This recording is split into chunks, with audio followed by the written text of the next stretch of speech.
I'm playing. Who there? Geek? I'm playing Tenkaichi 1, and that shit is just it's not it gameplay wise. I was like Why would you do playing, that to and yourself? I bought it for $10 at PAX, bro. Why not? Um, but I was like, okay, it has to be like okay, right? Like this is after Budokai Nope. 3, but like the controls are so bad, dude. Like it's like the combos. You start a combo, the enemy could just like it just like supersedes what you're doing, and it just beats the shit out of you and like does so much damage. I'm like, bro, like it's so clunky. It's not. I mean, I know it's their first version, but I'm like, damn, how the hell did I play this shit when I first like got it? Your brain said Dragon Ball, therefore it was good. But I mean, yeah, but that Tenkaichi 1 is not it. But Budokai 2, on the other hand, is hella responsive, hella fun, still pretty good. You watch JoJo's? Yeah. Yo, I'm gonna need you to watch this with me because I haven't even seen this yet. But this battle, that freaking death battle just did, don't make no sense. Wiz, hey, don't be mad, but I pushed some buttons in your lab and... Okay. Step aside! I've sworn to slay all of Dio's demonic minions. It's Jonathan versus Tanjiro. I don't know who you are, but you better leave her alone. So what the hell is making that noise? Certainly. What? No, because I forgot I was watching Seto's streams. I'm like, what the hell is making that noise? No.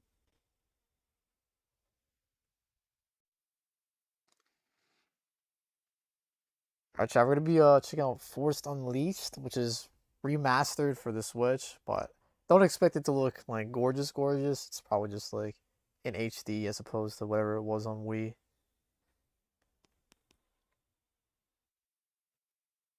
Just has a minute left to download, so we'll hop in it in a momento.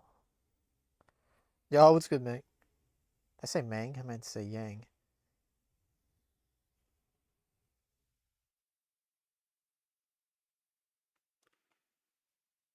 Shoutouts to Stray for making this this logo.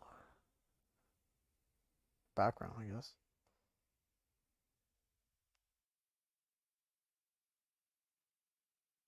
Alright. Game's almost done, so let me get that going.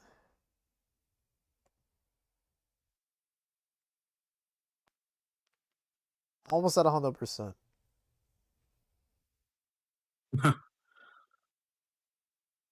Wait, what? No, I think he said almost 100% or something. What's up, Yang? I've not played this game in years, so I want to check it out.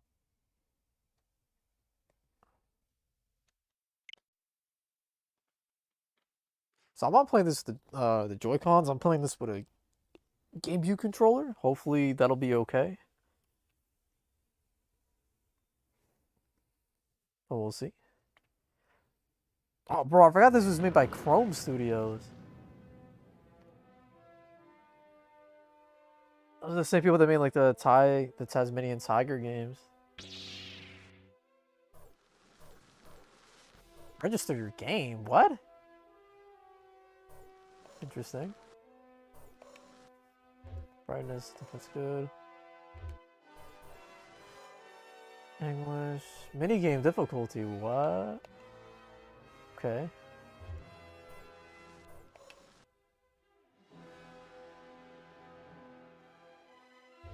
Alright, yeah, let's just get into the game. Bro, this theme is pretty nostalgic. Alright.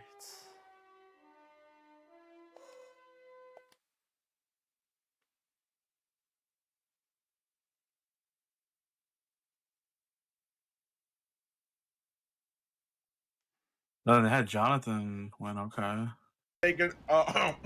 I'm taking. Bro, this intro, playing this as a kid was so fucking like sick. I think I did like I have it on Steam. I think I played like a portion of it for my YouTube channel, but just like the fact that you can like grab and toss people whatever like, you want. anywhere, it's fucking nuts.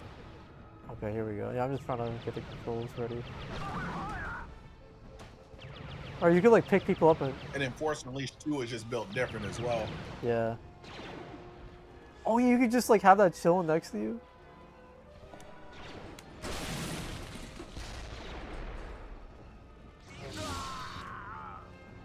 The way you looked at me, bro.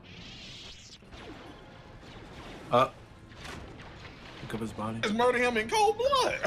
I didn't like the way you looked at me, buddy. How do I like pick it upwards? What? Not with this stick? Oh, whatever. I'll figure it out.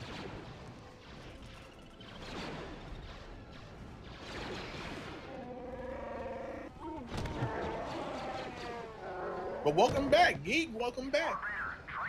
Yo, you know. Geek, what do you think was your favorite part of the trip? I mean, probably the night before Yeah, that's true. That's we true. left.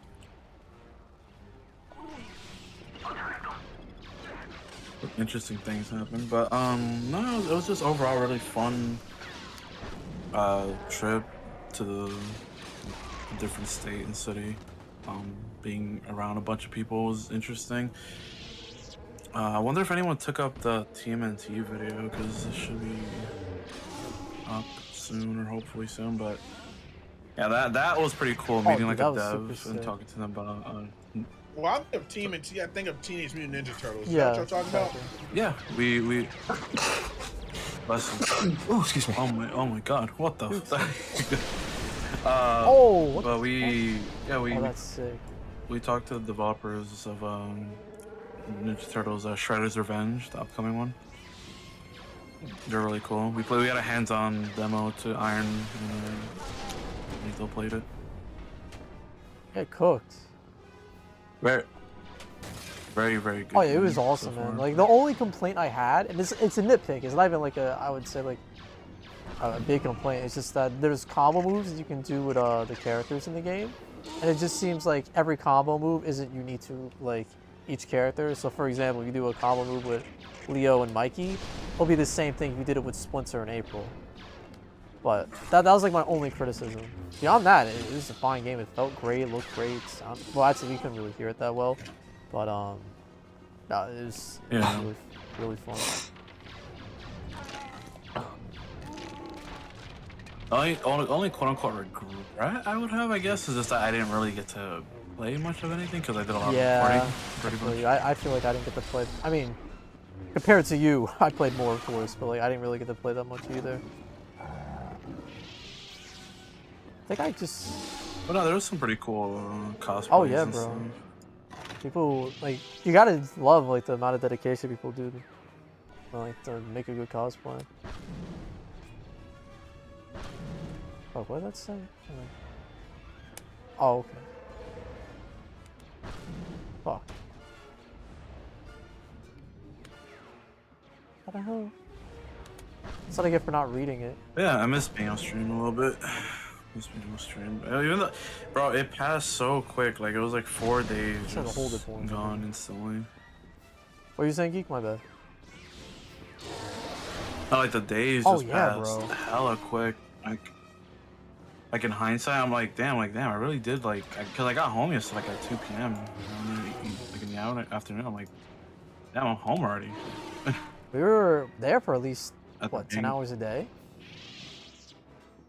Yeah, at PAX, yeah, we were there since like the morning until like, yeah, like I want to say like 10 or like 8 to 10 hours depending, because we would get there basically as soon as it like would be open almost.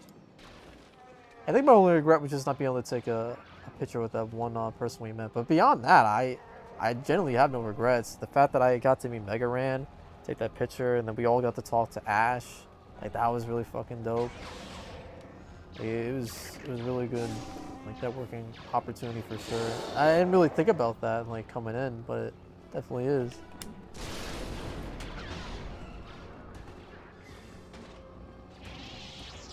But definitely a great experience for just in general.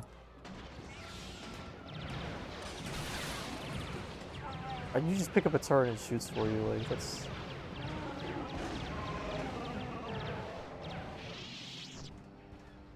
Other way Vader just walks in like he doesn't give a fuck, bro. So yeah, whatever, bro.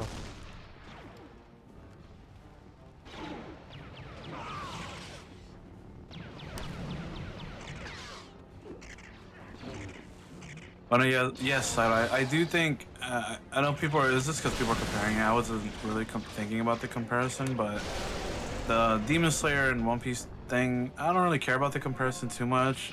But I do think maybe overall quality in terms of like interesting art style and like direction, like and what they did with colors and everything. I do think the One Piece episode was probably better animated in that sense. Like because more for me, it's just more than the action. It's like how even like the flashback scene was done in that episode with all the colors and everything that was just animated beautifully. So, okay, I mean you asked me that yesterday, but I was in call and I wasn't beat to get in call at that time. But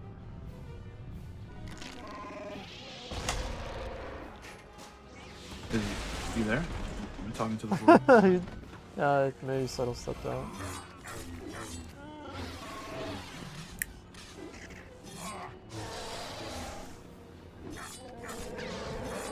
Now I have to get back into the group of actually working on editing stuff. Okay. What's up, Nates? Oh, I'm a simple man. I see Star Wars. I join the VC. Yeah, I figured this game dropped. Why not play it? Because originally I was gonna play something on PlayStation, but I remember this dropped, so it's one of my favorite games. I feel like even if you're not a big Star Wars guy, you can definitely appreciate this game and how fucking cool it is. Yeah, Force Unleashed is great. So you're the one streaming it? Good, good. I am looking forward to seeing your potential. Oh,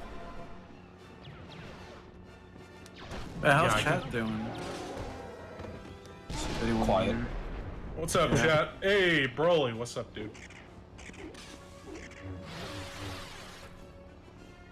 Okay, so is it Brawly or Broly? I always get... I don't even know how to pronounce it. Broly. Okay, okay. Yeah. Even though you pronounce broccoli, right? Like broccoli, but Yeah. I think every the way they pronounce it in the movies, like Broly, B-O, like O. Oh, okay, okay. Yeah, what's up, chat? Yeah, we're doing good. We got back. I'm pretty sure it's a Dado Doya emote. Chris says Pepe Krillin, but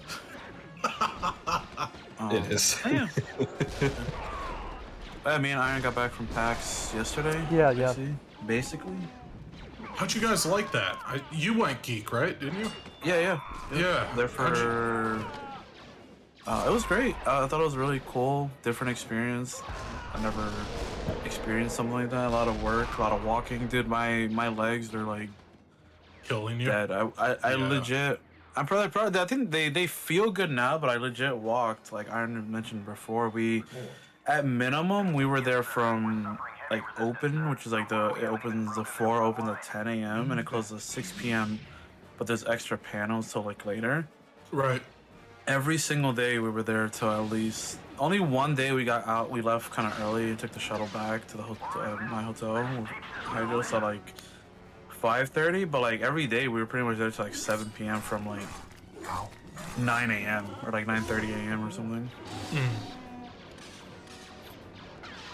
Yeah, we were there for a hot minute. I walked.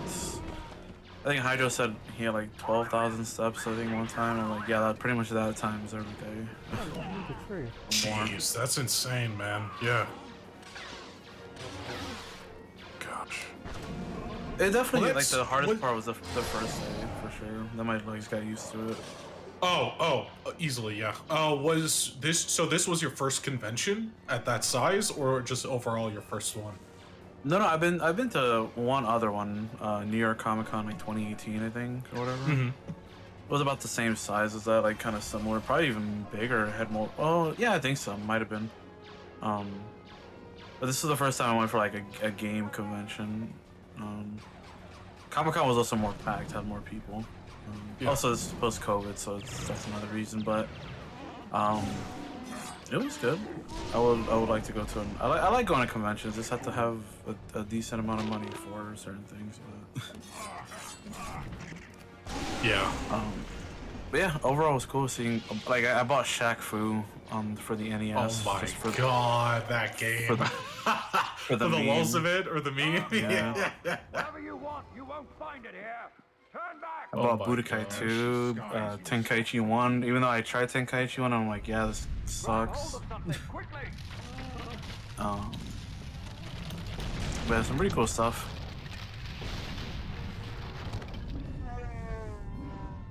Yeah, besides PAX, I really think like the most memorable moments was really just hanging out with the guys. Like, in all honesty, it was really dope Yeah. meeting everybody in Yup. person. Yep. 100%. Like, just talking to, like, Lethal and everyone. Hydos and Noir, too. Like, Noir left, I think, Friday, but we got to hang out with him for, like, a day. It's pretty cool. So was like, when you guys first met each other in person, was it like, what was like, were you guys like, oh my god, I didn't think that's what you looked like or anything like that? Like, No, I didn't. That even, like, crossed my head. I was just like, oh, like, I've seen their faces, but, like, I've never seen, like, you know, it's like kind of like the meme, like, you finally see them for the first time, and, like, oh my god, like, this, right? Because I've seen Noir, like, way stuff. I've seen Hydros in some of his videos. Obviously, I've seen Iron Is and Lethal and stuff, but this is, like, first time I'm like, oh shit, like, what up? Like, I share my room with Lethal. He's an awesome guy. But yeah, just hanging out, and it was, like, really, really fun, just chilling, talking. Some good food too. We had some pretty good food. I don't know if y'all saw the tweets that we did. yes, man. Yeah. Dude, I apologize to Noir at some point, but I don't know how much my plate costs. Cause like everyone got like something that had a price. Mine said MP for market price. I'm like, Was it lobster? It was, cause it was like a seafood like thing from this Italian restaurant, and it was like, oh, mussels, clams, lobster, shrimp, bread, and like in a spicy marinara, and I was like, oh, that sounds good. And I even asked my girlfriend, and she was like, yeah, that looks extreme. It sounds extremely yummy. And I got it, and I was like, damn, how much was that?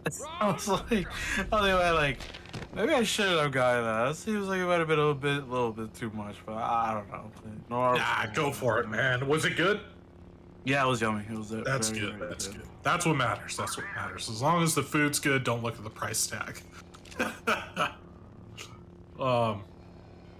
But no, yeah, I agree with Iron. Just like aside from the pack stuff and meeting some devs and talking to people, it genuinely probably was just the best. Just talking to them and just hanging out with them and getting to know them a little bit more. Bro, I did honestly, dude. I honestly did go easy on Noir. Like I didn't like.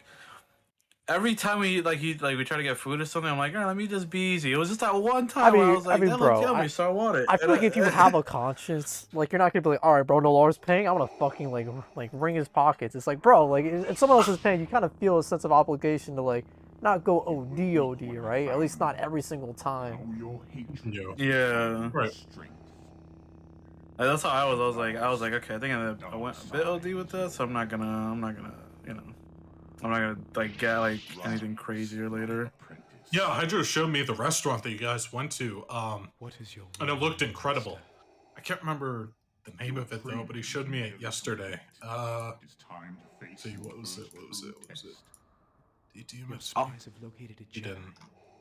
Yes, Master Rom. See, it started with an A.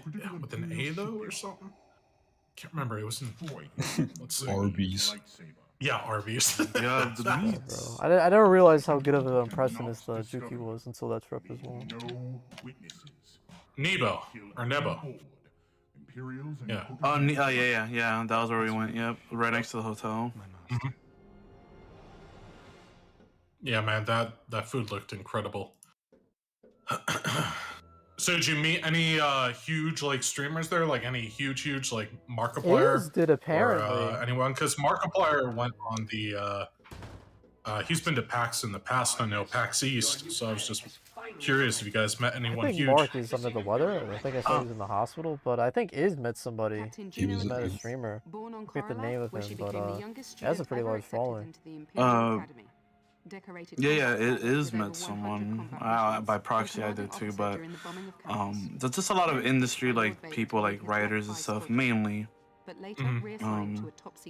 That we got to meet and talk to. We went to a lot of panels. So we went to a panel. The last panel we went to, I think, was me and Iron. And we went. It was like everybody's like 36 Zelda moments, whatever.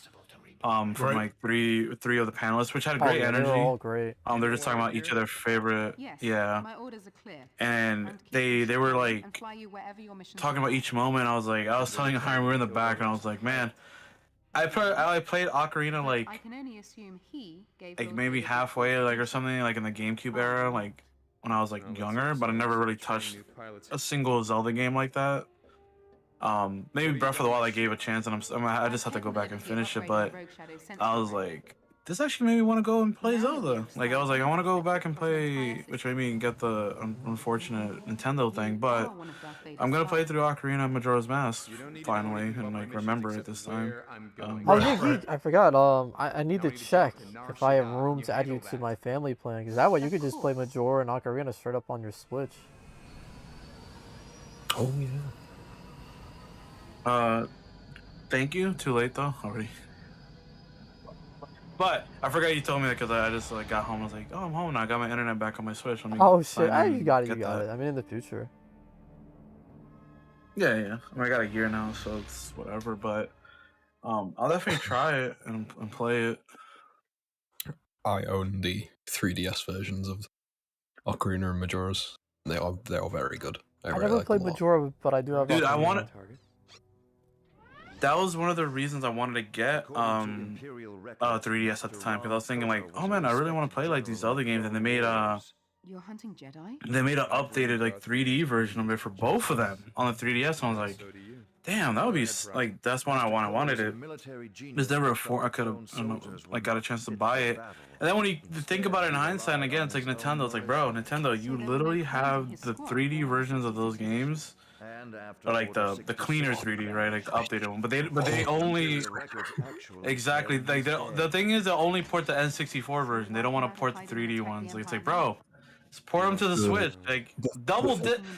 Oh man. The thing is, as well as most of the 3DS versions code is just copy pasted. People found like the company that did it literally copy pasted most of the code from the original Ocarina of Time and just cleaned up like the UI and stuff.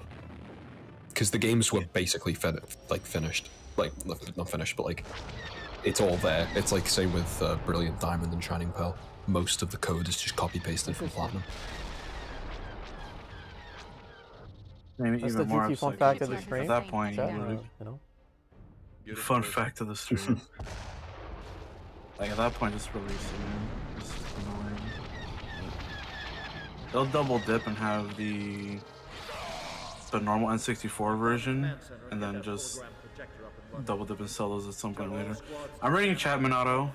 It's James now, not Interncane. Did I not say what's up, Minato? In my head, I was like, oh shit, Minato, but I think the guys were talking, so I didn't say it was good.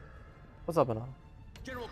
Yeah, Earth, when I never really finished Ocarina when I was a kid, but I'm definitely gonna go back and play it, especially after that panel. That was a really nice panel for people to just talk about stuff.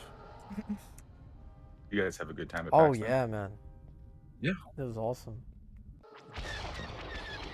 No, I'm glad you're gonna be meeting some of the other guys at TwitchCon. It definitely is nice to meet people, or like, you know, people part of the team in person and hang out. Yeah.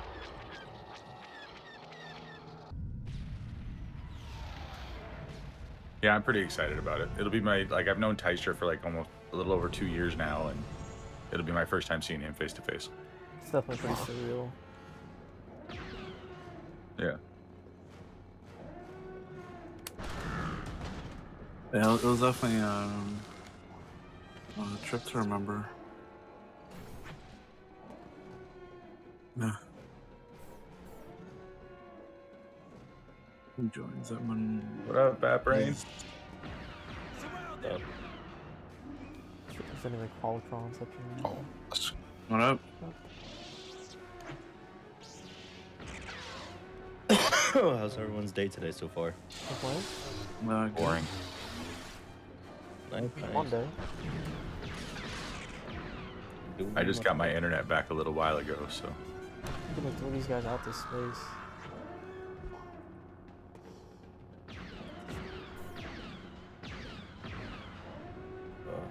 Part of me regrets not going to work, but then the other part of me is like, nah, you shouldn't regret that.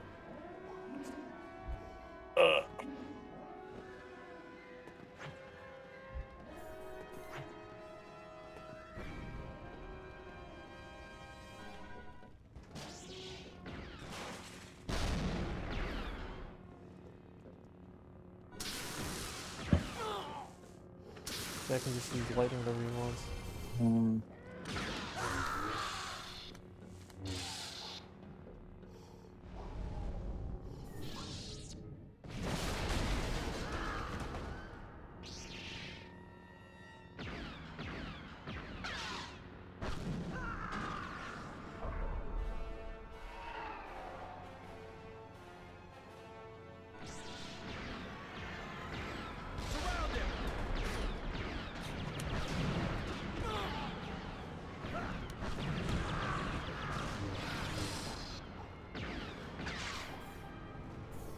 Get this guy outside. Processing.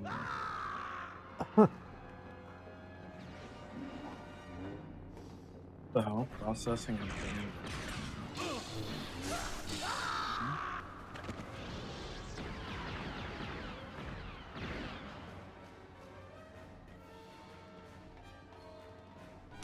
What about now is when the child decides to finally watch all of One Piece? Well, yeah, because the episode I showed him the clip of the episode, the newest one, and I told him, you won't know anything about what's happening, but just watch.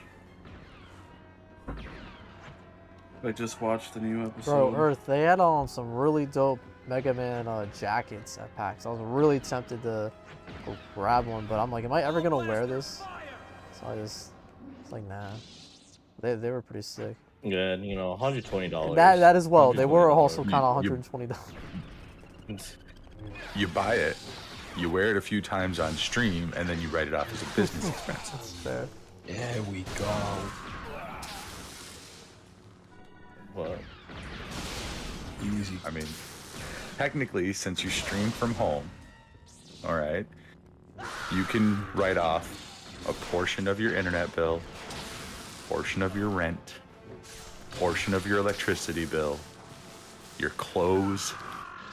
All of that stuff can be written off. Every video game you buy that you play on stream, you can write that off. I had to have you on call next time I do my taxes. I mean, if you really want the best tips, go with That's Rash. fair. That's fair. I mean, I used to be a banker. He's actually like upper level finances. Well, you won't be able to go to him anymore at this point. He's still just a DM away. And I call Gresh all the time. I was just speaking to him this morning about what do you have for breakfast. I'd never spoken to him. Actually, we did get Hydros and Alar's number, so I can't wait to just butt dial him sometime. That is true. Yeah. That is true. This'll teach you. It's prompt. Don't forget, you could also butt dial Jared's number. Right, Jared. Chad, do be quiet today. I mean, it's just earlier on a Monday. I'm assuming people are getting out of school, work, stuff like that now. Getting home. Yeah, plus you gotta be entertaining too. Just because chat isn't moving doesn't mean they're not lurking, so... Yeah, just gotta keep chatting. What? Why you gotta pull me into this? Hello? I'm not the one streaming. You said yeah is. So what? I'm like, I'm not the one streaming. Hey man, that card pack opening is, Okay. We don't talk about that. Bro, I was so... Pull any good cards or no? I was so heated during that. I don't think... Oh yeah, because of the Switch. Is this not what the Switch thing was Yeah. happening? Yeah, right. Oh yeah. Well, the first one, yeah. The second one, no. We did. I don't think we opened the last pack, the Hydro spot. I forgot, but No. opened I two think of them. I think he said he opened one. He opened that one when we all left. Oh. But yeah, I don't know. I don't know the pack. We didn't get any SPRs or secret rares. So unfortunate. Yeah. Yes, Earth. We're not gonna. He did. Yeah, he already did, Yeah, bro. he did. I'm actually happy he bought it. Why are these guys attacking me? Instead of like fucking Microsoft or some shit. Like, I'm glad Elon Musk got it. Yes, he did. I'm surprised the board. I'm surprised the board approved it. Like, I'm not against it or for it at all. I'm just surprised it went down the way it did. They couldn't refuse. Yeah, 44 billion is hard to refuse, I guess. I mean, it's got to be some sort of ridiculous premium. What about that? And if you did it in straight cash, that way it doesn't get taxed and everything like that. Crazy. I don't think he has 44 billion in cash. I don't think. I'm saying, imagine. I don't think there's that much. That is on the plans, Earth, Wind, and Ice. He did come out and state that. Same with some other. I think the official Twitter even stated that too, that an edit button is coming out. Whereas, you know how much $44 billion this been? No, I'm saying imagine. If you would have done that. Because I know that's what, wait, who legitimately bought? I forgot what Game Studio bought another Game Studio with under like millions in straight cash. I mean, technically, Microsoft bought or offered to buy Activision on a cash out deal. That's being voted on, right? Or was it already voted on now? It's being dealt with on the federal level at the moment. Yeah, because that could technically not go through, depending on the votes, right? Yeah. Yeah. It's because of the whole, like, isn't it the preventing monopoly system? Yeah, it's preventing a. I don't think that there's an issue with the monopolization of what they're talking about. Yeah, because it's not like Microsoft are gonna directly just be like, make game that we want. Like it doesn't really affect it that much. They just kind of let them continue under there. I would say there's still other video game competitors and other studios. I mean, I don't know. They're looking at it more as like Microsoft as a whole, like not just the Xbox thing.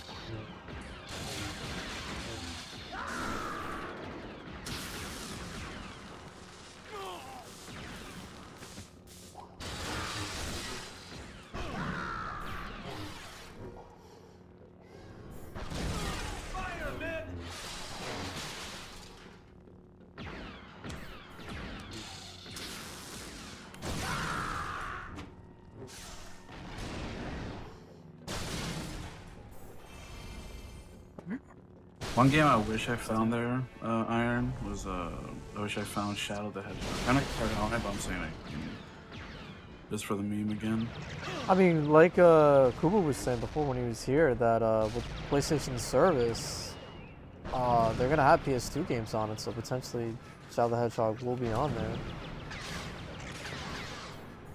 You would think. The only ones I feel like are not gonna be there are probably gonna be like anime titles. Yeah, maybe. Most likely, yeah. Yeah, that's what I'm thinking. Cause like the reason the reason I bought Budokai 2, yeah, this is Earthwind. This is a Switch port. Budokai 2, it was not included in the PS3 HD collection, and they also switched the music. And what? Anyway, so in the HD collection, they switched the music from in Budokai 1, I think, and 3. I don't know if it was like copyright or something, but we'll see. Tell me, I blame Iz. So true. The fuck did I do? It doesn't matter. I just got back, therefore I blame Iz. Was it the like Tenkaichi 1 days where that Dragon Ball composer was still around that was just like stealing music? It might have been. Wasn't that I Eleanor? think you won. No, not Bruce. No. No, that wasn't who it was. No, it was we one of need the to- Japanese guys, wasn't it? It was one of the Japanese composers. Because there's a song from one of the Dragon Ball games that is literally just a Beatles song. Really? I think so, yeah. Yeah, find that. I want to know Thumbs what up, that is. balls. I'm a huge Oh, Beatles fan. Yo, is Nate here? Yeah, what's up? Yo, Nate, let me borrow you in meeting one real quick. Why? I got my new Like schedule. invincible. Okay. Oh, you do? Okay. Yeah. Okay. Yeah. Meeting one. Yep. The master, by the way.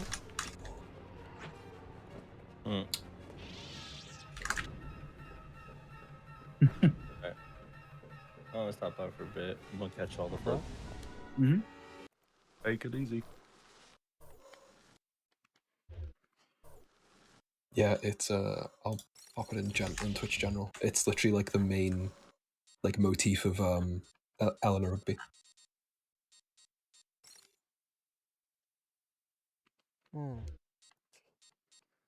Trying to see what other powers I should add.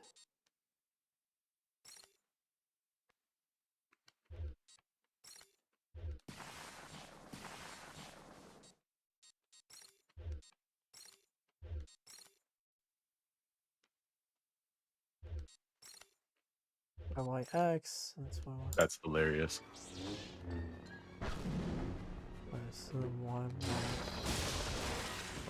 Yeah, no, that is a good point. Actually, the whole Michael Jackson thing with Sonic 3 Knuckles. Get this guy. I forgot about that.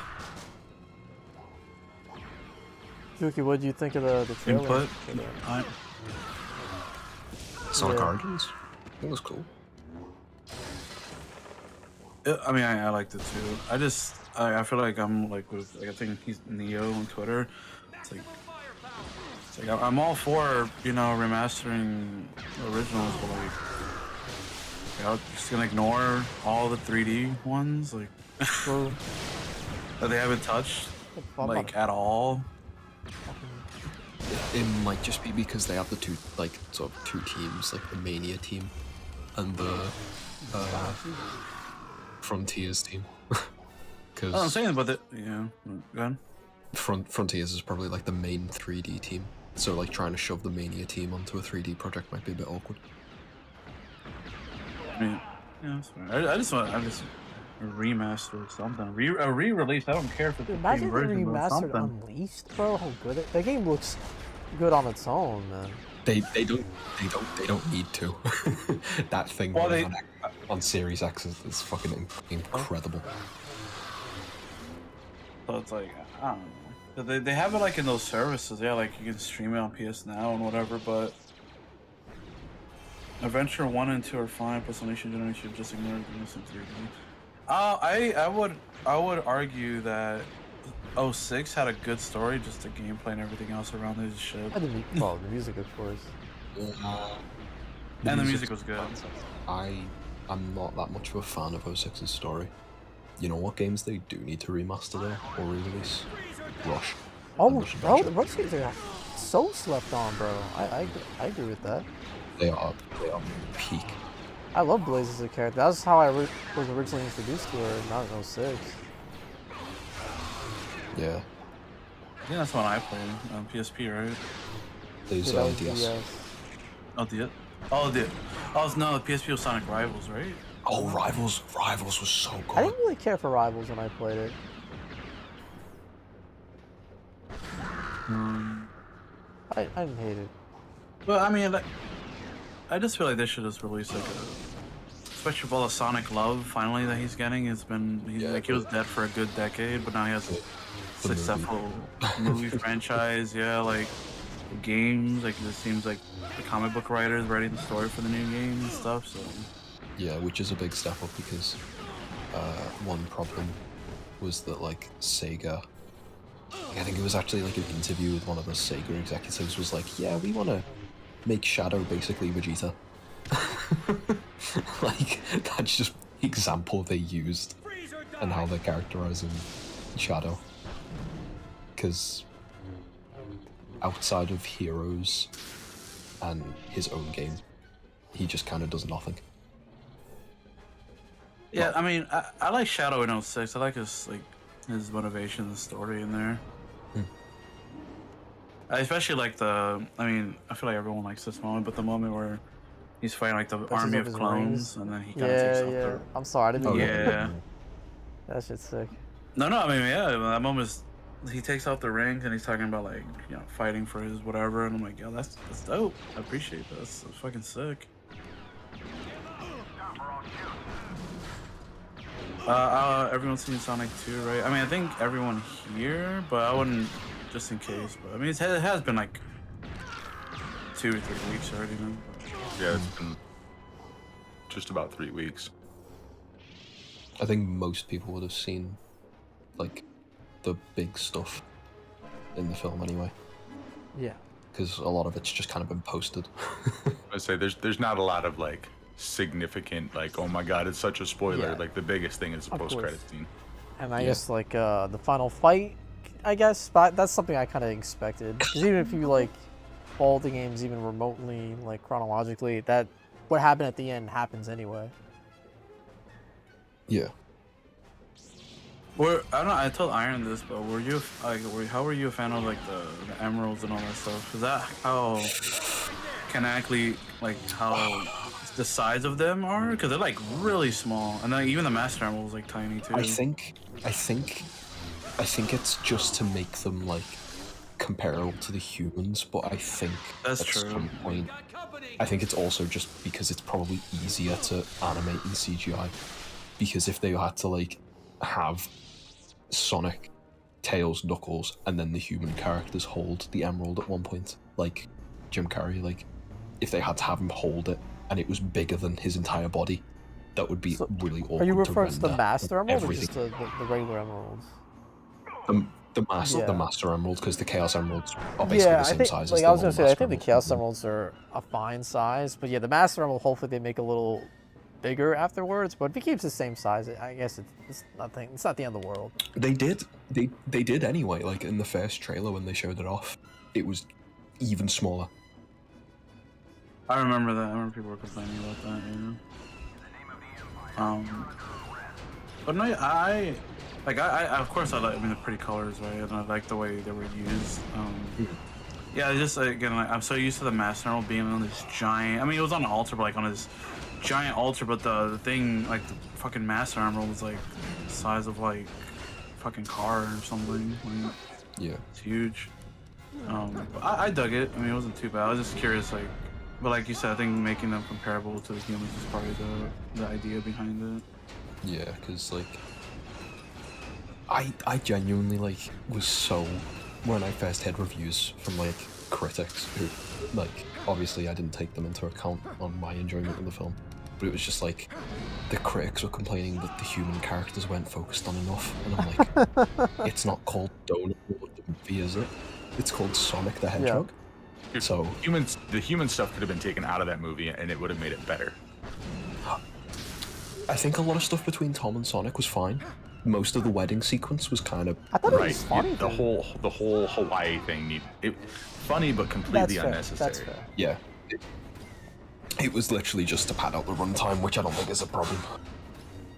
Also a kids movie at the same time. Like, I know like kids are like competent enough to, especially when you have running cartoon animals, but yeah, that's why I like that humor. Like, again, it was fine, but like it never, for like a more quote unquote critical like eye or like opinion on it, like it definitely wasn't necessary like at all. Like that entire like I felt like it was just there to introduce Gun when they could have just did that a different way. They could have done that with the whole sequence of them rocking up to Robotnik's, the Mean Bean Coffee place. I love the name. I love that. Was great. I think what Geek really touched on, I don't think I would have thought of it about him, but basically it's just the music. I think it's the biggest criticism that I feel like you can say with the movie, just because there's nothing. It was like that soundtrack could fit any. Very unmemorable. Yeah, it wasn't memorable. Like, they needed a lot more motifs from the games. Because, like, the whole, like, Master Emerald area is very clearly based on, like, Labyrinth Zone. And Labyrinth Zone has, like, a prominent theme, especially with the drowning music. I just think... Are we talking about Sonic 2 or what? Yeah. Are we allowed to say spoilers or something like that, or no? We're being kind of vague, but yeah, if we just let chat know if we're gonna talk about Sonic 2 openly, just as whatever. Because all I was gonna say, I mean, this is pretty vague. It's just like the Hawaii scenes were just pointless to me. That's what we were. Completely pointless. A lot of people complained about the dance sequence between Sonic and Tails, and I was like, that shows that they can work together. Like it's a really goofy scene, but it like perfectly shows how in sync they are. I thought the characterization of Tails was perfect. It was great. The only thing that was weird was like the creepy scene where like he's like, oh yeah, like once I found out your energy, like I just been watching you, like, and Sonic's like, oh, I don't like, or like you don't bath, you shower because you can drown. It's like, okay, so you just been watching him the entire time. It's a little weird, but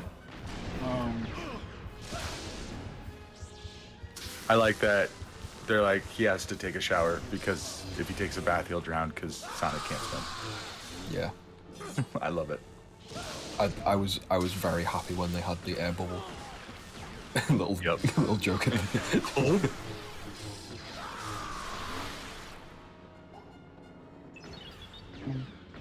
thing I liked was the I was gonna touch like first when Aaron was talking about like the music thing.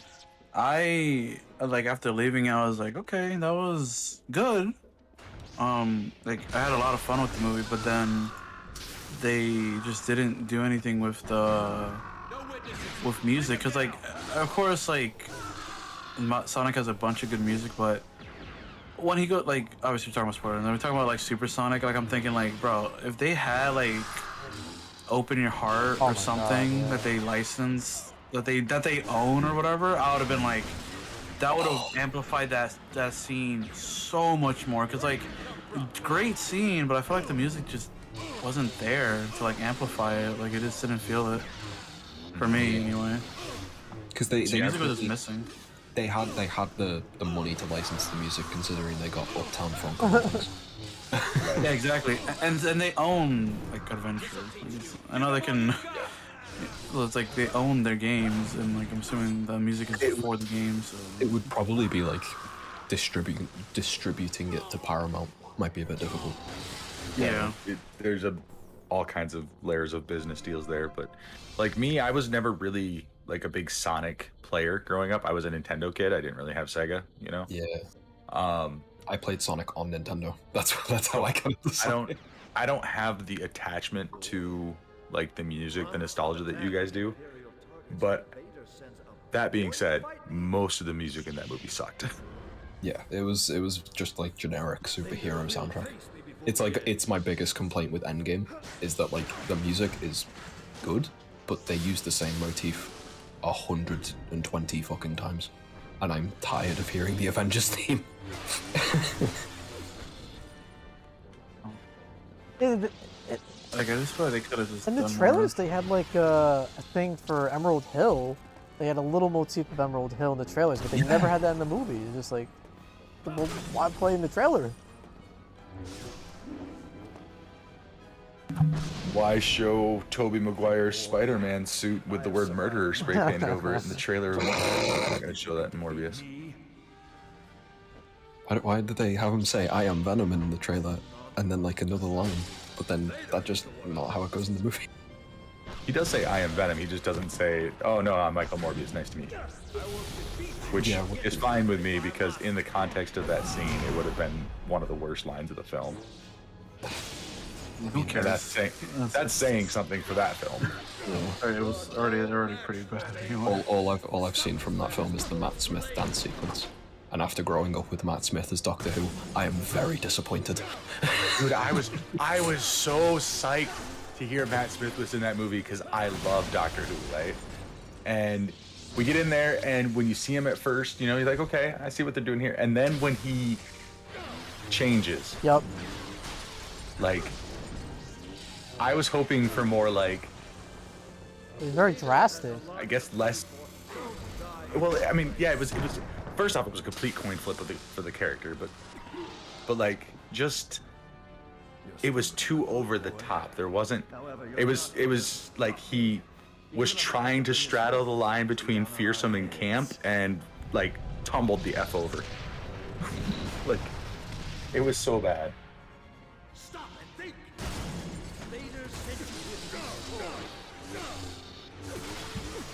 He was the one thing that I was like, okay, if there's something I like in this movie, it's gonna be Matt Smith's performance, and I didn't even like that.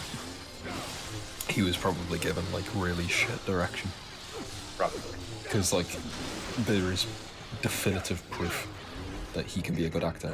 Last Night in Soho, Doctor Who, the Last Night in Soho was great.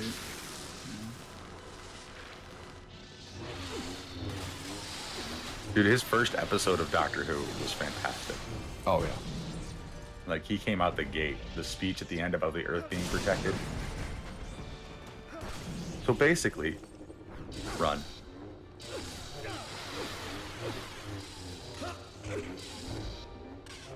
I was happy Peter Capaldi was in the Suicide Squad as well, but I was kind of disappointed when he barely spoke. Is that the first one? The second I forgot. Yeah, I mean, I don't. No, the new one. Or the newest one. He was the thinker. The good one. Yeah, the good one. Yeah. It was very a lot of fun.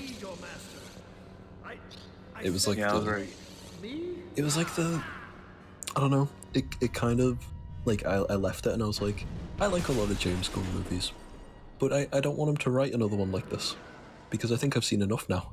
Because it was just like basically DC's Guardians of the Galaxy, like, and I'm kind. That's why they hired him. Exactly, yeah. That like and that I don't know. I just feel like he can do more stuff. Yeah, Scooby-Doo 3, bro. Yeah. Well, Yeah, exactly. Like he's yeah. Yes. Well, I feel like his writing style is just for me. The reason I like his writing style a lot is just because, like you mentioned Guardians. It pretty much like is like very snappy like dialogue, but I feel like the thing with me with him is that he at least has a creative vision. Like, even though you say it's like they're Guardians, which is kind of true, I didn't feel like it was like trying. I know that's not what you're saying, but like the way I felt watching was like, this is just your Suicide Squad. Like, it didn't feel like it was trying to emulate like a Guardians type of feel, right? Like I just like that he has his own style regardless of like the writing, and I think his writing, sure, like he curses a bunch or whatever, which I feel like it fits what they're doing with them, but because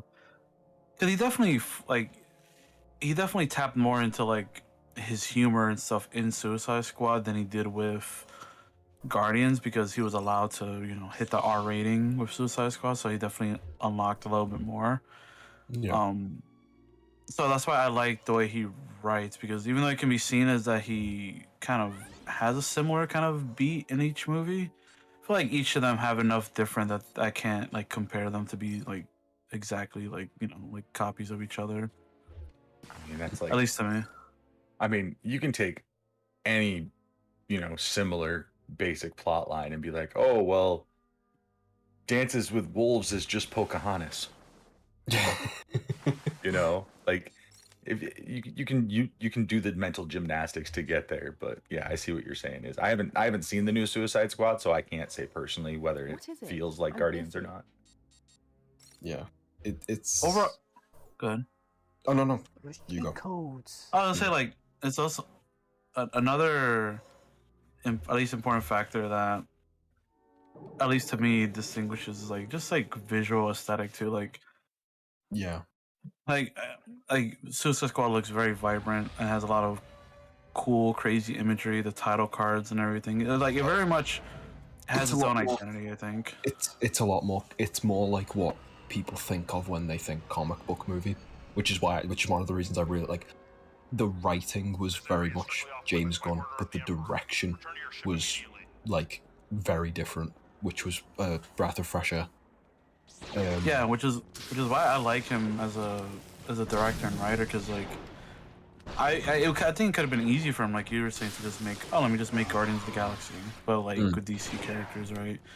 But he didn't. He made like his own thing with the Suicide Squad and the members that they have, and I think, like you said, with the visual element of it as well, it definitely separates it from just being like another like whatever.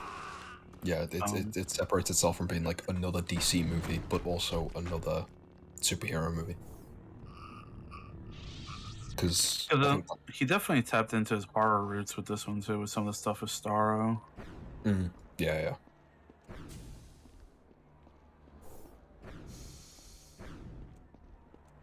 I remember that movie actually came on in Geek's hotel room. Me and Geek were having a full-on conversation, and then like some parts I just got distracted because that movie it's just good, man. It's just a good damn movie. Yeah, they're just playing on TV. It was pretty much the ending of it, but I mean, he's also responsible for Peacemaker, and like the fact that he made Peacemaker from like you watch the movie, like damn, Peacemaker is a piece of shit or whatever. Then you watch the show, and you're like, damn, he kind of is, but it's not really his fault. And he like there's like the guy that acts Rick Flag is like actually a really compelling character, like in his own show and stuff. I'm like, wow, that's pretty cool. So I just think it's like I don't think I would want him to be in charge of everything like DC, of course, because I know people are thinking that because of the new like Warner stuff going on, Discovery. But if they find someone, I think because my thing with people that I feel like they'll try and do it wrong is that they're gonna try.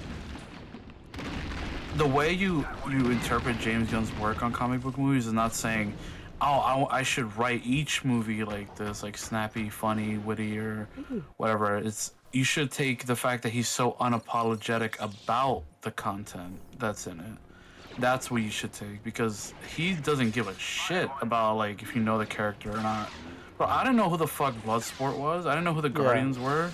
I don't know, like Starro I kind of knew because of the Justice League, but I didn't know like much about that. But he's so unapologetic about the stuff that he makes and like the knowledge he like has for it, that he like you can feel like that, and it's like, okay, he had fun making this and he can feel it and you can see it's a good movie.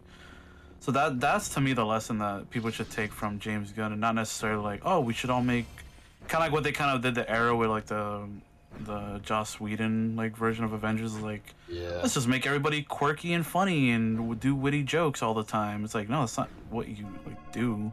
You don't copy. But yeah, no, I was gonna bring up that because like, or like the other way, it's like the Zack Snyder, like everything has to be brooding and dark and in a 4:3 ratio.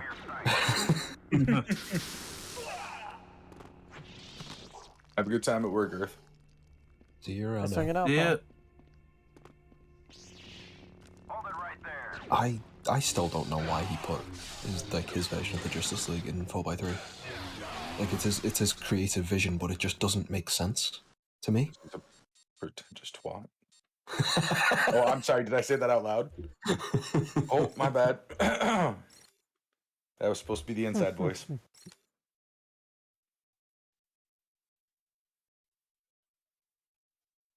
I mean, I agree with a certain extent. Like, he's like, the thing with Snyder and mainly his fan base, honestly. But to be honest, if he really didn't like his fan base or whatever, he would say something about it, but he just doesn't care. But is that they think the writing is smarter than it is, and while I do vastly much more prefer his version of Justice League movie, that movie still didn't have to be 4 hours. Like the fucking lady that saw Aquaman and like he went into the water and we just had a 1 or 2 minute scene of her singing for no reason. It's like, okay, cool, I guess. And then like everything with Cyborg and Flash was better, but like I don't know, it's just a lot of unnecessary like time wasters in those. Like, oh, we just have to be voyeuristic and be artsy, or like they're trying to be super artsy for like no reason. And one of those moments that just baffles me too is like that when I saw it, I'm like, it was cool, I guess, but it was when Wonder Woman is like saving the children from the hostages, and there's this one dude left, and he's like, he has what, just like a gun on him, and I'm like, she moved fast enough to block like assault rifle bullets from like everyone. And he goes like, oh, I can't believe it or whatever, and she says, well, believe it. And then she just fucking clanks her like wristband things and like fucking nukes the entire building. And I'm like, why did you do that with kids and stuff behind you? Just like, for what? Like, there's no reason for her to do that when there was one dude left. Let go. That just like dude, she's Wonder Woman. She could snap him in half with her pinky. It was just so stupid. I always thought that, and then every time she shows up, it's her damn theme music, like Lamentation or whatever it's called. Now you two will scream my name. But that's just like, they have a lot of that like bullshit in that movie where it's just like moments that just make no sense or just there to be there. If a Jedi killed you once, then I can defeat you now. Yeah, and that's like, that's my kind of critique with like Man of Steel, because I couldn't be bothered watching the whole Justice League thing, so all I saw was like, it's in 4x3, so I immediately went to complain. No, but like Man of Steel is just not it's just really boring for the most part, like. I agree. And then like there's that one scene where Henry Cavill's Superman is stood in a church, and there's a focus pull on the camera to a like glass what are they called in like chapels? Yeah, stained glass window of like Jesus, and it's like, it's very clear that he's comparing Superman to Jesus, and it's like, shut the fuck up. Shut up, please. They don't even follow the same freaking art at all. Like, I mean, yeah. The Superman helps people because he's been raised well and he's a good person. He does not help people because he's a messiah. He's not been sent by God. He's been sent to live on. Right. He's a literal refugee. Yeah. Like. But I love that you bring up that one of the core tenets of Superman is that he helps because he was raised by good people, but Zack Snyder felt it was appropriate in a Superman film to have his mom tell him to say fuck the world, basically. You don't owe him shit. Like the fuck? Hold on. So here, thank you for the biddy, and Chirika, thank you for the gifted tier 1 sub. Hey, thank you so much, guys. Appreciate you. I'm just getting my ass beat right now. Thank you. Oh, you're listening to an Inquisitor? Oh, Darth Desolus. Oh my god, come on, Iron. I think it's a pretty even battle. But I would agree with what you two are saying. Even though I'm a particularly like, there's a lot of elements I love of Man of Steel. I just, again, is the one thing Zack Snyder I can give him. He does know how to do action, and I do think like the Man of Steel stuff, like the flying, and the score for that movie is really, really good. And the first time he goes to fly is one of my favorite like comic book moments like ever, when he just first learns how to like fly off in the Arctic. Such a beautiful moment, like the sound effects, just the way it's so visually amazing. He's really good with that. But I do agree, like my gripe, like he smiles every now and then, but my gripe with his version of Superman is that, and even I'll touch on to Batman in a second, is that for whatever reason he makes Superman look so miserable when he's trying to help people. Yeah. And it's like, I remember because in BVS they're trying to say, oh, but Clark he's here to help, and like, you know, he's helping people and this and that. And it's like, okay, then why? In that montage where they showed him like helping people, like the boat or the people from the flaming like building and the astronauts or whatever. He like every time you see his face, he's not like thank you, or they're saying, oh my god, thank you so much. He's not like, no, thank you, or like, I hope you're safe, I hope you feel better or whatever. He literally just looks like he looks off in the distance while they all touch him and he's just like frowning. It's like, dude, he's Superman. He's supposed to be like, happy or like liking that he's helping people. Mm-hmm. And as much as that's, and it's crazy how a dark Batman movie recently with a really edgy and emo like Bruce Wayne and Batman is more hopeful than Superman. That like last sequence on top Oh of the yeah, bro, on the that gave me rooftop? chills. yeah, that was so really good. powerful. Like the color scheme, the music, just the little acting things, like the way people moved was just perfect.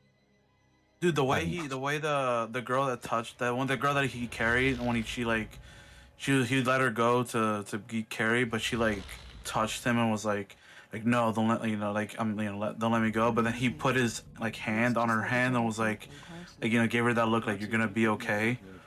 And I was like, damn, like bro, like why does this make me feel like? Because he's like, I need to be hope. Like I can't like vengeance and revenge and all that stuff is not the effect that I want on the city, right? That was the whole point.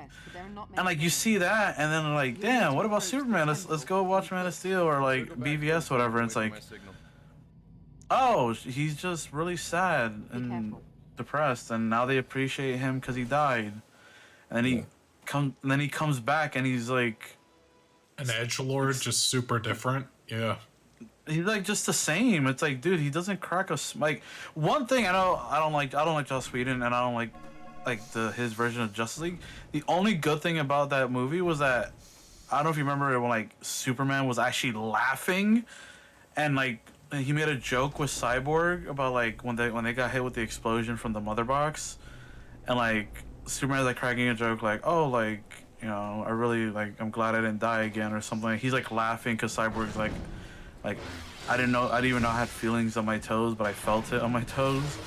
And they're just like busting out laughing. And I'm like, dude, like this is such a, like I don't like the rest of the movie, but like this felt like Superman. Like he's just like he seems like a hopeful, like fun, like just beacon of hope type dude, like having fun, not just like brooding and being like Batman 1.0.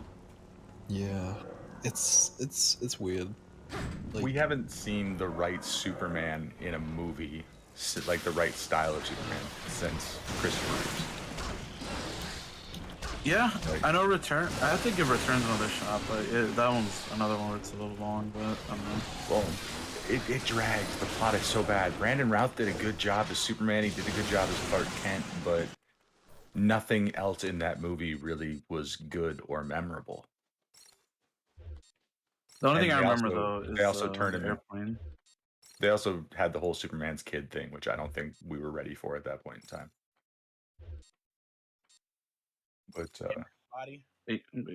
welcome back, Side. But like, if you guys want to watch something that's really good Superman, where the writers really know and appreciate the characters, you should watch Superman and Lois on the CW. Yeah, that's what a lot of people have said. Yeah, that one has been. I haven't watched or not up to date with it, but you just like go to YouTube and look up Superman and Lois opening scene, and it's like 4.5 minutes long.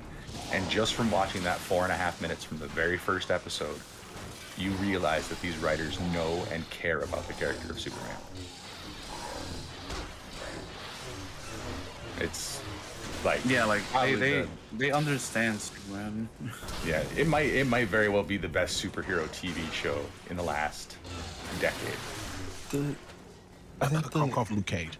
I think one of the weirdest things about like Superman is that he's not necessarily like an extremely complex character, but it's just like people's interpretation of him either goes to he's literally Jesus, like Zack Snyder, or he's an endless good guy with no conflict and he has like no emotion other than being happy. Like they do like one or the other, and that's like the weirdest part. But I don't know if Superman and Lois doesn't do that. No, They deal with that. They let Superman be Superman, right? When Superman is on, he's doing his Superman thing, right?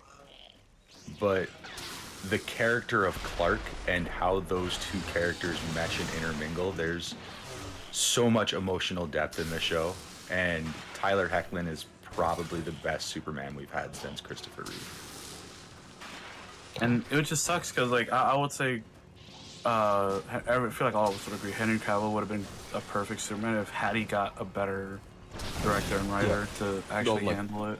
Henry Cavill is a fantastic actor and like needs a retribution. At least he got Witcher, right? Like in as the shine there.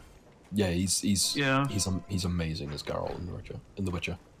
I'm trying to think of... Dude, he's the perfect fit for Geralt, easily. Yeah. Anyway.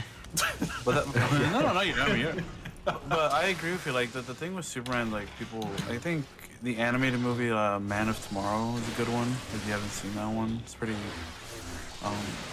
wholesome and stuff. But I just feel like Snyder's idea of these characters is like, well, first of all, for Batman, he just read The Dark Knight Returns and that's it. And he also misunderstood everything about that story because, even that edgy version of Batman doesn't use guns or kill people. Like, even that version, he used a gun, like an M60 that they reference in BVS, where in BVS he blew up KGBs, but in the book he just shot the dude's hand that held the other gun, and he disarmed the other person, knocked him out with the butt of the gun. So even though he loves apparently Dark Knight Returns, he still doesn't understand Dark Knight Returns. But Superman is such a interesting character because he's not that complicated, like you were saying. He like he literally, like, sure, he can have complexity with, like, you know, emotional stuff, like, you know, family or death and stuff like that, for sure, because he still reacts in certain ways. But literally, like you were saying, he was raised to do good. Like, in terms of, like, he literally was just raised to be a good person. That's it. Yeah. And then he was like, damn, I have these powers. And then his family helped him kind of learn about that. And we're like, maybe, you know, if there's something, I don't know exactly how the comics have been written him recently, but I'm pretty sure they were just like encouraging him, like, hey, if this is what you want to do with your powers and stuff, then, you know, go ahead. Marvin, I mean, Truth actually has a pretty big lead on, well, not that big. Right now his trophy level is, I think, 420, and I'm at 406. And every time I get a platinum, I go up by 1, so I feel like gradually, I'll get some and surpass him. And what'll really help me out, ironically, is if Dokkan just really pops off. So the more Dokkan stuff he has to do, the less time he has to. Oh yeah, this week, man. He has 4 units coming out, events and stuff to do. Yep. So I saw it was Cell and Gohan. Who were the other two? Well, it's 18 Cell and 16. and Super Saiyan Vegeta. Yeah. For the Gohan's banner, the Goku Gohan. Okay. So it's a Goku who exchanges into Super Saiyan 1. I don't know. There's a lot of complaints I saw online about whatever, but I like the units. I think they're interesting. My only thing is, like, they're trying to cram in so much for these TURs now. It's kind of interesting that they have, like, Goku and Gohan, and then, like, oh, but we want Super Saiyan 2 Gohan somewhere, so let's make him in a counter animation. Like, it's like very great animation. But I'm like, you could have just used that for a super attack animation, but which they probably will in the future. But I think I kind of prefer it like this because I'm gonna be completely honest. At this point, I'm sick of Super Saiyan 2 Gohan units. I know there aren't that many, but like the more they do, the more. Is he a transformation or no? No. Or is it just flat out Super Saiyan 2? He is Super Saiyan 1. He counters. The Super Saiyan 2 pops up for 2 seconds, and then no transformation, no nothing. That's it? It's literally just the animation for a counter is Super Saiyan 2? There's no, like, no legit transformation from 1 to 2. It's just like, oh, he's countering an attack. He's Super Saiyan 2 out of nowhere. Because they already did that with the GLLR. Man, it's they do that for so many Gokus though. That's the thing, because it's just weird, but it is what it is. At least it's not the worst, but they have Cell, I think, who he transforms starting from the 3rd turn, basically every turn afterwards. He transforms until he's perfect. He's basically like the transforming Goku and Frieza. But he does way less forms. You say you love Frieza. Objection. No, you said like the first form Frieza. Well, I object your objection. You can't object my objection. I object your objection of trying to object my objection. Well, I object your objection of objecting my objection to object your objection. Tips, EMF5. Overruled. Overruled. I've heard better than your man. How are you doing, Interncane, fighting junk monsters? Good talk. I'm surprised that overruled thing worked.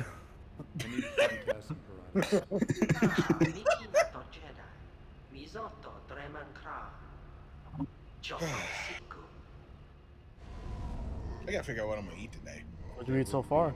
Do a sandwich. See, bro, I've had a sandwich for the past couple of days, man. Eat these nuts. Sausage roll. Dude, I ordered a buffalo chicken wrap for lunch. Oh, great. That sounds fucking delicious, man. Oh, dude, it was so good. The jalapenos were kicking in it today. Ooh.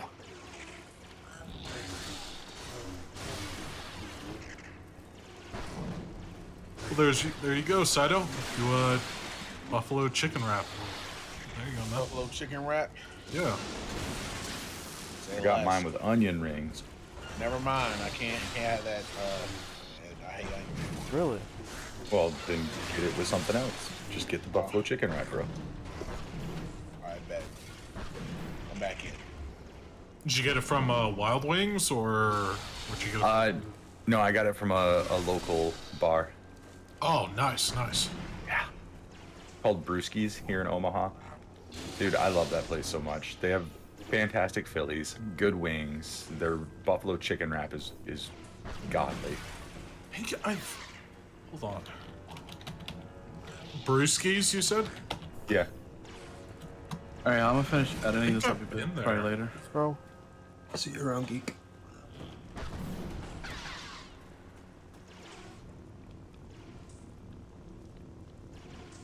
But yeah, that was the place where I bought my Muhammad Ali versus the Beatles photo. They had some random charity place thing there doing this auction for memorabilia. And it's an Ali versus the Beatles picture taken on February 18th, 1964 in Miami Beach. Oh. I have it hanging right above my computer right now.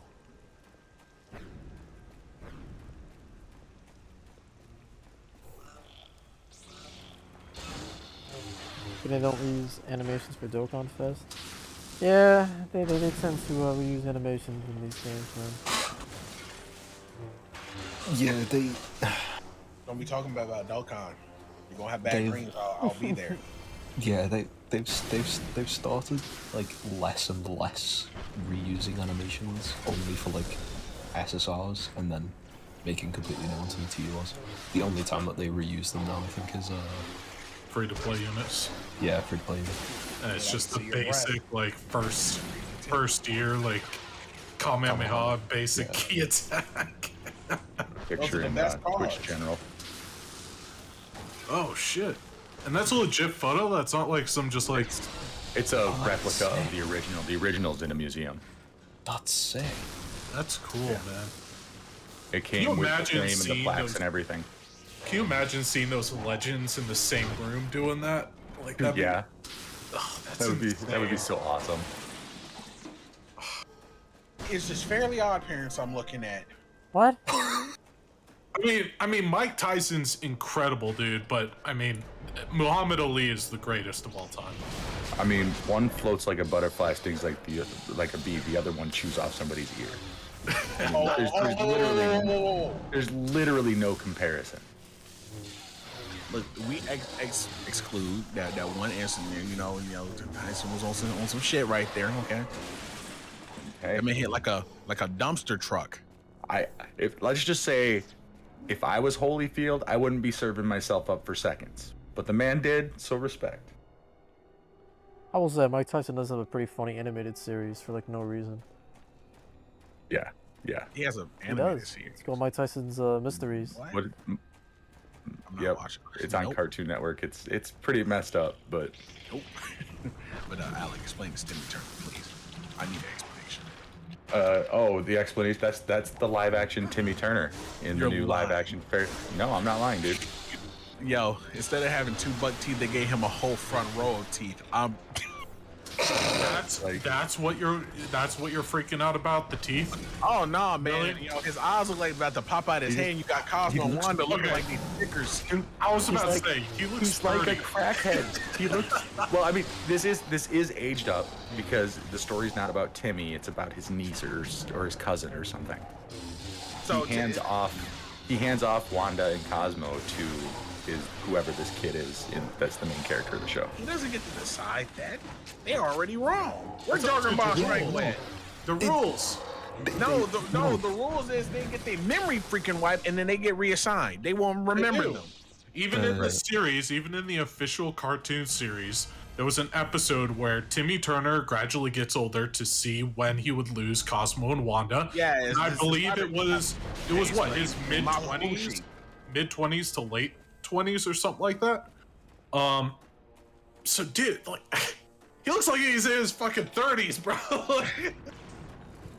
He, as if I remember in the show, there's a point where Jordan Von Strangle shows up, but he's like really poorly animated, and he doesn't really fucking do anything. And also, Mr. Crocker is in fairy jail. That's something I saw, and it was so horrendously animated. In what episode? The live action or the new live action thing? Oh god, they put Crocker in fairy jail. Yeah, and Vicky is a teacher at Timmy's cousin's school. Okay, hold on, I gotta look this up. Hold on, let's see. I watched LS Mark's video on it. It's so weird. Okay, Vicky would be pretty cool to have as a teacher. Okay, never mind. She looks like a psychopath. I take that back. She was a psychopath.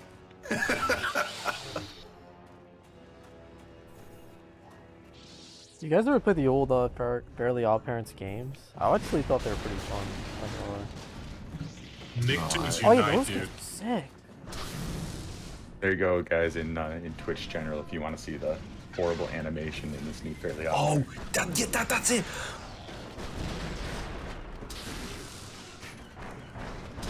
And the other inmates get nicer cells.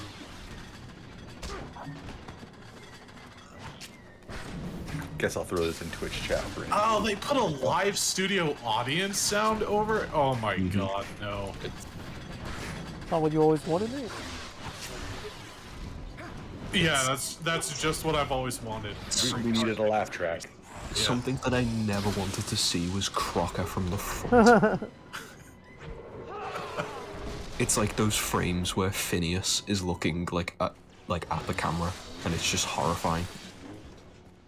He's giving me like Emperor Palpatine vibes, like at the beginning of the video, just like the way he's standing, like looking like.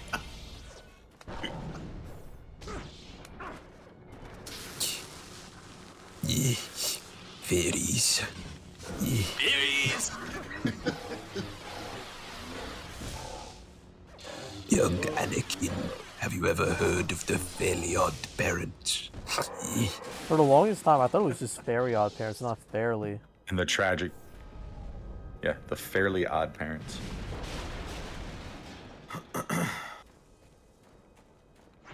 Dude, this sequel series looks absolutely Sometimes you just need to let things run its course and just create a new fucking idea, man. First that, then they do the Patrick Star Was series. that bad? SpongeBob SquarePants. Oh, it's so bad. Oh my They god. they did an iCarly sequel as well. Yep. Yeah. And without Sam in it too. That's hurtful. It's because she just didn't want to do it. Jeanette McGarry just didn't want to do it because she hated being a child actor.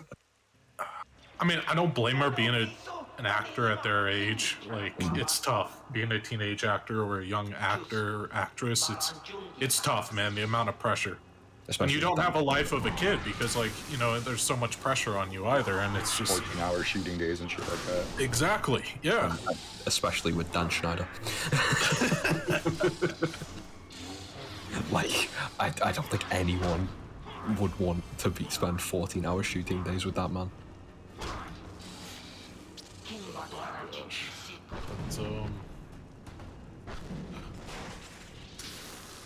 yeah, I couldn't imagine.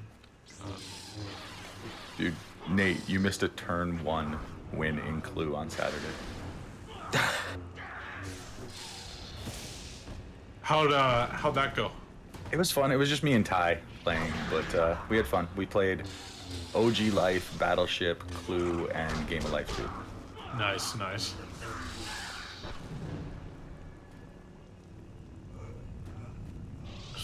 We got the last game of Clue that we played. I made it a highlight on the channel because I was like, that's a turn 1 win? What the F? Was it just a guess? Like, how'd you win it? Was it just like So guess? I went last, right? And how the game works is it follows all of the actual official rules. So, like, you can't lie about what evidence you have. Right. So, just based on the evidence that I had starting off and the guesses that Tystra made and then the computer made, I made a guess. Because I was like, okay, I want to see if anybody has these cards. Because it was like, they had each guessed things that were in my combination of guesses at the end. And I was like, hey, maybe they're holding on to the cards, you know?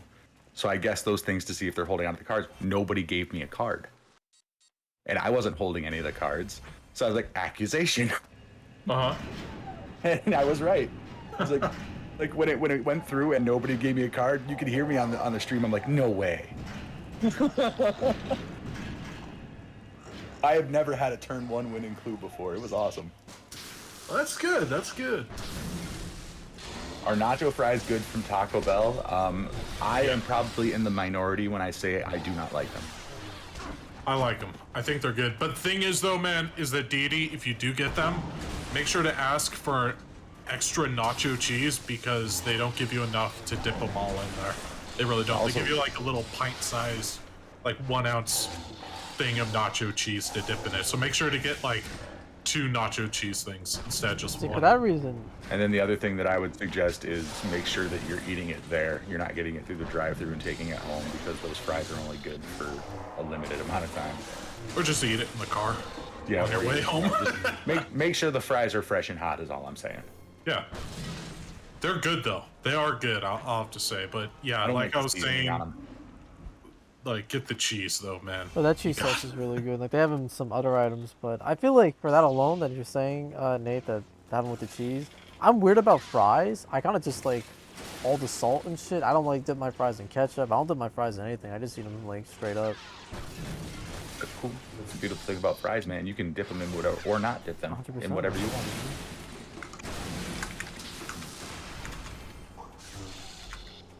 Like I like using Heinz 57 sauce, like the steak sauce. Dude, steak sauce.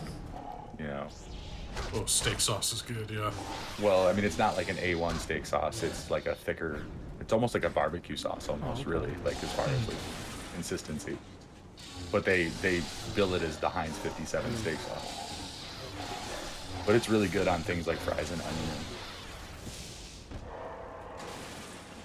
I actually think I like it with chicken more than beef. You could buy a cup of meat at Taco Bell, really. Sounds interesting. Yeah. That must have been back when it was like, I don't want to say the retro Taco Bell, but like when it had all the wavy and colors and the triangles and the dots as like their logos and stuff. The inside. 90s Taco 90s Bell. Taco Bell, yeah. Yeah, the Taco Bell right when I started working for Taco Bell. Yeah, like they still will do the cups of meat. You just order a side of beef, of like taco beef, and they'll put it in a container of some kind, one serving of beef. Yeah. You know, you can order any individual ingredient as a side, basically. Yep. Like my wife likes to get a side of Fiesta salsa and put it on her nachos.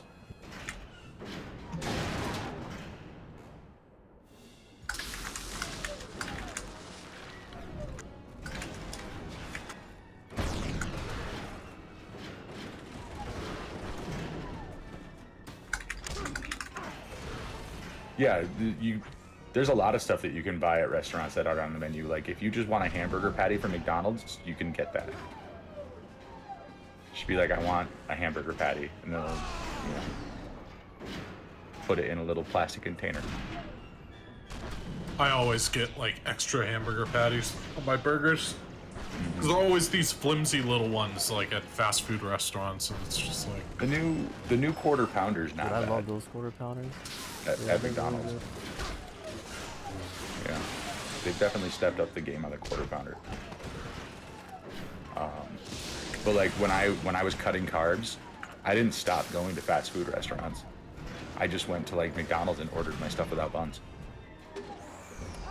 You know. There you go. Yeah. I mean, that's practically a salad, like, but with the meat in it. Yeah. Yeah, kind of, sort of. But yeah. I mean, they put it on a little bed of lettuce in a plastic tray, and then you use a fork and a knife to eat it. Yeah, you can shave off a lot of calories without getting the bun. Like, I feel like people would be surprised how many calories are actually in these freaking buns.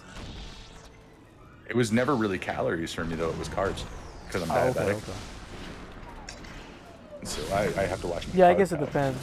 But that's how I lost like 100 pounds, was just cutting carbs. I never exercised or did anything. I just controlled what I ate. Yeah, diet's a big percentage of losing weight.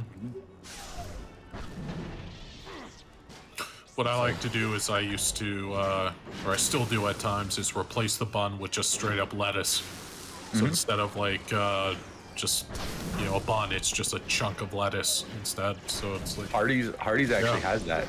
They serve 2 different kinds of sandwiches with bunless options where they make them basically like wrapped in lettuce. Same with In-N-Out, yeah, the protein burger. Yep. Yeah, and they do one with burger and one with chicken. The grilled chicken's really good that way.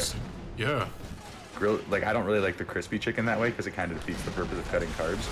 Yeah, exactly. Yeah. But grilled chicken that way is fantastic. And then like Jimmy John's has the Unwich, which is just a giant lettuce wrap. You know? Yeah. Like it's really not that difficult to eat healthier at fast food places. I'm not gonna say eat healthy because you're still eating fast food. but you can make better choices is all what I'm saying. Oh yeah.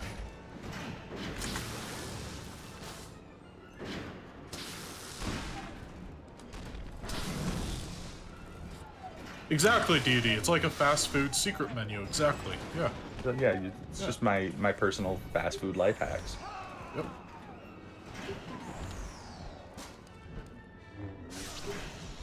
I loved that about this game.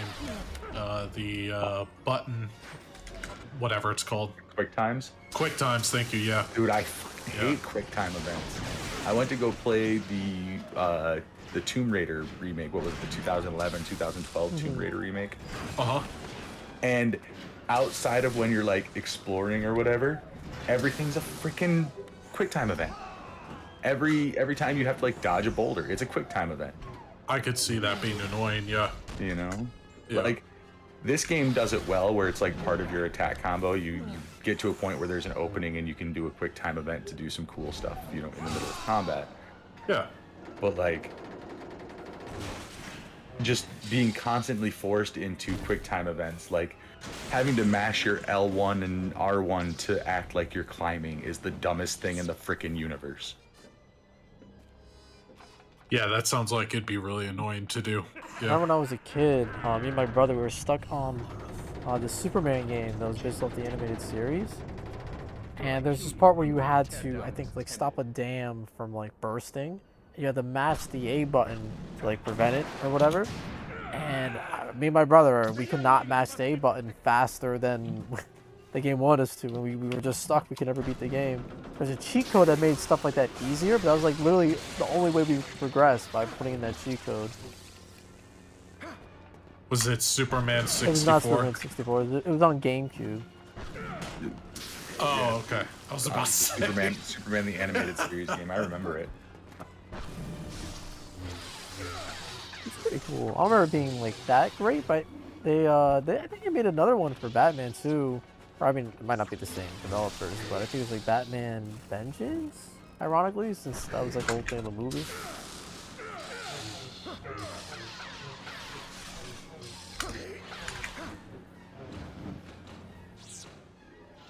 This dude was such a pain in the ass on the Wii version. I want to play through the PS3 and Xbox versions. I grew up with the Wii one. I didn't even know there was a difference. Yeah, each console had a different storyline.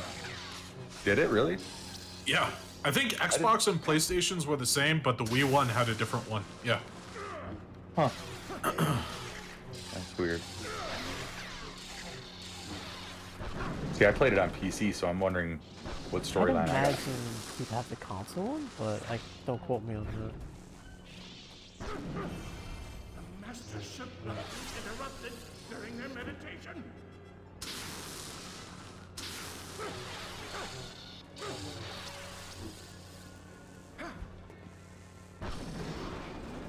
Funny, I was actually thinking about playing this game like last week or so for my stream, and then I was like, no, it's got all that copyrighted music in it. Yeah, that's the hard part about Star Wars games, is that the music is really what gives it the ambiance and hypes it up. Yep. Like, playing the Lego Star Wars game, like, not being able to have any music on it just is, like, really, really awkward and weird, because it's just, you know, you're so used to hearing, like, the theme of the introduction for the movies, and, you know, Duel of the Fates also, and it's just, like, so different without any music. This game is not considered canon. No, it's part of the legacy stuff. Yeah, it's Did I not turn the canon music off? I've been whatsoever. playing with the music on. I didn't even realize that. We'll just delete the VOD. Yep. And then in your note where you track your videos, just put deleted VOD for copyright reasons. Yep.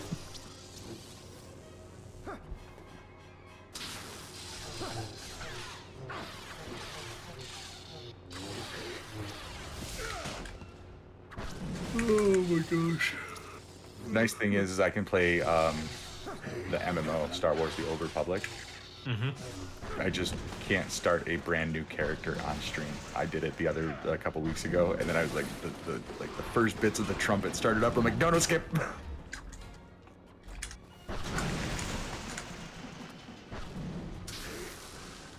Hydrate. Uh-oh, need to hydrate. You're back and you need a drink. One of you guys should hydrate for point redemption. I just did it. You're welcome. Hydrating with Nordic Berries Premium Cider. Sounds good. Sounds hydrating good. with a It white is quite peach ginger bubble.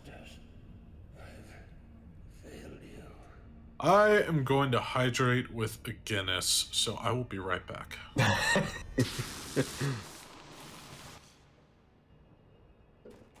You know I'm doing here. So I did something this weekend I rarely ever do. I binge watched an anime. Which one? Yashahime.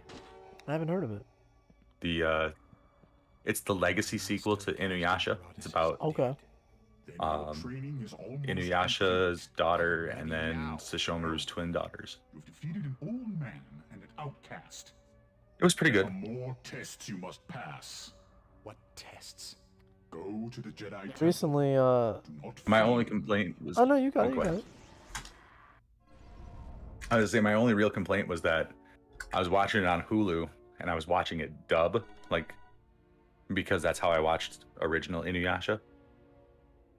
And I think they changed Moroku's voice actor. Like, I really think they do. Gail said they didn't, but anyway, they have like almost the whole series in dub until you get to episode 42 of 48, and then you have to watch the last 6 in sub, which I don't mind. It's just I was going for that nostalgia bait.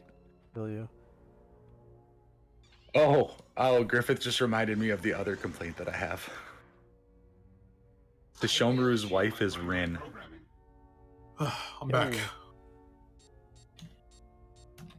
Like there was some time that advanced and it was after Rin turned 18, but basically the minute Rin turned 18, Sesshomaru knocked her up. It's so disturbing. Like he was her protector from when she was like, what, 8 or something? How old was she? There's so much like weird child grooming in that scenario. Looking at Google Images, it looks like she was incredibly young. Yeah, Rin was a kid. You know, Kagome was 14 or 15 during the events of the original series, and Rin was younger than her. That's really creepy. What was his name? Started with an N. Naraku. Naraku was the main bad guy in Inuyasha. The Emperor has decreed a quarantine. Stop and prepare to be detained.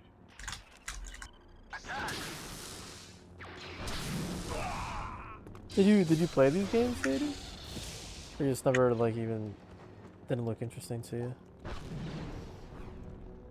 Cause I'm like David was saying he was never into these games, which is fair.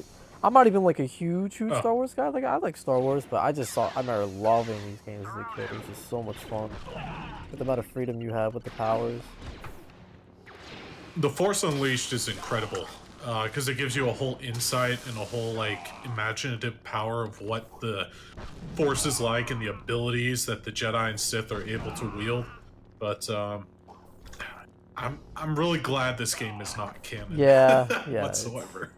Because if it was canon, then the movies would make no sense whatsoever. Because I think in the first one or the second one, you fight Obi-Wan's ghost, and you have to kill the ghost of Obi-Wan.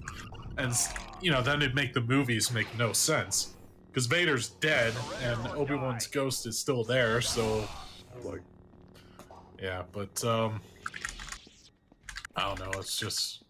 The games are so fun, though. 100%. They're so fun. The first one, the second. The second one felt... It didn't... I don't know. Yeah, no, it didn't feel as good. I'm like glad it's not just me. I always felt that way. Something about the first one just felt a lot better. Well, the fact that there was an entire game in the first one, like if they would have made the second one like a $20 DLC or $25 DLC, I wouldn't have complaints on it. But they made it a fully released game with like a 4.5 hour, you know, story. That's how long it was? Yeah, there was nothing to it, dude. I mean, it's been a while, so I don't really remember all of it, but damn, 4.5 hours, shit. Yeah, there was nothing to it for like content.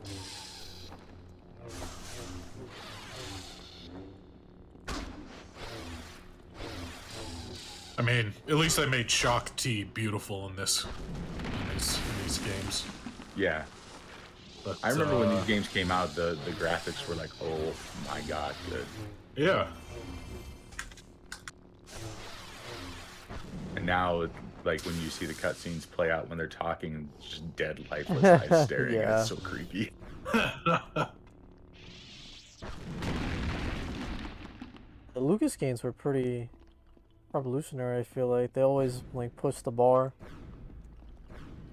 Mm-hmm. Yep. I mean, Star Wars Battlefront 2, Republic Commando, Force Knights of the Old Unleashed. Republic. Of course. I guess if you're into Like, that old for- time. Yeah. Nate. Nah, that one's fun too. You wanna really go back? Not blind yourself with anger. Super Empire Strikes Back for the Search Super your Nintendo. feelings for the truth. Oh god. Oh god. That was my favorite Star Wars game as a kid.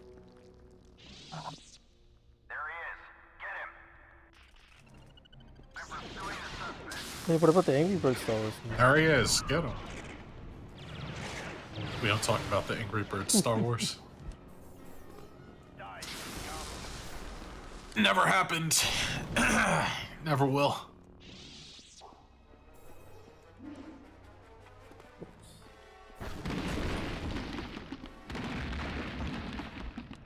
Look at that fall. An Empire at War remake would be really nice, though, if we could get that. If any game companies are listening and want to create a Star Wars game, Empire at War would be really good. They just randomly remastered this game and just for Switch. From what I understand, it's only just for Switch. It's not for any of the other consoles. Yeah, because like the PC one doesn't need a remaster. I think you can mod it. Like, well, I think on like, I think you could still play, like, isn't there like a virtual console version of it for Xbox? Let's see here. I don't know if it'd be on Game Pass, but I could swear like you could still download it on Xbox. Yeah, PlayStation, it's on PS Now, but it would be nice to get like an actual like remaster or something. I doubt they'll ever do a remake, but remaster would be nice.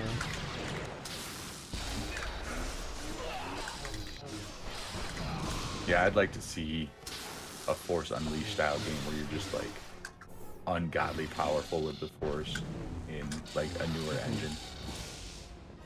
Something with like PS5 graphics. God, yeah.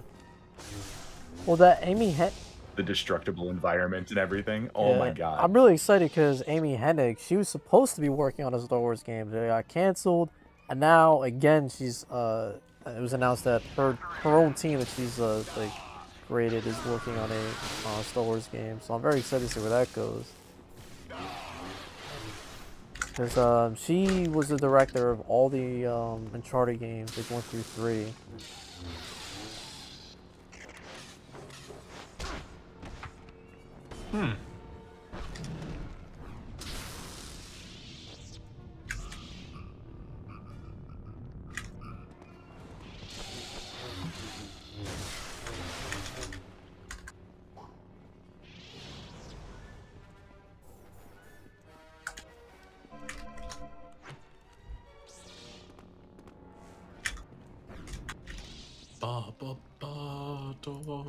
One of my other favorite parts of this game is just the lightsaber customization. You could change the colors like whenever, and there were so many colors to choose from as well. And being able to change your character's skins to like any character in the game, or just like the most random characters like you could imagine. Like having Darth Revan, I think, and Darth Nihilus in here. It's like so cool to have that. The scent of your fears, intoxicating. I'm going to enjoy this.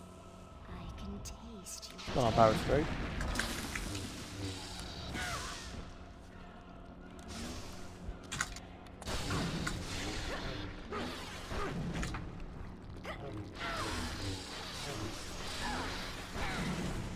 I am not afraid of you. I know, but there is a face that terrifies me. I can sense him.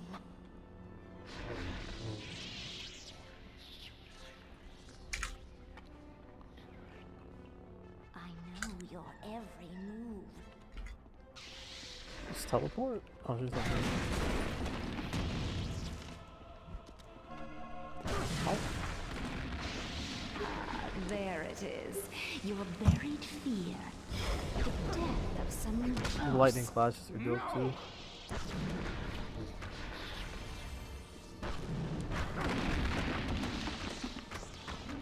Oh shit. Destroyed my health. It's better.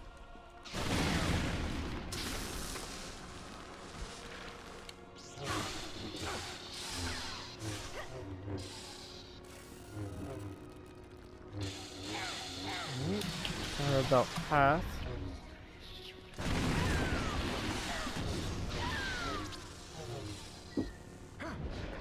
Nick, do you know what's happening with that one Star Wars game that's being made by Quantic Dream?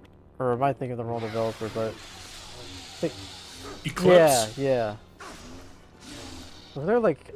I haven't really been following it. Let me see if there's any news. I know there's like some controversy with either one of the developers or the director or something, and there's like up in the air whether that game was even still being made. May release in 2025 is the current rumor. 2027, March I've 3rd. seen that.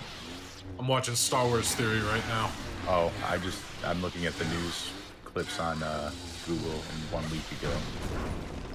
There's an article about May release in 2025. That's absurd.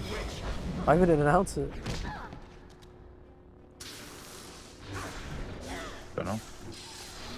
The Kingdom Hearts. Yeah, right.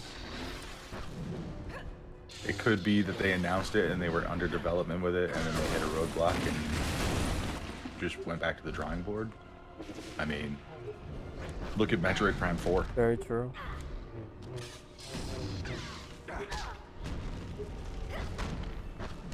Oh, here's why. Since announcing the title, Quantic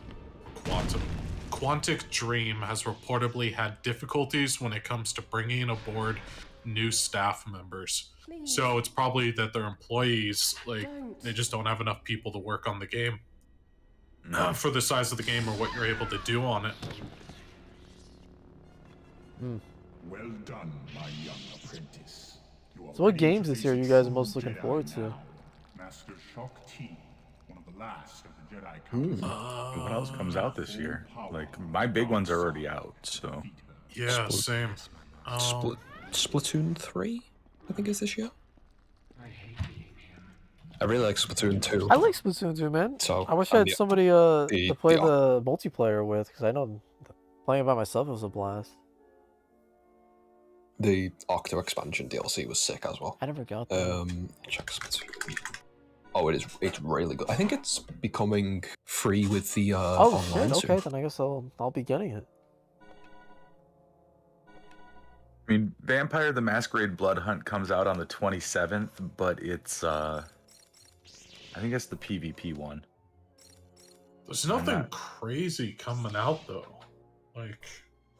Isn't the new God of Oh War? yeah, God of War apparently is still set for this year. Oh, Nintendo Switch Sports on the 29th. Oh, yeah. I give it a Let's week. see here. Then it dies down. My wife would probably be interested in Evil Dead the game coming out on May 13th. Vampire the Masquerade's Swan Song comes out May 19th. Not sure which one that one is. Oh, yeah. Oh, Bomb Rush Cyberpunk. Oh, I've been waiting for Bomb Rush Cyberpunk for so What's long. that game about? Oh, man. Guys, get hype. Diablo Immortal comes out June 2nd for your mobile phones. No way! Dude, let me pre-order and download that right now. I mean, we do have phones. Let me pre-order. Yeah. Apparently, the Switch is getting a Demon Slayer game. It reminds me of The Hinokami Chronicles Oh, on okay, June that's 10th. the I port. led the That's Imperial cool. forces at the Battle of Kalos. Kalos was like Mario Strikers Battle League on June Oh. 10th. Oh, yeah. we raised the planet. Oh, that's gonna be sick. A Shadowrun trilogy coming out on June 21st for those super old geeks like me. Yes. Do you know Fire how to Emblem's Three Hopes comes out June 24th. I'm probably going to butcher this name, so don't make fun of me. I know you got it. You got it. Disgaea 6 Complete comes out on June 28th. Oh, fuck, I forgot Disgaea 6 was getting a complete version. Yeah, I played Disgaea 5, and I have Disgaea 2 on PC. Pretty fun. Fun games. Live Alive or Live Alive. Oh, yeah, whatever it is. Live. It's the, it's Comes one out of the on the Switch on July 22nd. Digimon Survive comes out July 29th. Xenoblade Chronicles 3 comes out July 29th. The order survives. I cannot allow you to be captured or killed by the Apparently a new Saints Row game is coming out in August. It's like a reboot. Is it? Okay. Yeah. Splatoon 3 is in September. She hasn't been corrupted. Not yet. She's just Gotham Knights is in October. Forspoken is in October as well. Starfield is in November. Hello Neighbor 2 in December. Sorry. Hello Neighbor is just... It's just a name that I recognize. Yeah, so it I was thought at of it. PAX. They had a whole, I think it's Tiny Build that makes the game. Yeah, they had a huge thing for Hello Neighbor. Yeah. Sonic Frontiers is listed in this list of 2022 with an unannounced date, so I'm not sure if it's coming out in 2022. I think it's been stated 2022, but I think it's going to be like a Breath of the Wild deal where it's Bro, pushed back if a it bit. is, Because the push it back. Like, dude, I don't want that game to be rushed. Like, please. Yeah. Like, stop rushing these fucking I Sonic really games. don't want that game to be. Ooh, Ultimate Fishing Simulator 2, Let's baby, let's go! Oh, hell yeah. Yes. I forgot there's a Ghostbusters game coming out. That's right. Ooh. It's kind of like DBD in a way, but the hunters are able to like fight back. Hey guys, let's basically. not forget about Dragon Ball: The Breakers. Or the survivors, I should say. One Piece Odyssey is coming out. Again, it's on the list of 2022, but without a specific release date. Yo, Grounded's coming to the Xbox S. Nino Kuni Crossworld's coming to PC, iOS, and Android supposedly sometime this year. Yes, you're big it is. You can pre-register.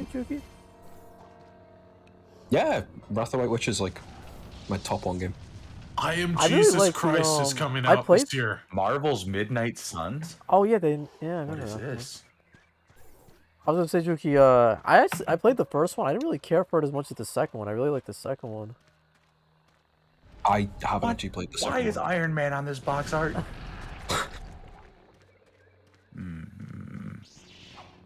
Wolverine I can accept. So on the box art we've got Wolverine, Ghost Rider, Blade, Iron Man, and who the hell is the chick? I think you can create your own character in that, so maybe that's what that represents. Okay. Maybe. I don't know who that is. But, I mean, it's a Marvel game. I'm in. I think it's supposed to be... Published by 2K. Developed by Firaxis. I think it's like a top-down strategy Okay. game. Like, what are those games called? Like Yes. XCOM. Yes, exactly like that. Yes, I love Yes, that's XCOM. up your alley, man. So I guess we can add that to the list of things I'm excited for. Mario and Rabbids Sparks of Hope is supposed to come out this Just year. make a Rayman game, bro. Yes, thank you, Iron. Rabbids. Yes, and not a Rayman Rush, like an actual Rayman game. To be fair, the Mario and Rabbids games are Stop it, actually really Yuki. fun. JoJo's Bizarre Adventure All-Star Battle R for It's just a PlayStation 4 and remake. PlayStation 5. It's just a remake. That's all. There's legitimately a game coming out in 2022 called I Am Jesus Christ. Yes. Have you seen the memes of that? No. Oh my god, I gotta send you this. IGN did a thing of like the reviews for it. I'm looking Hogwarts so much Legacy, forward to that game. Gungrave, Gore. Gundam Evolution is supposed to come out this year. I'm gonna put it in chat. And I'm gonna DM it to you, Alec. You know, God of War Ragnarok, Ghostbusters Spirits Unleashed, Like, Final Fantasy VII Ever Crisis.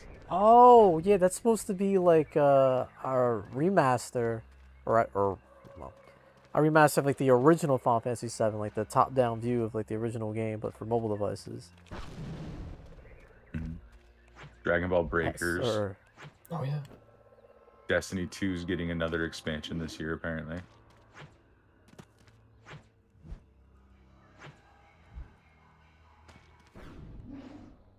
There's a game called Coffee Talk. I've heard of that game. It must have been like a... is that There's- supposed to be there's like one- a VR chat or something I like don't that? know. Coffee Talk Episode 2, Hibiscus and Butterfly. It's like a dating sim, if I'm not mistaken. It sounds something that's very not in my wheelhouse. Bayonetta 3, I thought that was out already. I don't think so. Maybe not. Avatar is in the Blue People, Frontiers of Pandora. Okay. Advanced Wars 1 and 2 Reboot Camp. Yeah, that's about it that I see that has kind of recognizable names to it. But anyway, guys, I'm gonna hop off. I gotta make a couple phone calls before my Alrighty. an hour. So, Have a great stream, dude. Guys, I get out. See you. See you. Farewell.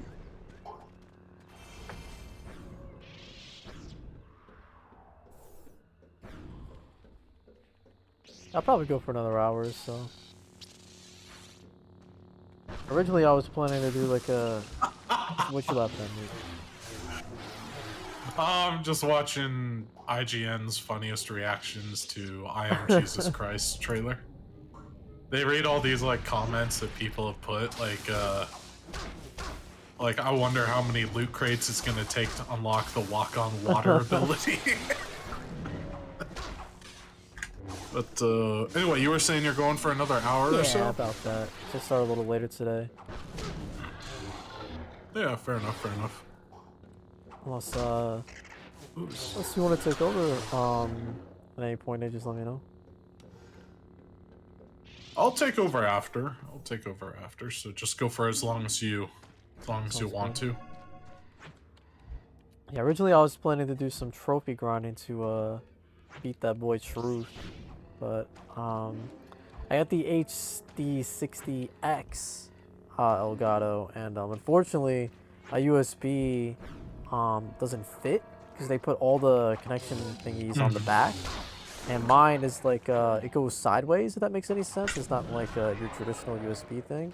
It's like for the Oculus, right? So it doesn't fit next to the other two connection things. So I ordered one. It was supposed to come in today, but I guess it's coming later in the day, like tonight. So next stream.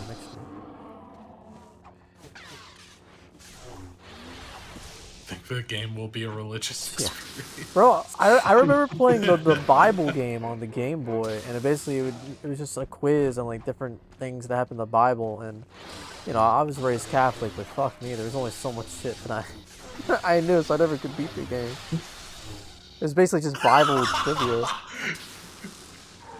One guy says, I read the book, so I kind of have it spoiled for me already. That's funny as hell.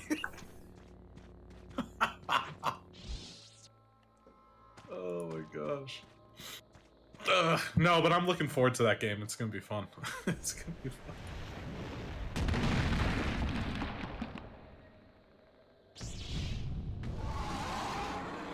That's right, true trophy grinding. Drew's like really confident, man. It's almost like disrespectful how confident he is that I will like not surpass him. Like, yeah, he's really not that like high above me. Like he's 420 and I'm 406. Like damn. Every time I get a platinum, I rank up. So I feel like it's just a matter of time. This Rancor is beating my ass.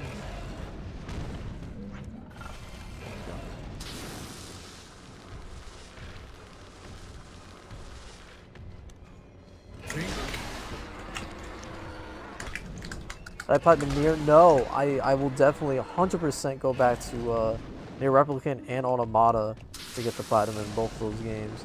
I love those games enough already, so just to replay them for this stream would be awesome. But first and foremost, I want to get the platinum. Yeah, the Nier series is definitely like one of my favorite of all time. And Automata is probably one of my favorite games of all time. Replicant's really fucking good too. I didn't expect to like Replicant that much, but it is very good.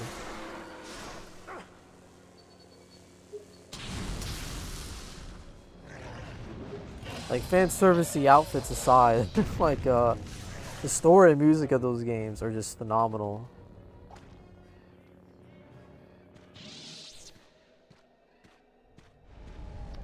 So funny, I was just speaking about it. My cable just came in. Just came in now, so I'll be using that next stream. Yeah, man. I should get the adapter, whatever the hell you need to stream like mobile games, because eventually I do want to stream some Legends on the. I was gonna say leggings, Legends on the channel. I bought an adapter, like a small one, because I've got a HD60S, but I don't think the Pixel 6 actually like streams video to any monitors. So because I was like, oh, I'm doing all this like Dokkan stuff. Maybe I could just make some videos on the side, just as Yeah. like a test. And then my phone was like, Nah, you'll be alright. so I'll have to do screen recordings, which is fine. The Dokkan data download will probably be after the maintenance. Let me check the maintenance for you. What time is that at, so that way I know exactly when to go to bed? I mean, end stream, sorry. Yeah. The Dokkan maintenance will be at 4 PST to midnight PST. So, whatever time zones. What time? What day? What day? Today? Today, yeah. No, actually, no. Tomorrow night, I think. Does it say the 26th or the 27th? It says the 26th. 25th? 26th. 26th. Okay, so yeah, tomorrow. Because I was about to say, like, that would have been, it would have came out like an hour ago. I'd be like, wait, what? Like, hold the phone. Okay, so at 4 p.m. PST. Okay.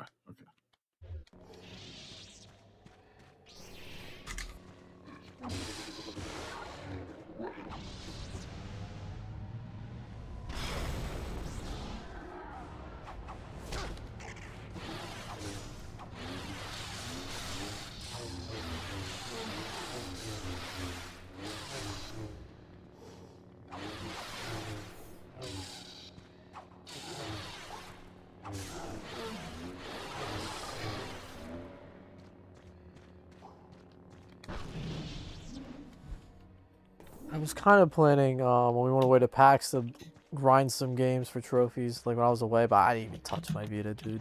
There wasn't really that much time.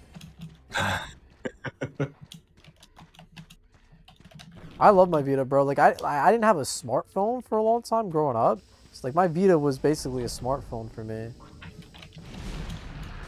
Like I remember back in the day messaging this girl I liked on my fucking PS Vita through Facebook Messenger, bro. It was so sad.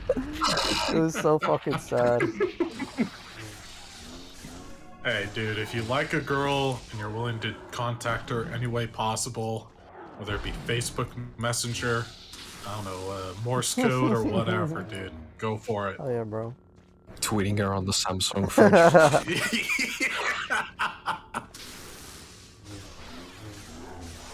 Breaking the ice while also getting some, you know? Yeah.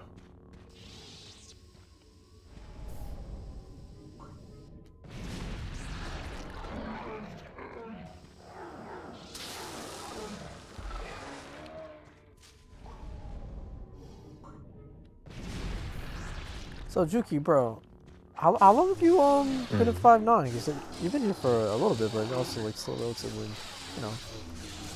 Oh, I don't know actually. Maybe like September, I think. Wow, Like September really? of 2021. Fuck. So you have been here for a minute, damn. Have you talked to Stray much? Yeah, Stray was in the my like initial, I'll say interview. Oh, that's like no way. Stray interviewed you? We're in the. Yeah, he did the editing test. Okay. With me. That's dope. Yeah, I feel like you two would get along. That's what I was asking. Oh yeah, well, I mean, we can both understand each other, so. Stray's a good dude. He's great.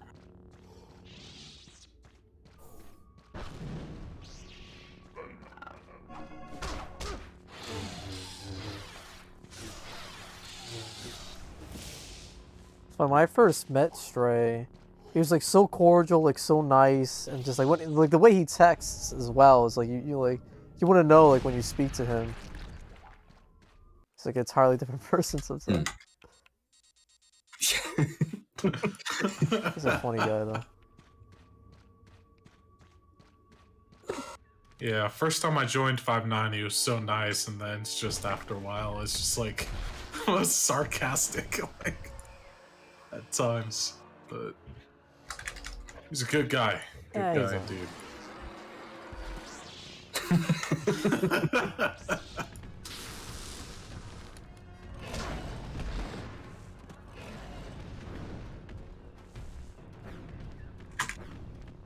It's a lot of fun working on the This Weekend parody video with him. Fucking Oh, that shit yeah. was so funny, bro. Like when he something about like those three like dancing Santas doing like whatever cringy dance they were doing. It was just hysterical to me.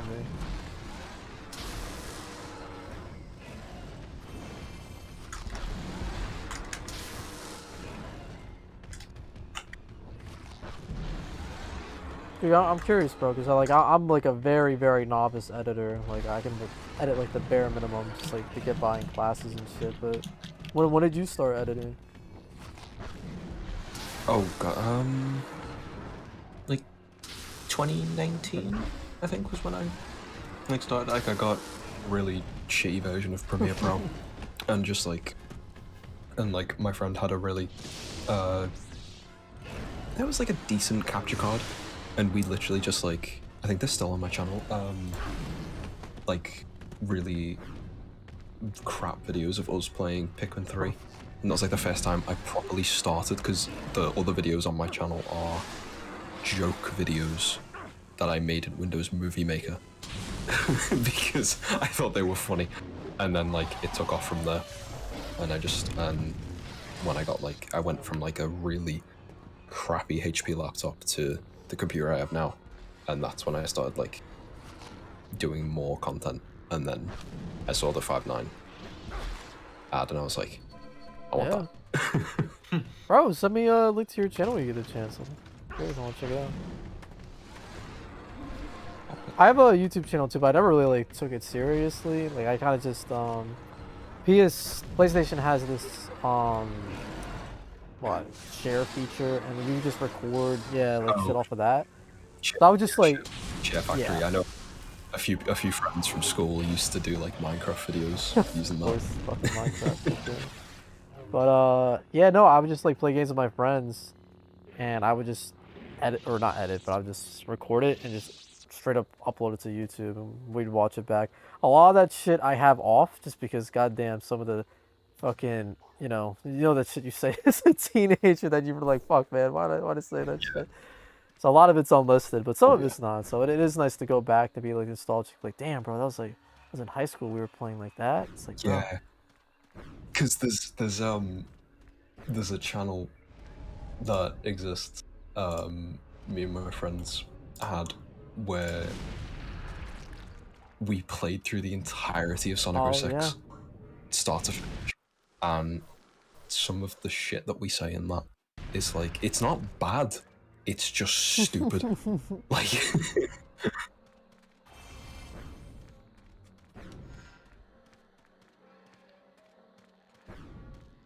PAX was great, Emilio. It was just, it's hard to like say what my favorite part was. Like meeting that dude Mega Ran was really dope, just because I'm like, I'm a fan of that guy.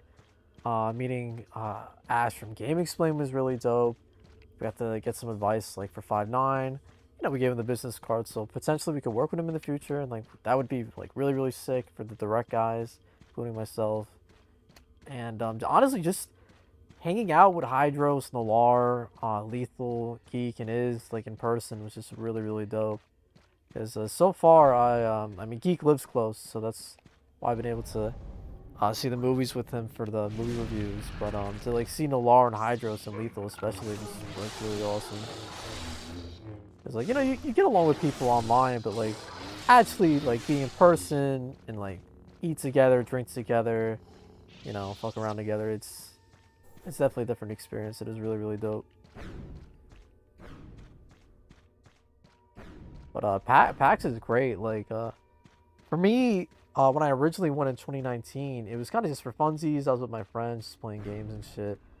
But this time, obviously it was for work, but we still had fun, of course. But I didn't realize how important like networking can be there, just because you go to these panels and it's just like it's prominent people leading these panels, and then they'll go out of the auditorium that they were speaking in, and you can just straight up talk to them. I mean, of course you're not gonna like have like a full 1 hour conversation, but you can just ask them for tips.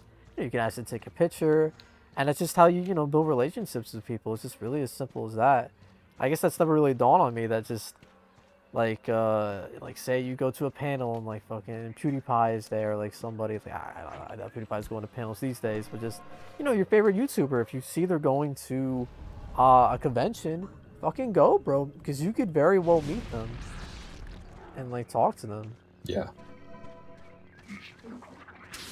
I did that with I went to Insomnia Gaming Festival like a couple of years ago before COVID, and I met Pyrocynical. Oh, that's awesome, man. That's awesome.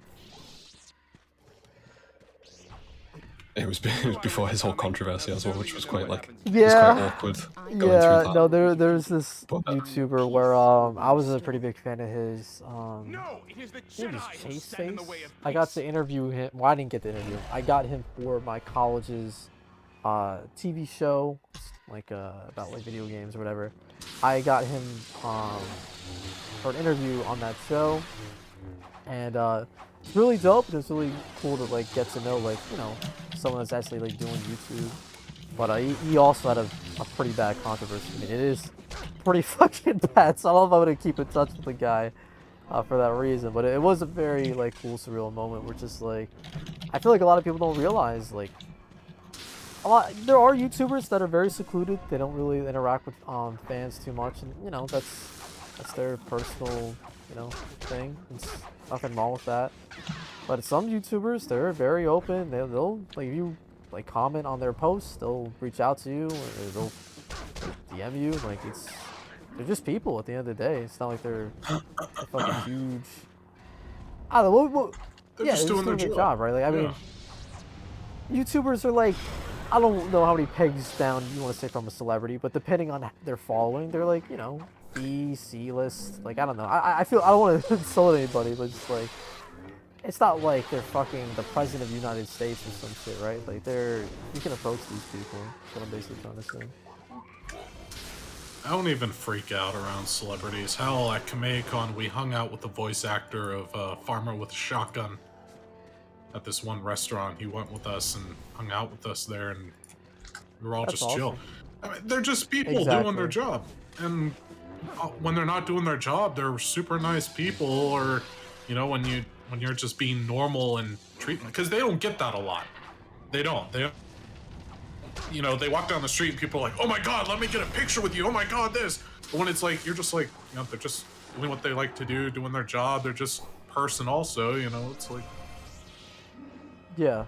It's just. Yeah, it's like they basically said it. Like, just be real. Like, don't be like, oh my god, it's just like, bro, just like. They're a person, so just treat them like one, and you'll find that you'll have a better experience talking to that person because of that. Yeah, the way I look at it is like, how would I like it if some random Tom, Dick, or Harry like ran up to me on the street and was like, "Oh my God, you're Ghostly Nate! Let me take a picture of you," and then like 40 other people come bomb rushing over towards me to like want pictures also. Like it feel good, but yeah, at the same time, it make me feel like uncomfortable and weird at the same time because I'm just trying to do my own thing. And it'd make me feel like I can't go out and do something without being, crowded by people or whatever. Like, so, it's like, just they're just people doing their thing, and, just. Yeah, Red, that was really dope. I highly recommend you check out their new channel, Good Vibes Gaming, because they do good work there. But yeah, a lot of the old guys from Game Explain, they moved over to Good Vibes. And they're doing great, man. I think they started that channel like a year and a half ago, or maybe just a year ago. And they're already almost at 100K. And I remember last time I checked, I don't know if it was this fall or this summer, they were only at like 20 or 40. So the fact that they achieved that much growth so quickly, it's inspiring. It's definitely something that I think we could look at for Direct and like even the other channels.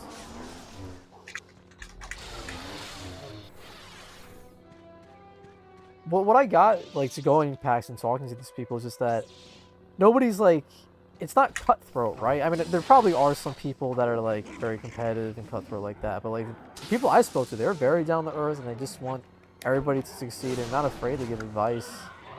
Like, very down to earth people. Not yet, Emilio. I'm working on it. Right now, I'm just an apprentice.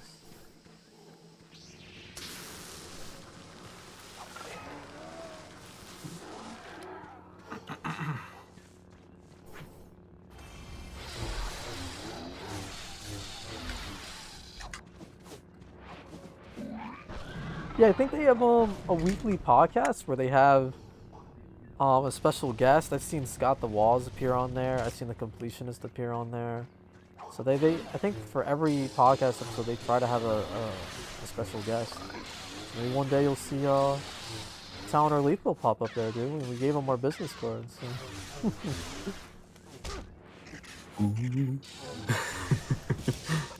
Tease him.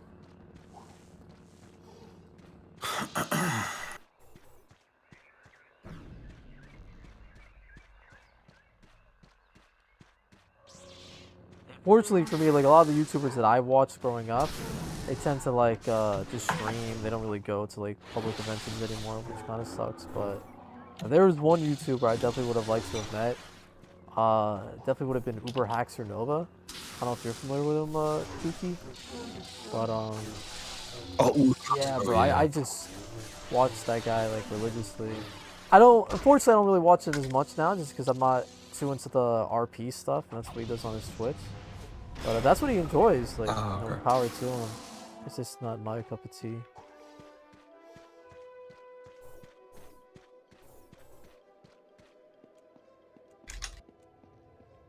It's just weird to think about, like, when I was growing up, I didn't really watch all that much TV. Kind of just played games and watched YouTubers, so I don't know. Oh yeah, no, that was the same. It's like why it's why it's weird that I edit for people. Like, I don't know. It's I feel like it's just like you want to grow up, you kind of want to do something similar for other kids, you know? Just kind of like be a form of entertainment. I don't know. I see posts where like, bro, I'm so glad I grew up with like people like PewDiePie and like others, and just like this generation has like Dream and like people like that. I'm not like too knowledgeable about Dream, but it's just like, fuck. Oh, dude.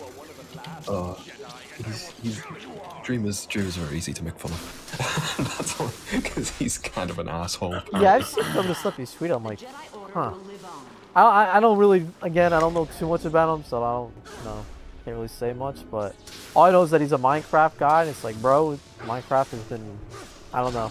Is that all he does is Minecraft, or is it like other content? Oh, okay. I think so, yeah. I'm surprised, because I feel like a lot of the Minecraft scene is kind of like died out.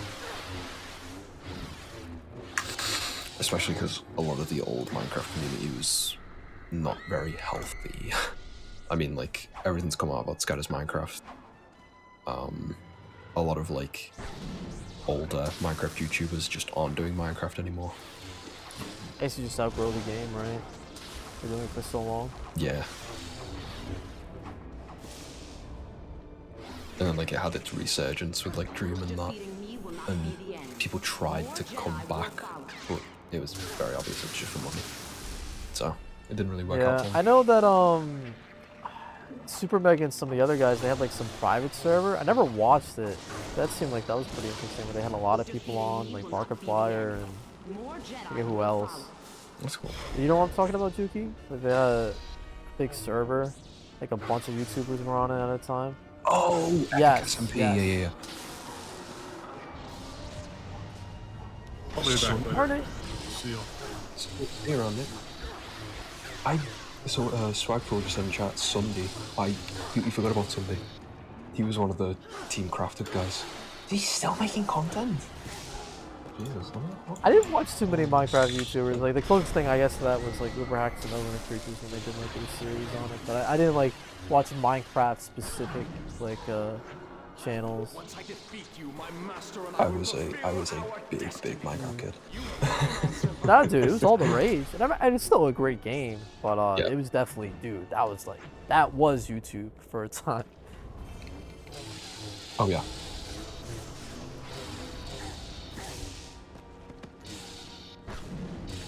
Yeah, before that, it was like Happy Wheels, right? Oh my god. Happy Wheels, Gary's mod, like Vanos, and them. were like dominant for so long with GTA, and bringing back all the memories. And Amnesia too. Amnesia was fucking huge. All the custom maps and shit. Bro, did you hear? I imagine you seem like we watched like so much good. Did you hear about what happened with Cry, like Cryotic? Oh yeah, dude, that took me aback, bro. And like how he like was such an ass to like all the other members of like the late night crew. I was like, what the fuck? Because I love the late night crew. It was like, Same. it was just it was one of those things that I just put on and just like listened to. That was like one of the first streaming. live streams on Twitch that I tuned into. I still remember what it was. It was on Cry and Rust. They were doing a race who could beat like Leaf Green or Fire Red first.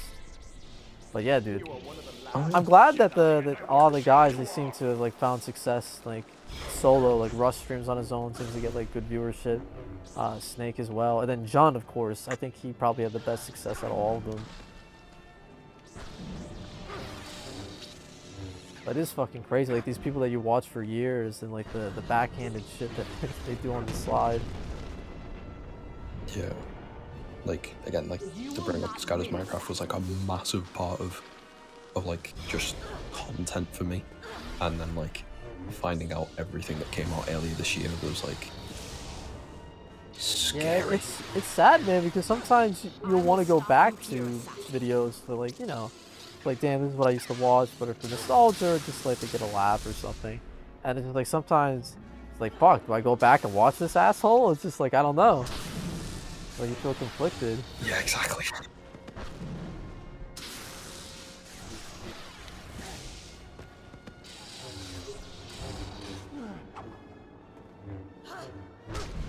But it just goes back to like YouTubers are just people, man. Like exactly. They don't have like a PR team. It's just them, bro. I think. Yeah. Oh yeah. God damn it, too soon.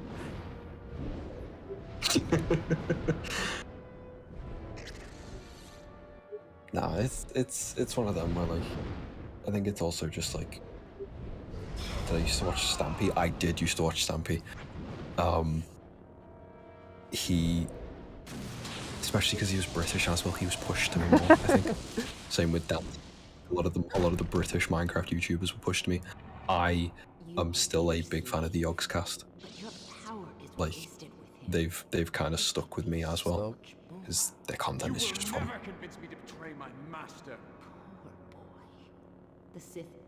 It was weird, like for one of the things, like an assignment in university, I had to do like pick 5 media companies that you want to work for in the future, and I just put the Yogscast down as one of them. Well, funny you say that, Juki. I'm actually for my PR class, I'm actually doing 5 Night fucking gaming. And it was like when all that shit was going on as well, it was like, fuck, dude. Well, I have a case yeah, study right? now. It was like, god damn it. My mission is complete, my master. But it is funny because like in class we would have like brainstorming sessions like to come up with like ways to promote the company that you've chosen and shit like that. And just explaining to like what other people like what 5-9 is, it was really awkward. And I would like bring in the hoodie to be like the 5-9 hoodie that I have, like, yo, it exists, guys, it exists. I'm not fucking with you. It's real. Real. It's like when I first, like, I was on the course and I like, because I joined the course before I started sorting stuff out with 5-9, so I was like, I was asking my tutors for like advice on like, because it's like, this is like my first editing job, and everyone here has been fantastic. Hello, Eric. Yo. But that's good. Yeah, no, it's like. So are you still in school, Juki? I'm in university. Yeah, I forgot. I've had that conversation with. It definitely does sound more appealing calling it university than skill. Like I get it. I should call it like, or even just college. No, yeah, because I think it will be college for you guys. Because I always forget that, like, because I technically went to college last year, but now I'm in university. Oh, Okay, so maybe that would be our form of grad school, I guess. Maybe. I have no There's idea. high school, and then there's college, and then there's grad school. For us. I mean, I'm only 19, so. Oh fuck! Well then, yeah. I imagine then you're you're in our form of college thing. There's no way you'd be in grad school that quick. Like you're dude. I guess I'm fairly young in the company too. Like I'm 22, but you're 19. Fuck, bro. That's awesome, bro. That's awesome. You're here and you're like at that age. It's definitely very exciting. Just because there's so much shit you can learn. Just like at a time where most people are just like bumbling about, figuring out what the fuck they want to do. It's literally like it's like perfect for my course as well because it just helps me with like post-production stuff. Yeah, that's awesome, bro. Because like we were working on like a project recently and like I did like the final edit and my team was sat with me while I was doing it and they were just sat there watching like eyes wide as I just did everything dead quick. And I was like, I mean it's my job. And this is for anyone in chat as well. If you are interested in editing, the best way to learn is to literally just shitpost. Like, genuinely, the best way to edit is to shitpost and make memes, because you will learn so much about keyframing, about moving images, about your timeline, about your sequences. It like, genuinely making memes is the best way I learned how to edit. That's awesome. You have lured the Emperor. Yeah, It's what I tell everyone. Dude, I should have fucking got better at that because that definitely would have helped with the fucking Legends Weekend posts. Oh yeah, bro, I would come enough. to Stray. I'd be like, yo, Stray, could you like Stray, please? Yeah. What is thy bidding, my master? You have forgotten your place, Lord. No, like, I guess to me it just makes sense. Like a lot of ways you can do stuff with editing, and like it's I don't know. Editing is one of those things that's just like everyone has done it at least one point with anything, but they just don't know how to apply it to the program. I think because some people use Sony Vegas, and then some people use Premiere, and then some people use DaVinci Resolve. Yeah, in college they taught me how to use Premiere and shit. But the hardest part of editing was not, well, obviously like being in the software, like and knowing shit, figuring shit out, that's obviously difficult. But it was just like getting the files all set up. So like after you're done, like they go in the right places and shit doesn't get corrupted. For me, for some reason, that was always so fucking difficult, like getting that shit all set up. I don't know if that was just because the way the college shit worked. Like maybe it's different when you're on your own personal equipment. It definitely is. Like if your college is attached to a network, that can fuck up everything. Because my university does everything through OneDrive. Okay. So like certain things are synced and not synced, so you've got to make sure that it's in the right folder. It's hard because you'll click on what you think is the documents folder, but it's not the documents folder. It's actually another documents folder that's native to the PC you're on, not the network. It's so stupid. Yeah, nah, dude, I have that issue now. Like, fucking OneDrive is like a fucking disease. It just wants to take over everything, and I just like keep trying to like deactivate it because I want shit on my physical fucking computer. I do not want it in some cloud. Like, the cloud shit is nice, but like, it just does it automatically. And like, if like you have the choice, that's fine. But it does everything automatically, and I'm just like, fuck you, OneDrive. I will be okay. Yeah, I have like 3 places to store things. I have a 500 gig hard drive, a terabyte hard drive, my home computer, and then like 3 separate Google Drives and all this stuff, like just in case I need to back anything up. Because I do it with the 5.9 stuff a lot. Like I'll back up the video just in case we need to re-upload it. Like, because obviously, I'm sure a lot of people have seen with YouTubers where they'll just be like, video goes up, take it down 2 seconds later, re-upload it 3 hours later. Oh, we have to re-export it because of XYZ.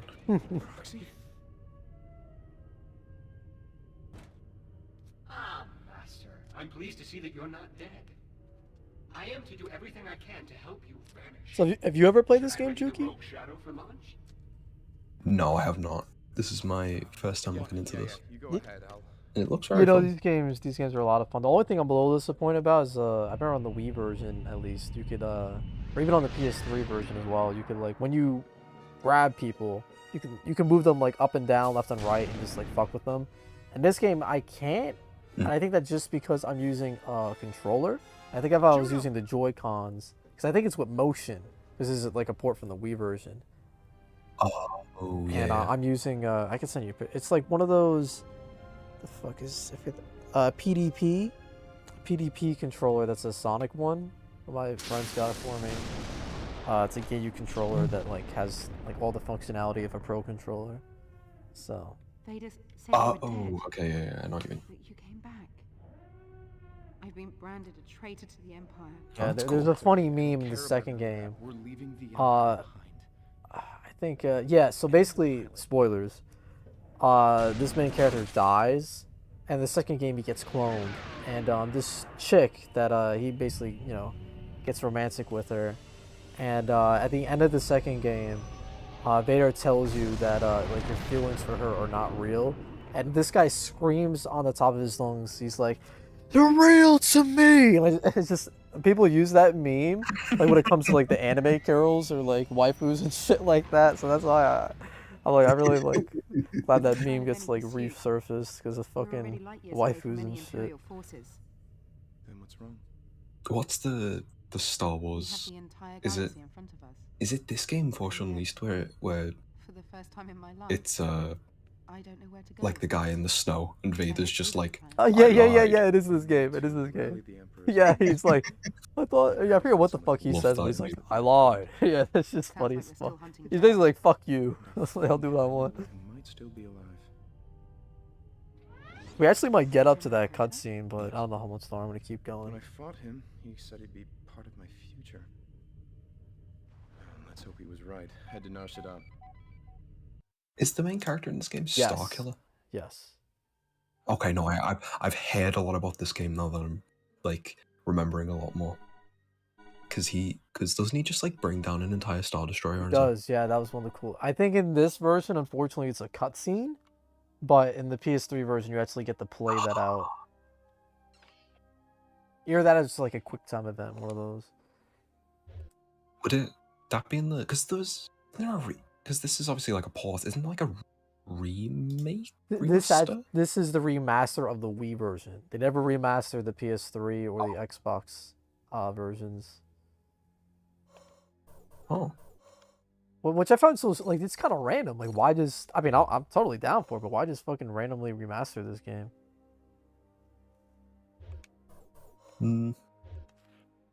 Probably because it has something to do with Disney. Yeah, Daddy, the age definitely shows. It definitely looks pretty sharp. Like, it doesn't look like that, like blurry, like I mentioned it used to on the Wii. But the graphics definitely show their age. It looks better than the GTA remasters. Yeah, you know I'll what? give it that. Bro, that's what I actually I did a video on talking about that game on Direct, and I just can't like, dude, Rockstar is a fucking one of probably the most wealthy companies in like the gaming industry, and the fact that he just farted out that fucking like awful like remake is just like, bro, like what, like how, like I don't like. Rockstar, I would hope that game wasn't rushed, because why would Rockstar ever feel the need to be rushed? Unless it was like an anniversary they need to hit or something. I don't understand why the hell they would rush those games. They did not need to hit a deadline. That's what I'm saying. Like, it was because like the only other example people use is like the Pokemon Company, and like who have a hell of a lot of money, but the difference is that Game Freak and the Pokemon Company are two separate entities. Okay. Like, Game Freak themselves are pushed by the Pokemon Company and Nintendo. Rockstar can just do whatever the fuck they want. They're their own thing. Like, aren't they owned by 2K? I believe so. But I think 2K is probably the reason behind everything getting fucked up. Possibly, because from what I've heard, they're not great. But it's like, I don't know. I think I'm happy we've got a lot of games recently that are not rushed messes. Yeah. No, I also, what was particularly scummy about those remakes was that you could only buy that version of those games. They completely removed the originals from the console stores, which is very scummy. And unless I'm they tried Steam, but I think Valve brought it back on. Because I think they definitely did try to do it on Steam. Yeah, no, you're right. On Steam, it's a different scenario. But on console, I still think to this day you can't get the originals. GTA.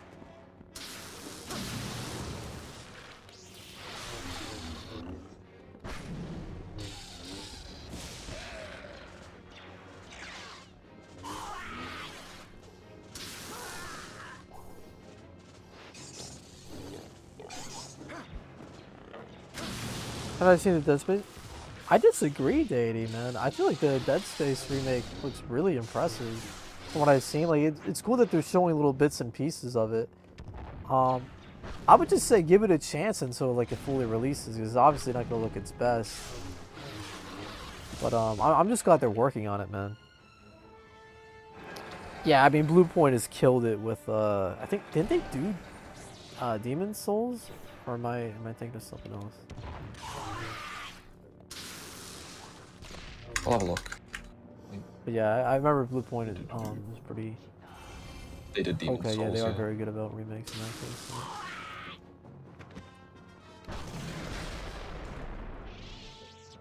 Yeah, they did Demon's Souls and I think Shadow of the Colossus. That's... Dude, I'm curious, do you think Shadow of the Colossus is a niche game, or do you think it's like a pretty popular game?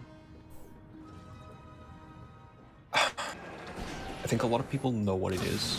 I just don't think a lot of people have played it. That's fair. You know, I had not an argument, but I was like having a back and forth with Dondre. I was like saying like how that game is niche, and then like Geek and like Nolar, they were fucking laughing their asses off. They're like, that game's not niche, it's like one of the greatest games of all time. I'm like, yeah, it is. I'm just like, bro, you're a casual gamer that's like playing Call of Duty and FIFA has no idea what the fuck Shadow of the Colossus is. Like if you're about gaming, you've probably heard of it or played it, but if you're you know, a thumb sucker playing fucking Fortnite, buying like the latest Spider-Man or Bruno Mars skin, you probably never heard of Shadow of the Colossus. Not that, you know, I suck at Fortnite too. I don't like Fortnite. To be fair, I picked up Fortnite like this time last year because like some of my friends were playing it, and I just thought, well, they added crossplay, so I might as well. I've genuinely been enjoying it. Like it's not. Oh no, Juki, I am entirely biased when it comes to Fortnite. I don't think it's a bad game at all. Though I do think the fucking the story mode is shit, but the battle royale is clearly very polished. I imagine the best battle royale you could play right now. But I also just dislike that genre in general. I've never been a fan of it. That's fair enough. But I'll you know, Juki, I'll tell you my Fortnite hate story. So basically, Epic Games, right? They made this MOBA called Paragon, and it was they made it for PlayStation. You could play the MOBA on PlayStation, which was pretty cool. It was third person, and it looked great. It played great, and it was probably, I think it was my first MOBA, and I loved the fucking game. I loved it so much. And then when it was announced that Fortnite was coming out, it was basically a base defense game where you fight off like hordes of like enemies, and you know, you just build and shit like that. And I bought that game, and it was ass. It was shit, and I spent like $60 on it, and I never played it again. And eventually they came out with the Battle Royale mode, and it blew the fuck up. And two things that especially irked me about it is that the Battle Royale mode is free. So I would have never have needed to buy Fortnite in the first place. So I spent $60 on it for a mode that's like, you know, shit. And then the second reason being is Paragon, the MOBA, they basically abandoned it just because they just went full speed ahead on Fortnite, which from a business perspective, I get, just because of how popular it was, and obviously it paid off, right? But my favorite game died, like, so Fortnite could fucking, like, become this phenomenon it is. And from my understanding, Paragon wasn't like a failure, it just wasn't doing nearly as well as Fortnite was, and that's why they dropped that project, which I was just like so sad about. Nothing was doing nearly as well as yeah, Fortnite bro. was. Like, yeah. It's insane how quickly it took off. And also just because Battle Royale clearly isn't like a fucking unique concept. Like, games have been doing it for years. So the fact that it got popular off of a fucking, you know, gameplay type that... I don't want to say it stole, because it definitely is its own thing with the building. But now, apparently, people like it without the fucking building. But yeah, it's just like...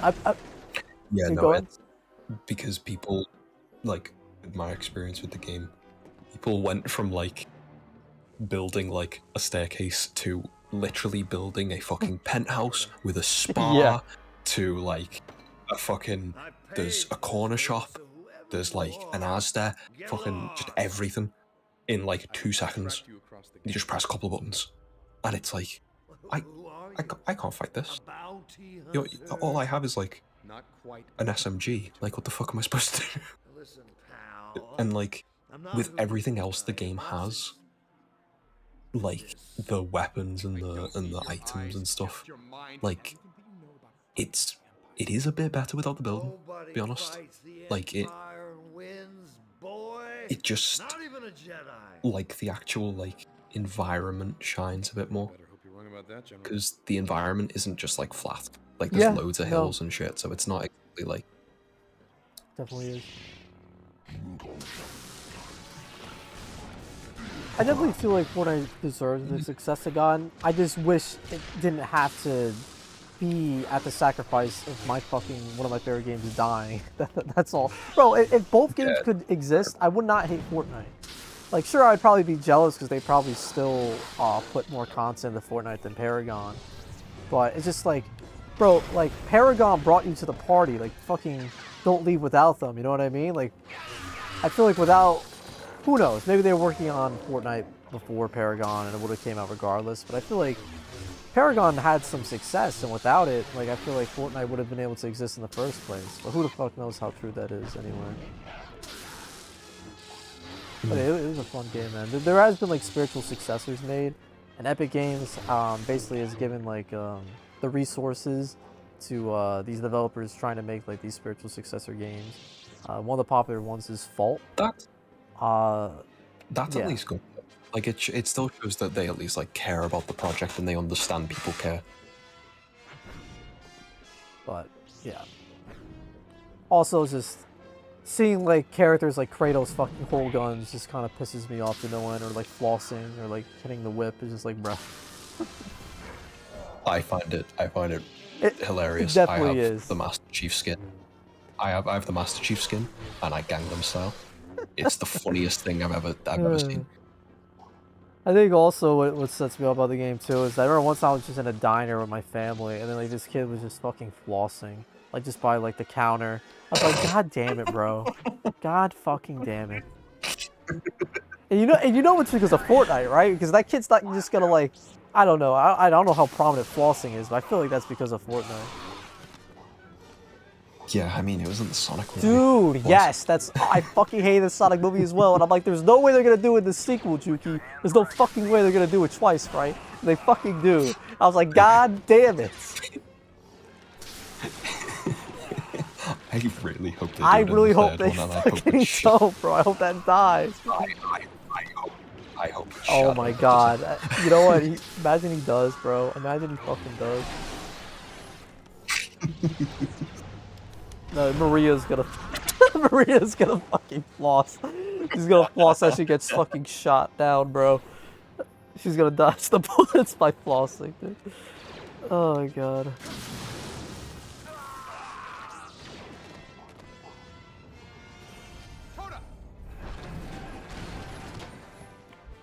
It's crazy how Overwatch 2 comes out soon as well. Yeah, man, I was actually super into the original Overwatch. It's kind of sad to see the game slowly fucking fade away. Because it just got worse with every update. Yeah. Yeah. Like they just changed characters for, like, no reason, made the meta worse, added new characters without improving old ones that really needed it. Do you think the game started to go downhill after the Mercy change? Or do you feel like that was an improvement? Yes, Yes and no. Like, I think the Mercy change was fine enough on its own. It just needed to be tweaked a bit more. Like, I feel like they should have kept it in, like, the beta for longer to let it change. Like, they thought they'd got it too quickly. Yeah. Like, they thought they'd found the new Mercy too quickly. And I think that was the same with, like, characters like Symmetra.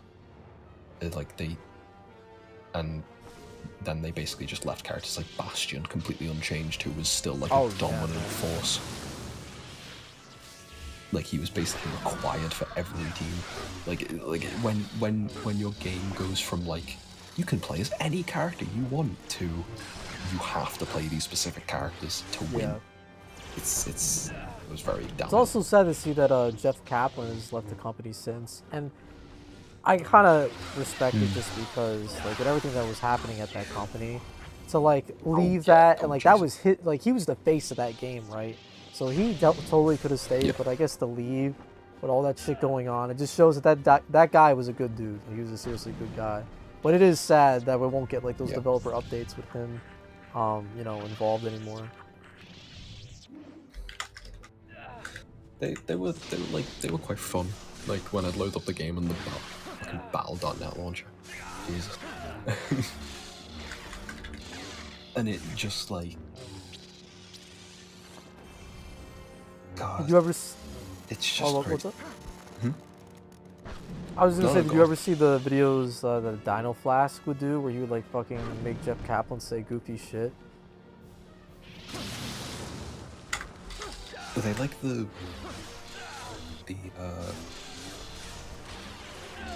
oh yeah, no, I remember these, like, the YouTube Yeah, groups. yeah, bro, those were so fucking funny. The YouTube groups. Bro, I grew up on fucking YouTube groups. I remember, like, Mama Luigi was, like, one of the first videos I fucking watched on YouTube. God. I remember, the thing is, right, I watched that episode of the TV show before I saw the Mama Luigi joke. So I was so confused when people started being like, Mama Luigi. That's funny. And I just thought it was, like, in reference to the episode, not the YouTube groups. All that shit, like the dinner fucking memes and lots of spaghetti. And sometimes I go back and watch. I imagine you know what I'm talking about too, but like they had people would do kind of like machinimas with, like, Super Mario 64, where they would, like, act shit out or whatever the fuck.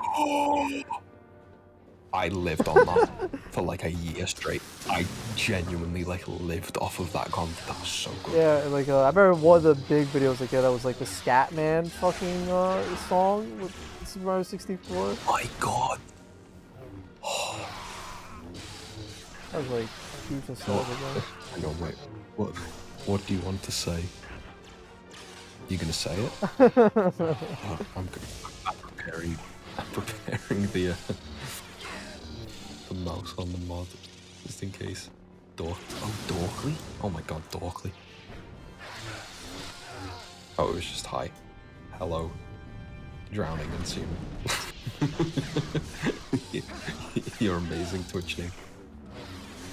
No, I feel like you'll know about Sonic for Hire. For some reason, I think I was just one of those kids that, like, I fucking like Sonic, so I didn't, like, want to watch him be fucking an idiot. But I'm biased because I watched the Sonic Paradox, like, fucking episode. So I didn't watch that much, but I definitely knew of it. Isn't that still going, or, like, just finished recently or something like that? I have no idea.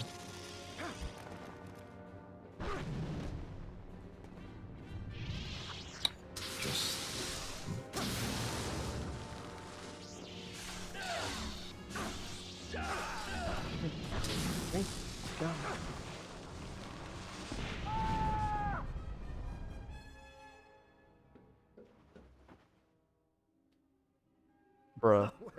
I was good with that drowning guy. The Emperor's no idea. infinite. You'll eventually be killed. Or worse. I thought he was just him getting involved in the conversation with YouTube groups. I don't know. That's one thing. I don't know. Maybe I'm misremembering, but I feel like YouTube poops never even got like that raunchy where they would fucking throw around slurs. It was just loud sound effects being placed and placed. That was funny as fuck. It was loud sound effects. They never like did slurs. It was always loud sound effects, and then like starting a word and like never finishing it. So like when people started saying sus, I thought they were YouTube poops when people would just go sus.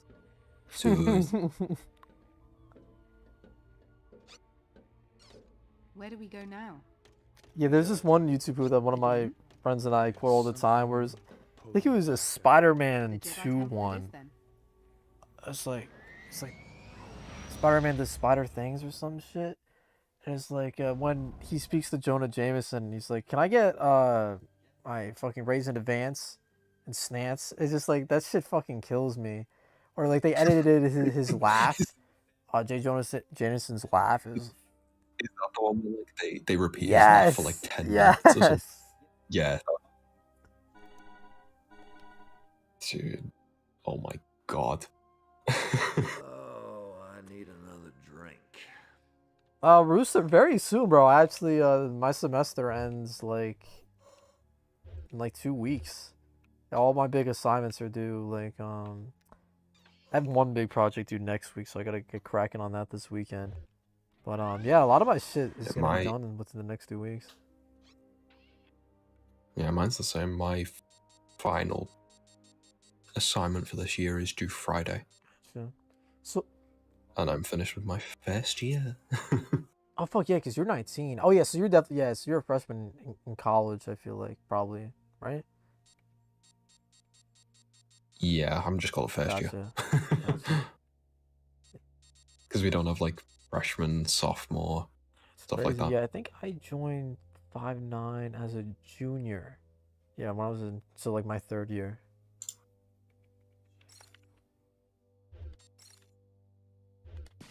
Nice. You know, I remember I was like, what's your major? I'm curious. Oh, media Gotcha. production. Yeah, that was one I could choose as well. And there was like media production, it's like public relations. But for me, I chose broadcast journalism, because that's like writing for TV news, which is kind of in line with what I want to do. Because I want to be on camera, but also like know how to write as well. So that's fair enough. That's why I picked that. And the work that I did at like the college TV station kind of like helped me get the 5-9 gig. That's cool. That's sick. Yeah, bro. I've done a couple of things like with we've started to produce like documentaries and like mini documentaries and stuff like that. Cool. Take it. I'm good. Muted. Oh yeah, sorry. Oh, there we go. That was fine. You know, that's dope. No, I mean, filming shit, I highly respect it, bro, because I don't know what, like, if you used, like, a whole PMW camera or whatever the fuck, or film on your phone, but I remember, like, in my video and editing class, I had to use a camera that, like, was on a tripod. Juki. Bro, I fucking was such a moron, dude. There was, basically, to record the footage, you needed an SD card. That SD card went into an adapter. That adapter went into the camera. There was one time where I was filming a project where I had the SD card jammed in the adapter because I was an idiot and put it in the wrong way. And there was another time where I jammed the adapter into the fucking camera because I put it in the wrong way. So I just that scarred me so much, and I just film on my phone now, or whatever I gotta do, fucking filming project. No, that's fair enough. Like, a lot of phone cameras are like perfect for stuff. Like, I've used like a broadcast camera, JVC, I think. That was a pain in the arse. Like the camera that we used for most recent project was a Canon C100 and some like DSLRs. And I got to use like a gimbal. I remember Hydra's mentioned that you guys took a gimbal with you to PAX. That's what the fuck that is. It's basically like a tripod that's also like a crane. Yeah, no, it keeps the phone stationary. It's pretty cool little thing. Yeah, you can use it with there's like versions you can have with DSLR cameras as well. So I used that for my project, and it helped me get some like steady shots because I did a mini documentary on like different people's experience being neurodivergent, and like and how they like can stim or like release sensation. So like or like how it relates to their job. So the guy I interviewed is like a co-founder of like a theater company, and he was really cool, really awesome guy to talk to, and all the footage we got was on like heavy tripod, massive C100, and then just like the little gimbal with this like photography camera just filming in the background. I mean, you gotta do what you gotta do. Exactly. I mean, there's even some projects where we've had to basically throw the tripod out the room because it couldn't fit, and like have two people hold the camera so it's as steady as possible in one place. And it's been a mess, but it's been really funny. Yeah, I think one of the most annoying parts about using a tripod is that you need to bubble the camera, whatever the fuck. Yes. That was so annoying, bro. Yes. I always forget. I don't blame you, bro. It's just every time you move the camera, you have to like adjust it. Exactly. Yeah, it has to make sure it's level and shit. And then there's like making sure everything is like on the actual tripod is like set properly so you can like do pans and tilts was a pain in the ass.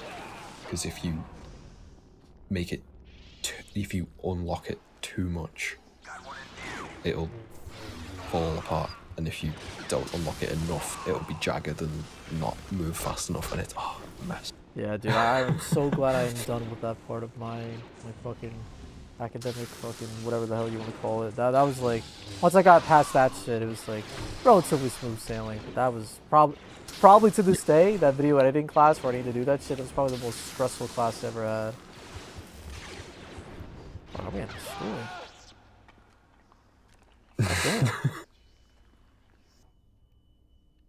I think like one of the worst classes I've had for this so far was like, we had an entire lecture where this NFT company tried to sell us their site. I'm not fucking with you.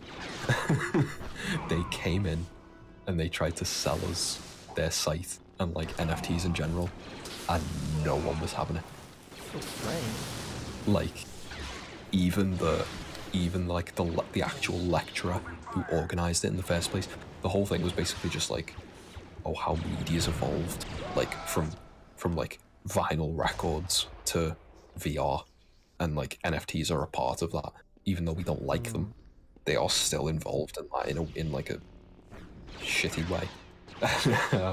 Like, you know, it's like a good topic for conversation, and I understand why they brought them in, but the fact that they just kind of tried to sell us the website despite the fact that we're already paying like $9 grand a year to go to. Yeah, it's just like, I feel like that's always the case with, that's why a lot of people are turned off by fucking NFTs. It feels like when you have a conversation about it with somebody, they want to sell them to you. It's like you can't just fucking talk about it or ask what it is without like having to buy in.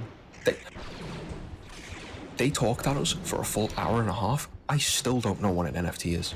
Like, actually, I still don't know what it is, because I don't think anybody knows what it is.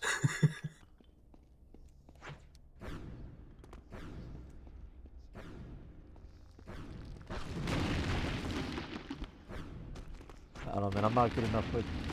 I mean, I guess I'm not stupid with money, but that just seems like very sketch to like invest in that shit. Oh yeah.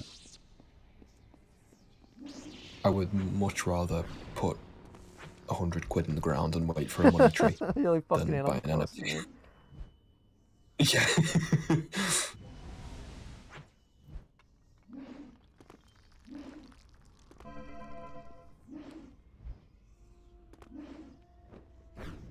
Actually, that reminds me, last PAX that I went to, there was Animal Crossing, New Horizons.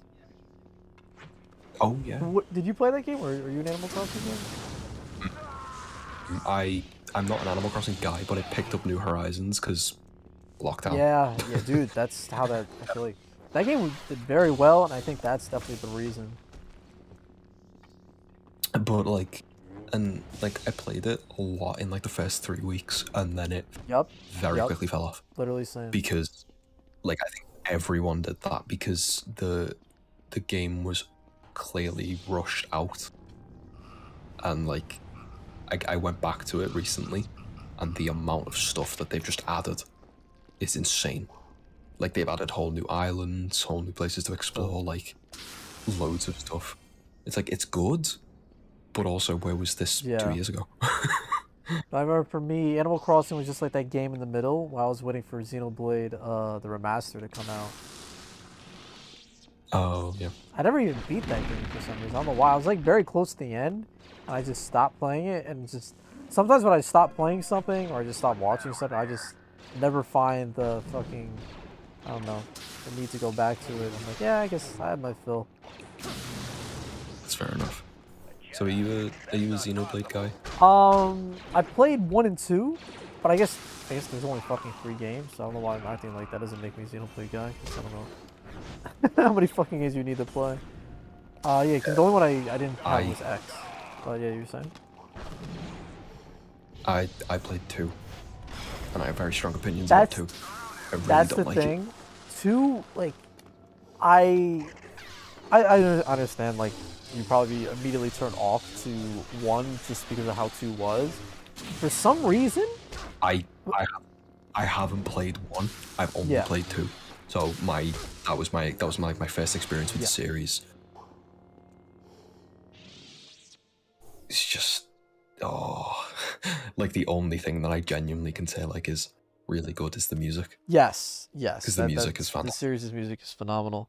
No, the thing is, for some reason, 2 is very anime tropey, which the first game was nothing like that. The first game was so much more grounded and serious, and just like they had like you know, you're watching anime, you have that character that like, I don't know, like fucking like they had like made shit with that one fucking not robot, whatever the.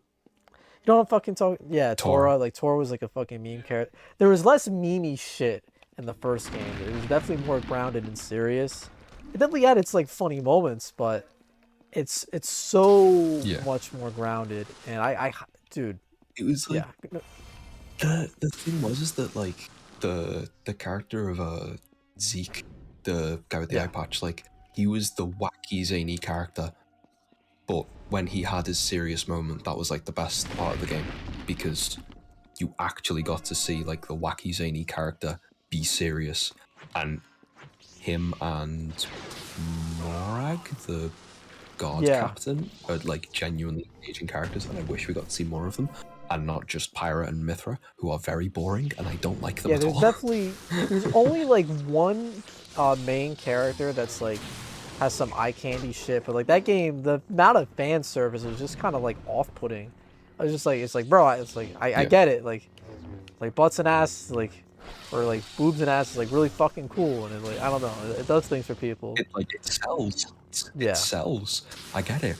Like, come it's just on. like I'm trying to like get lost into this world, and I just see like fucking like so much cleavage. It's like, you know. And like the Rex as a main character was just so insufferable, because his motivation was boobs. That's not good. Hey, and it is the defense, bro. You basically went to heaven, and that's like the first thing you saw. So I mean, you know, it is what it is. But that's true. But like he like the thing that got me was like he is genuinely like the game's antagonist. He fucks up so much. He's not like a good hero. He genuinely is a really bad person, but he gets everything he wants in the end. Yeah, literally, right? And it's like that's like I was like at the end of the game, like before like I'll call it like the post-credit scene, I was like where Pyra and Mithra are like both tearing up out of the Aegis core. I was like, you know what? I'm happy with this ending. Although I didn't like the game very much, they had the main like character that's been leading Rex on this whole time actually do something right for once and make a sacrifice that's worth it. And then Rex just gets violence anyway. And it's like, no, that's not how you do it. I will say this. I do like commend you for like being in that game, but you really didn't care for it. But dude, if you can get like either Xenoblade 1 at a discount, it's just Xenoblade 1, bro, is probably one of like my top 10 games of all time. Like I don't know, it's just a really fucking good game. Like the story, bro, the way that game starts. Like you know how like Rex dies in the first game. Like that I feel like that's a pretty unique way to start it, but obviously the main character's not gonna stay dead. Oh yeah, no. But like it gets dire like that in Xenoblade 1, except they don't fucking like, you know, Rex doesn't come back immediately. Where like in that game, the consequences that happen in Xenoblade 1, like they feel, I don't know, more like the stakes definitely feel more real in that game. So if you get a chance, whether it's on sale or whatever, like you don't spend full price, I get it. But dude, like Xenoblade 1 is just on a different level like to 2. Yeah, it was like when 3 was announced as well. I was really happy that they'd refined the art style, because like one of my big complaints with 2 as well was like, other than Zeke, Morag, and a couple of the blades, the character designs were just not very good. Like, I genuinely think that Rex's design is one of the worst designs in like anime game. Yeah, no, Shulk is definitely cool to me. I don't know, like, I know Sora has like a really goofy outfit, but it fits him. It's iconic, bro. Rex's outfit does not fit him. Like, it's not iconic. The only iconic part is the stupid helmet on the back, which does not. He doesn't use it for armor. Half of his body is completely exposed.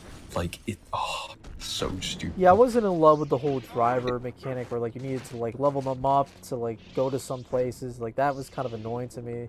I don't think there was anything like that in 1. I think they could have done that a lot better if it was like more tied to the story and like it taught you more about it. Because the biggest problem with the game is like, I remember Sugar Connery. Do you remember him? Let's Player, massive like Nintendo guy back in the day. Sugar Connery. Doesn't ring a bell, but go on. He's like a big Xenoblade 1 guy, and he played through Xenoblade 2 on his channel. The first video he uploaded was like a 15-minute explanation on how the combat works, because his biggest gripe with the game is that it doesn't tell you how the combat works. I am so dead ass. I did not learn like the extent of the combat until like the very last area when you're in like that fucking space station. Exactly, yeah. Like the fact that you could like I forget, something with the elements, and you could do combos with the elements. I did not know how that fucking works till the very end of the game. I'm like, dead ass? Bro, no wonder like it took me so long to kill shit. Yeah, like the game does not explain anything. Yeah, and it's crazy. They have like 30 tutorials too. They have 30 tutorials of nothing, and like the exploration is really boring. Apart from like some of the areas looking cool, the first area has a level 80 enemy that will kill you instantly. It's fun. Yeah, from my understand, bro, Xenoblade 1 was just a lot simpler, but the story was also just like I don't know, bro. Xenoblade 1's just fucking better. Like I don't know how else to say it. It just fucking is. Would it be worth to pick up the definitive edition? Oh, 100%. Because if I was to pick up any, I'd probably pick up. Yeah, no, it's not like one of those things where like, oh, you should play the original. Like they fuck shit up in the remake. From my understanding, the definitive version is literally the definitive version, just because it's upgraded graphics. Like the first one was on the Wii, so the graphics are very dated, and it's basically just the Xenoblade 2 engine, from what I understand, on the original Xenoblade. That's good. Yeah, I originally played it on the 3DS. So it was pretty much just the Wii graphics, but like slightly better, I guess. Yeah, I was considering picking it up on 3DS at some point, but because of like the whole Circle Pad Pro thing, I didn't have a new 3DS, so I didn't have the Circle Pad. It was very confusing when the most of the marketing was like, you need the Circle Pad Pro. I'm like, Bro, if you didn't need it for fucking Kid Icarus Uprising, I don't think you need it for a majority of those games. I never wanted any of this for you. Yeah, no, the thing is, I want to play Kid Icarus Uprising. The only thing is, I'm left-handed. Oh. So I have no idea how I'd have to play. I can't do stylus right-handed. Yeah, it's a shame, dude. 'Cause that game is phenomenal, man. It makes me just like I love Smash, bro. I don't get me wrong, I love Smash to death. But like, it's just like, bro, is this really the type of like the level of quality Sakurai could put into like games like this if he was given the opportunity? And it's just like I feel like his talents are almost being wasted with Smash. And I know that's probably a hot take, but dude, Uprising was phenomenal. No, they after Smash Ultimate, I think I'm kind of like done with Yeah, Smash. 'cause, like, what can they do, bro? Like, what can they fucking do? Like, my only thing is that they had like a more true story mode. But I get it, bro. They have like that many characters. Like, how the fuck are you gonna do that? Like, I understand. It's like Subspace is for me is where Smash peaked because I grew up on 100% Brawl. same. Like a lot of people will say Melee, but I'm like I didn't grow up with Melee, so I don't have the nostalgia for it. But like playing Subspace as a kid and just being like, yo, I get to watch Mario and Link like scrap. This is Yeah, so bro. cool. And I do like the realism. Like, it's definitely more like I was talking with Kuba before that. Like, it's the most realistic looking Smash game. Like, they went for like it was more stylized than the other games, and it works. But it was cool to see like Mario basically wearing fucking like Levi's, like like jeans, like straight up.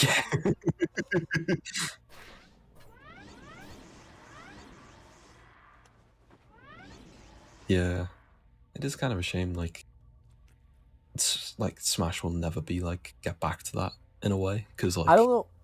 they've I don't know how you feel done about it this, but like low key, I kind of feel like Smash 4 was like kind of a waste, just because I feel like it was held back by the fact that they had to make 2 different versions, and because of that, they couldn't really innovate as much. Smash Tour is the perfect example of that because it's literally just a fucking awful dog shit party game like for Smash, and it doesn't work. Like, it's funny because it's bad, so if you play it with people that you know, like, it's fun, but if you try and play it like on your own just to test it, it's not fun at all. The only thing it's good for is passing the time. Yeah, dude, I never even got to play the Wii U version because it's funny. I have a Wii U. I have a nice one, dude. It's the Zelda Wind Waker one. I'm busy. But I just never set it up like a dumbass. But one day. Nah,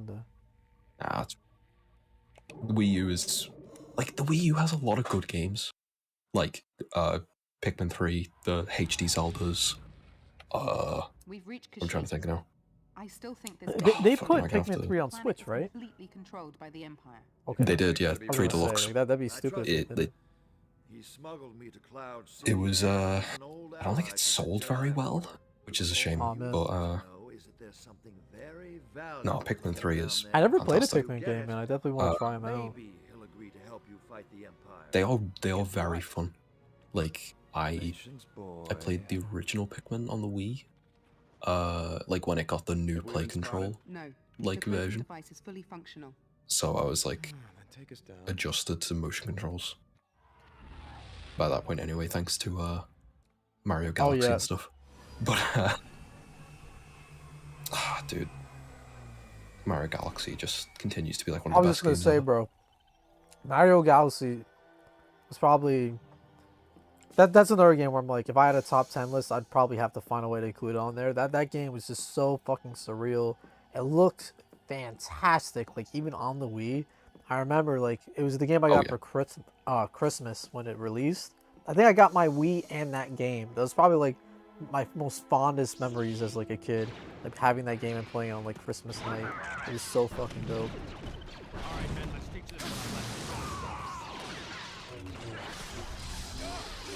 Funny because I think I talked about that game to Goresh, and I don't think he cares for Galaxy that much. But I think it just comes down to the movement, which I get, just because I think Mario's slower in that, probably the slowest out of all the 3D games. But I don't know, man. To me, I feel like the pacing was, decent enough. Yeah, it fit the design because the planets was quite small, so he didn't have much to move Yeah. around on. It'd be weird if he was like really quick. Sure. Is Goresh a big like Sunshine 64 guy? I think he really likes 64 and watches his speedruns.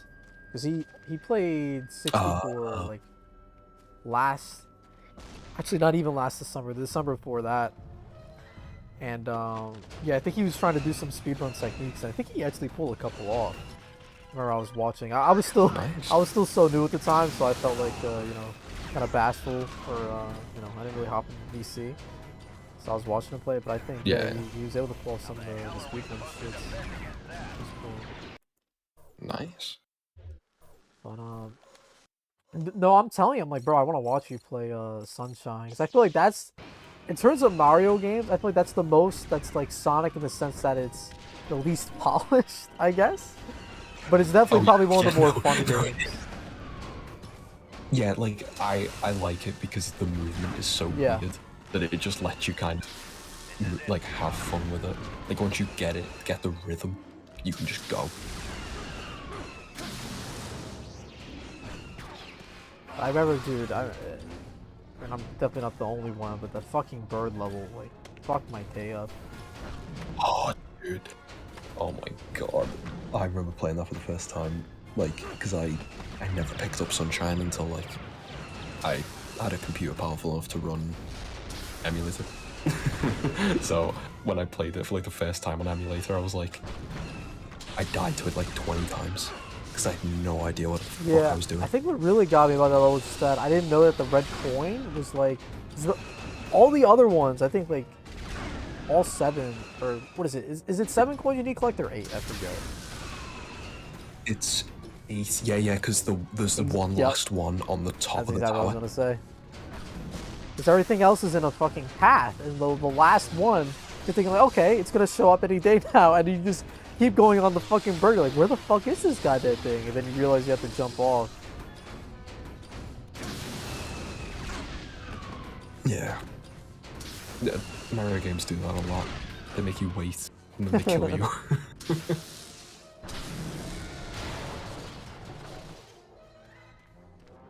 Oh, dude, when the game, like, actively removes FLUDD is when it's just not fun anymore. Yeah. Those levels are really fun to replay with the 8 red coins and, like, the time challenge, but the first time is... Like, bro, give them back. Give them back right now, please. Please, please.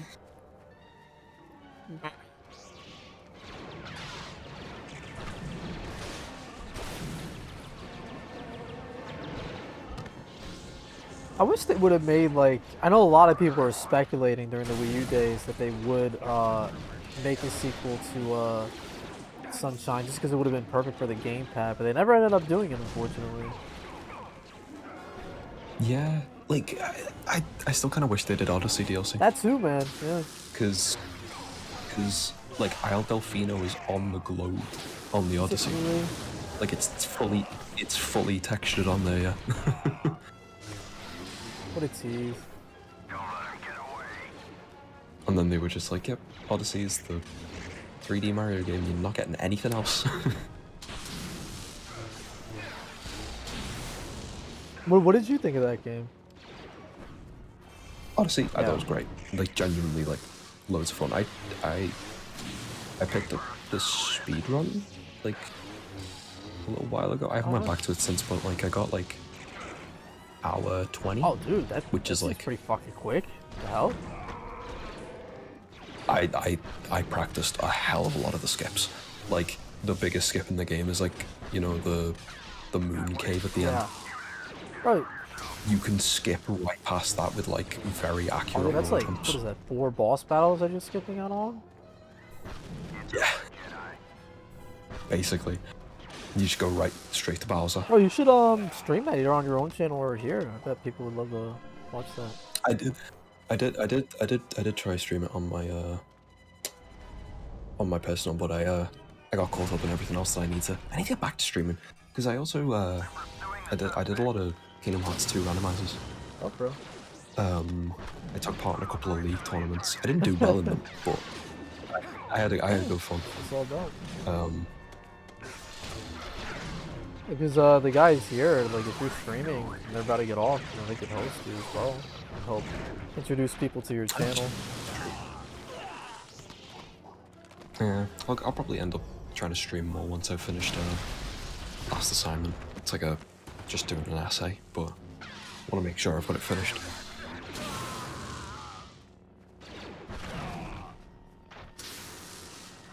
And I really hope that boy Elon adds the fucking edit feature to Twitter, because I have so many tweets where I have like fucking spelling mistakes. You have no idea.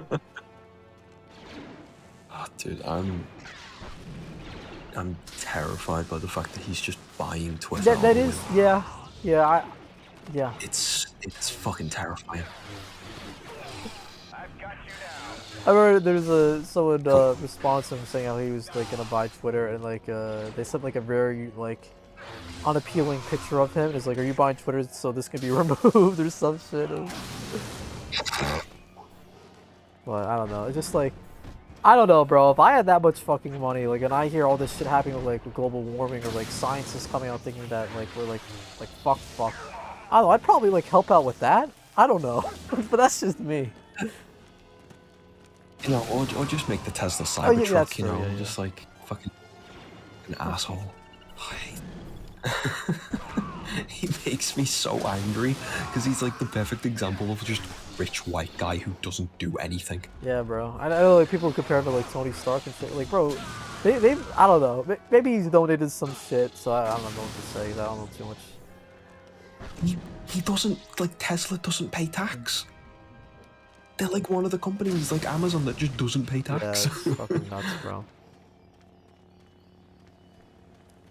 And then like, not to get too political, but like you'll have like these people like, oh, taxes shouldn't be increased on like the wealthy people because they earn that shit. Well, it's like, bro, they're doing some like sneaky, underhanded shit to like not even pay taxes at all. The thing is, they haven't earned that shit. They've been given it by people who have earned that shit.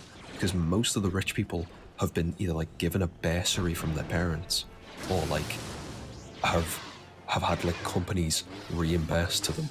Like Jeff Bezos had like his mother invest in his company or something, which was like the reason Amazon took off. And look where we are now. It's like, it's scuffed, man. So we're talking about like YouTube poops before, now we're getting like fucking. Yeah, it's how it goes. It's the downward spiral. Like someone's YouTube poops always go back to politics. Bro, fucking one of the big YouTube poopers. I don't know if he's doing like politics type videos, but he took like more a documentary style, like Emp Lemon. I don't know if you're familiar with him. Yeah. That's what I mean, like downward spiral. Oh yeah, so literally. Series, yeah, fucking literally. Yep. You know, dude, he that one video he did about Hungry Box, I feel like that's like that should win an award, bro. That video is so fucking good. I've watched it like a number of times.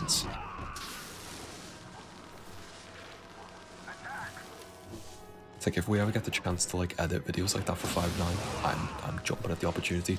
Like Hydros, when we were in the VC and you guys were all in one room, Hydros said like, "Do you want to edit a pack opening video?" And I was like, "Yeah." And then I guess that didn't go ahead, and I'm like, I'm kind of sad. I actually wanted to do that. That'd be a lot of fun. I mean, we recorded that, so I would ask him again. I don't know, either that, one of the two things happened. Either it's just sitting or someone else took it, but I would definitely ask about it, bro. Yeah, because he uploaded the short to 5.9 Games. Check that out if you haven't, chat. Yeah, no, we did a video with Noir, and that one doesn't look like it's gone up. So that one I guess needs to be edited. So I don't see why you couldn't. But yeah, we also did a bunch of shorts for the openings as well. Yeah. Because a lot of the PAX interview stuff was like, because I edited the 505. Oh, you did that? That's awesome, bro. Yeah, it was. Yeah, the 505 Studios one. That was like a lot of fun to edit because it was very different. because obviously we used to do it in screen recordings, so it's like having like cinematography was like very nice, and also just like hearing No Law like ask the guy for his name and then fucking it up was really funny. Bro, I had a similar fuck up when we were playing the TNT game. Like I looked up the developer beforehand just to like ask them like questions about like their previous work, like influenced like what they've done on Turtles. And one of the games that they showed on their website was Streets of Rage 4. And they actually didn't work on Streets of Rage 4, they published it. So when I asked them, like, yo, did Streets of Rage 4, because they're both beat 'em ups. He's like, oh no, we actually didn't develop that game. I'm like, God, I feel like such a fucking idiot. I was like, God damn it, bro. But he was very cool about it. But I feel like such a fucking idiot, dude. Oh, well, nice one, Eric. Have fun with your new androids. I pulled the EX today, actually. Oh, Legends? The... Oh, yeah. Shit, bro. The, Gohan and Trunks. So technically, I got a more rare unit than the, than the androids. Bro, you fucking pulled more new units than I did, man. I mean, you saw the video. And since then, I've been summoning. Yeah. I haven't gotten shit. Like, at least Palm and Moji, like, they got, like, LS. I didn't get fucking anything, bro. Yeah, like, I got my, Great Ape Vegeta is now 7 nice. stars. So I've been running, like, and Kid Buu as well. So I've been running a bit of a powerful opponent team. Because, like, you must have saw, like, I got banned from Legends PvP for no reason last season. Yeah, I was, like, top 500, and I got banned for no reason. Oh, bro, I didn't know you played Legends like that. I picked it back up during the Bardock celebration. I have no idea why specifically the Bardock celebration. I'm not a big Bardock fan, but, like, I just picked it back up, and I've been, like, playing pretty decently since. Dope, bro. I think it was because of the Lineage of Evil team. Yeah, I probably picked it back up. Yeah, no, dude, I used to run Lineage of Evil back in the day. But the thing is, I feel like that's one of the most not paid, like, I don't want to say pay to win, but it's like you got to have a lot of fucking chronos, bro, to like have that team be viable. You've got to have them, like, you've got to have like Revival Freezer at like 6 star, which I don't. You got to have like Chilled maxed Zenkai 7, Physical Freezer Zenkai 7. To be fair, because of the missions that they did, I do actually have Chilled and for Power Freezer at full Zenkai. The Zenkai missions have been a massive help for anyone. That's why, like, because like Zenkai, I've said on the podcast, like, people like bitch and moan about Mono Purple, but I mean not so much anymore, just because you don't really see them as much. But I really feel like Mono Purple is one of the more free-to-play teams out there, because you've been playing since day one. You probably have a couple stars on Super Vegito, and then they gave out some Z Power for him for free for doing whatever event you came with. And then if you just literally played the game during Legends Festival, you've had to at least got a couple copies of Goku and Vegeta, and you most likely have some copies of that Purple God Vegeta, so that you can run Mono Purple. So that's why it was like so frequent you would see that team, just because I feel like it was one of the more free-to-play options out there. Yeah, because it was like, especially with the new. Yeah, I was like, what the fuck just happened? Oh, no. Just saw that on stream that got in my eye. Yeah, like especially with the new banner layouts, like they managed to make, because dude, the double Z power has made this so much better. Dude. Like the comparison to All-Star banners, like I pulled Whis and Angel Golden Frieza, and I was like, having them at 2 star is not good. No, it's very hard to go back, man. You just need to make the Legends All-Star banners better. Like, at least give them double Z power or something. Because, like, the way the game is, most units at 2 star just don't work. They're not PvP viable at all. Like, I mean, you could run the PvE shit, but going online. Like Whis, because Whis is a support. Exactly. He's more viable, especially when he's next to Beerus and Blue Kaioken. Because, like, that's the team that I run is, like, Universe Survival Saga God Key Fusion-ish. I basically just have the blue Goku Zenkai buff, Beerus, and sweep with that. Because like I just when Beerus came out with Jiren, I pulled like 2 copies of him quickly, ran him on a God Key team, and like one shot a purple blue Goku and Vegeta. And I was like, this is it. I'm gonna have fun now. I'm going to have fun.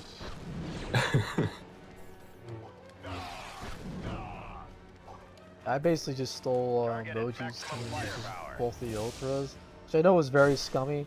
But Juki, I'm just trying to get these God sleeves, and then I'm gonna chill out, bro. That's all I'm trying to do. That's why I run like the powerful opponent and like Universe Survival like God Key team, because it's like it's still good, but it's fun. Like it's more fun than just running what units are good. Oh, don't get me wrong, I still have fun, but like I definitely do feel dirty. I 100% feel dirty. Yeah. Yeah, fair enough. I would love to run androids again, because I was an androids main last anniversary. It's just that the units that were good were just power crept to hell. 18 it was always good and still is. It's just that cover change is just so vital now, and if you don't have it, it's just like, well fuck, you're just gonna take all this damage, because no one can, there's like no defensive units out there anymore besides like fucking Goku Black, Zamasu. Yeah. They I think they need to, like, with the, because the red 13's getting a Zenkai, isn't he? Yeah. Is that Wednesday that's gonna happen? I believe so. Yeah, next like reset week. Yeah, it has to be soon, because he's a boost for full power mode, for that fucking new game mode. Yeah. Like, he's okay right now, but he needs that Zenkai to be really good in that. Yeah. Also, it's more free stones with the gauntlet. Yeah. So you split your teeth and fucking like, god damn it, sucks, but free Chronos. It's like it's just it's fine when you can just quick battle through it, and like I think they should half the amount of stages. So like you'd go through 50 stages, but you can quick battle up to like 35. So you can just do 15 stages, like having to play, and it's basically the same difficulty as like the last 30. Probably make it a lot more playable, because going through 100. Dude. Imagine if someone didn't realize there was the quick battle button. Oh my god. They probably would stop playing it, flat out. No, I'm just kidding. But yeah. Yeah, it's just, I mean, they've talked about it on the podcast, I talked about it, like PvE, like the hard content is fun, but full power, like, I didn't realize it last time they had the event, because I actually got the Ultra, so I didn't know what it was like not to have the boost unit. But when you don't have the boost unit, you like, it really feels like, I'm not supposed to be able to beat this. I'm kind of just like, throwing rocks at like a battleship. It's just like, what the fuck? It is horrendous. Like, I think it's worse with this Gohan one as well, because like, it's like, ooh, extreme and green unit, and you look at how, like, like the fucking, what's it called, the Super Saiyan Goku compares to Gohan and Trunks is like, why? And then like the free-to-play unit, the Trunks, and then just like, this is an insane thing for the androids to have on there, which is like, every time they switch, they get 30% extra damage. Like, that's they insane. should have a lot more boost characters, because like you're saying, that God Goku, I have some stars on him, but like not enough to make him feel like he's fucking like contributing to the fucking cause, you know what I mean? Exactly.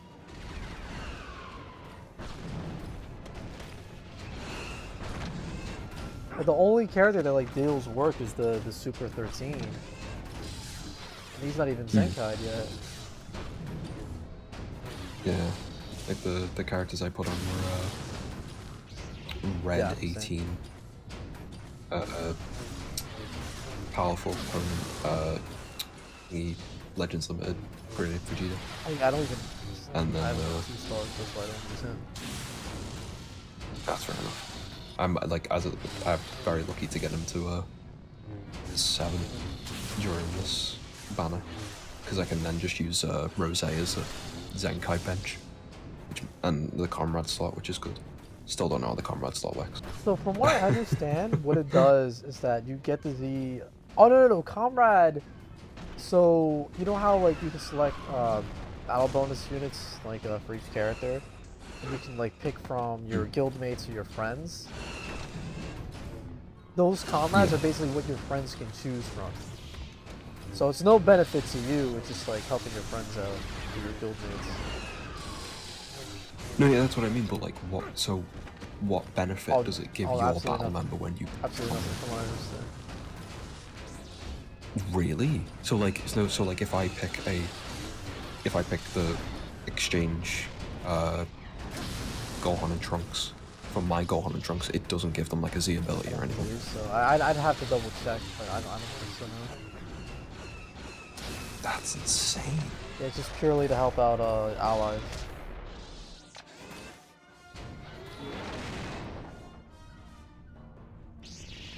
I miss the events for like you would just fight a boss. Like I forget what the fuck they were called, but it was like I remember one in particular where you were either fighting Broly or like full power Frieza.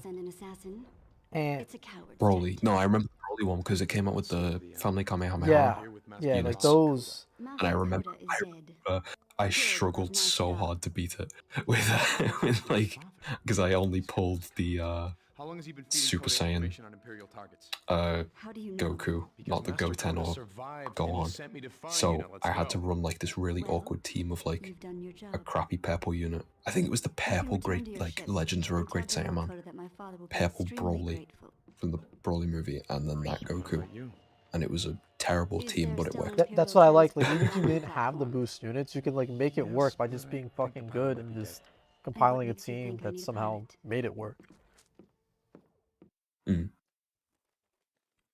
And then now it's like you gotta have it, man. You don't have the unit? Oh. Yeah, because you can't fucking float stuff in full power. My contact in the Senate. I want to talk. Or not float step, I mean charge step. I just rescued his Yeah. daughter on a planet overrun by stormtroopers. You can't talk to him because I can't find him. He's gone missing, boy. Right, as it is like 1:45 in the morning for me. Basically, I think I'm Alright, gonna bro. head Dude, off. nice talking to you, man. Alright, Appreciate have a you good one. hanging out. Yeah, no, it's great. I warned him it would No be problem. too dangerous. I'll see you guys around. Have a good rest of the stream. See you around, chat.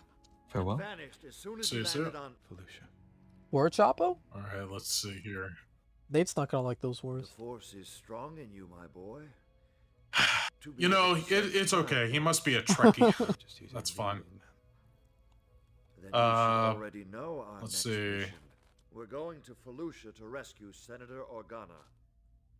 I can't do Oh, that's anything the to you. Twitch boss you're talking Chapo, to. Chapo, I would not say that. That is the Twitch boss you're talking to. That's my boss. Right now, he's my boss. That green sword is looking pretty fancy next to your name, huh? Would be a shame if I magically made that disappear. But, you know, you're a good mod, so I won't remove it. But anyway, If only Master Windu was here. Fine. I see you unlocked more kyber crystals. Yeah, no, that. I almost thought I almost said chrono crystals, kyber crystals. I remember in the Force Unleashed 2, there was so many fucking colors to choose from. This game's a little less, but it's still dope that they have a lot you could pick.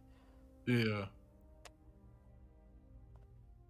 I'll probably do like one more level, and then you could take over, Nate.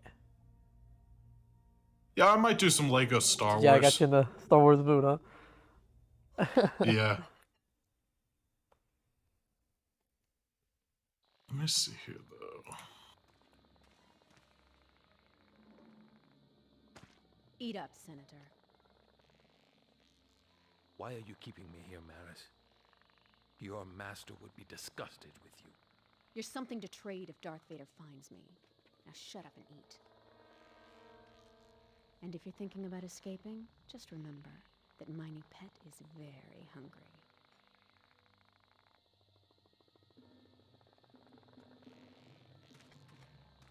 Remember, this Mavis character would make me feel a certain type of way as a kid. I'm like, bro, do I have to fight her? Like, we can make it work out.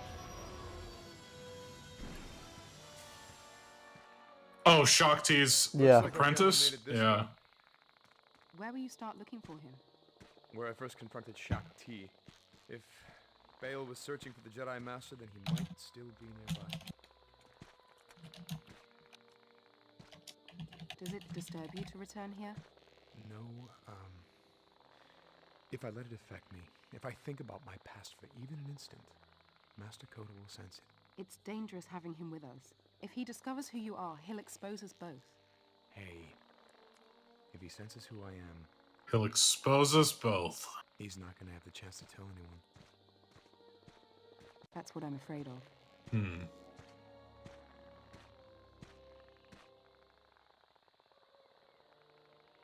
What are you guys' thoughts on original Fritos? Chapo, what I love doing with them, bro, is putting them in chili and then adding cheddar cheese to the chili also, man. So good. So good. Other than that, just having them alone, to me, they're just too salty. It is really good, man. Next time you have chili, give it a shot. It's really, really good. Yeah, they do have a lot. Honestly, they're like, besides like plain Lay's, I don't know, maybe it's just me, but besides like plain Lay's chips, they have like the most salt on them out of like other chips that I've had. Like even plain tortilla chips have less salt. Than Like, Fritos, it's just, I don't know what it is. Plain Fritos, yeah. Yeah. They are pretty salty. I remember Taco Bell used to have this, it's called a beefy Fritos burrito. Oh, the Fritos. Yeah, that was yes, so fucking dude. good. Oh my god.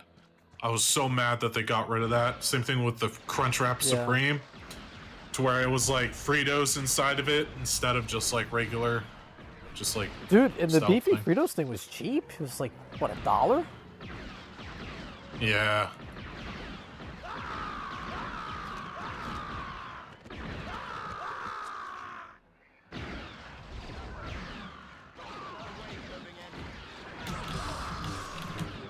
As I replay this game, I'm starting to realize how much you really backtrack. This isn't a bad thing, just because the gameplay is so much fun, but it is interesting to see that you really do be exploring like the same couple planets.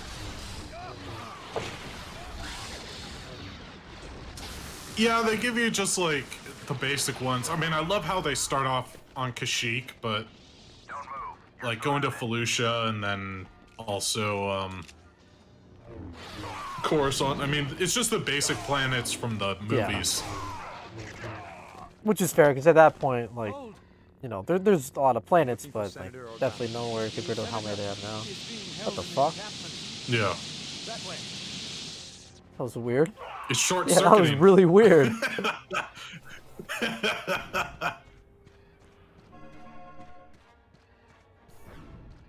I'm supposed to be a Jedi now. Let me change my lightsaber.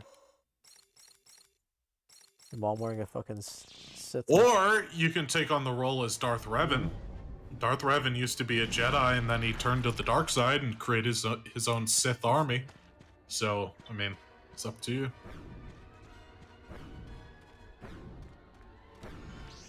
I remember, what was it, what's the last Star Wars movie?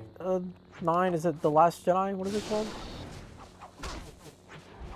I want to say The Force Awakens, but that's, you know what? 7. Rise of Skywalker. Yeah, I remember when Rey did the lightning. I was like, Rise of yo, like Star Killer, but then like she never did it again. I was like, fuck.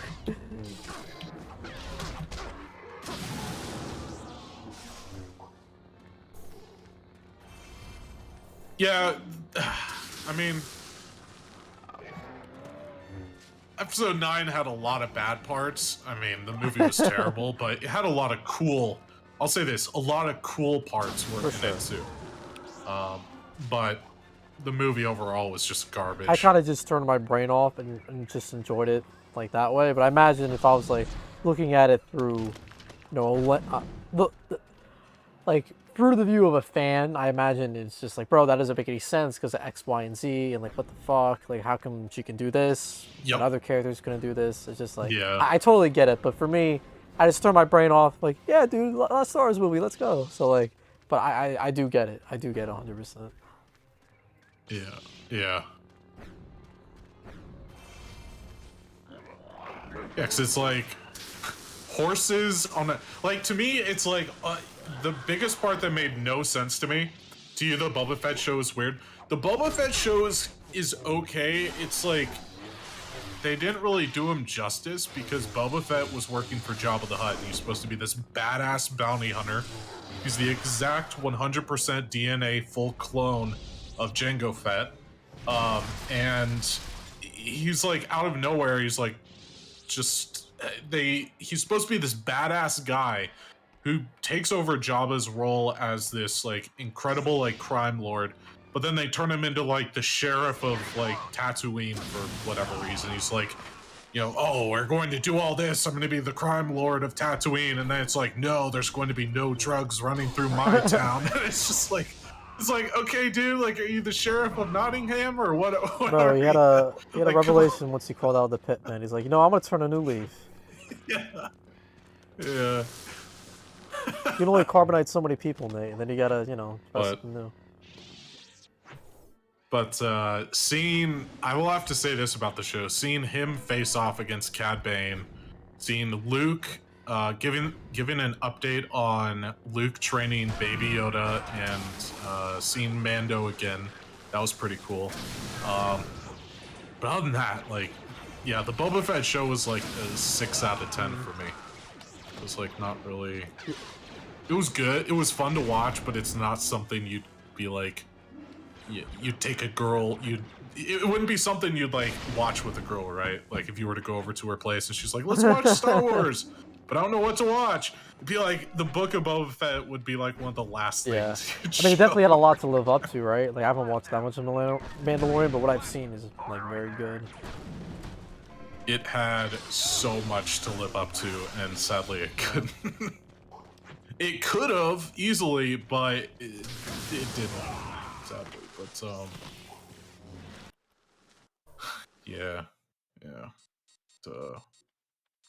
The hell are we talking about? I mean, Star Wars, bro. Played a Star Wars game, so you know, it's the theme. Yeah.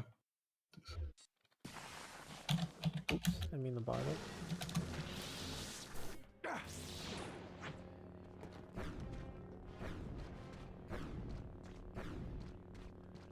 What makes it weird for you, Deity? Like, what makes you say it's weird? I've heard a lot of people complain about the bikes being weirdly colors or something. Yeah, it wasn't even just the colors. They looked like they were just hovering mopeds. What the? Where is he? Like, Why should I tell you? Because you. I don't get it. It's supposed to be like Star Wars, like this whole futuristic thing, but then it's like, yeah, we'll just throw mopeds in there and we'll have them like just ride around on it. Have them be this like motorcycle gang on mopeds. I'm like, okay, like no. Where is Senator Organa? The Jedi. Oh man. She has him in the Takarian village. Thanks. But it was cool seeing like crossover stuff in it, like R2D2, Luke Skywalker, just a bunch of other stuff. We have a situation here. All blasters, fire!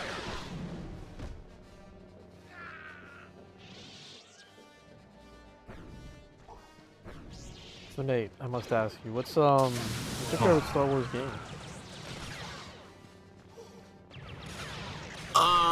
Battlefront 2 from 2005. Dude, that is a good fucking like, choice.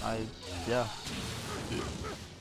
Yeah, because the storyline is just incredible. They go through, you start out at the Battle of Geonosis, the beginning, and then you go all the way up to like the end of the Empire, And then it's just the storyline is incredible. The game modes are out of this world awesome that you can do. I mean, instant action, galactic conquest, the campaign. It's just that game was like, it was perfection when it came to Star Wars. And then, you know, EA's like, let me do a remake of it, and it's just like so bad. Let's throw cards in there for abilities and shit. It's just like, you don't have no idea how happy I was that they were like when Battlefront was first announced, and it's just like, bro, why even call it Battlefront if you're gonna make it completely different than what the original games were? Like, it's just a disservice to the name. Like, I don't understand. Yeah, there was no command campaign. posts. There was like, yep. It's like, bro. No galactic conquest. You couldn't do. There was no instant action because instant action was you just play great forever because you could choose what type of battles. It's limitless. Yeah, exactly. You could choose. You could create your own list. You could choose your battles. Choose your faction anytime. And it was so cool. Like, I mean, they were just like, nah, let's not do that. Let's make it PvP. Yeah, it only. wasn't just like a good Star Wars game. Like, that whole battle system, I think, is just like a very unique concept in general that's like never been done again, from my understanding. And they just made it Star Wars Battlefront. Like the different classes. Yeah. Yeah. Like there were so many different classes, and in this one there's only like what 4. It's just, yeah, it's I hear 2 got a lot better, but it's just like I feel so burned by that series. I just never even bothered going back. Oh, I didn't go back either, because they're like, oh yeah, we removed the loot boxes and all that, but oh yeah, everyone that paid for their content has all these overpowered cards and stuff. They get to keep them. So it's like, even if you bought the game right now, you're going up against people that have like the most overpowered builds, and it's just annoying and it kills the game. So that was one thing that shot him in the foot, in my opinion, and a lot of people were not happy about that. Hey, Senator Organa. I knew he you couldn't are. stay out of the fight for long. Yeah. But I thought he'd be. I knew he couldn't stay out to the fight for long. Don't worry, he's definitely angry. But I think he wants to be able to yell at you in person. Let's go. Hurry. Shakti's apprentice has gone mad. I got that This whole horse planet cube? is going insane. Oh, we're not crazy.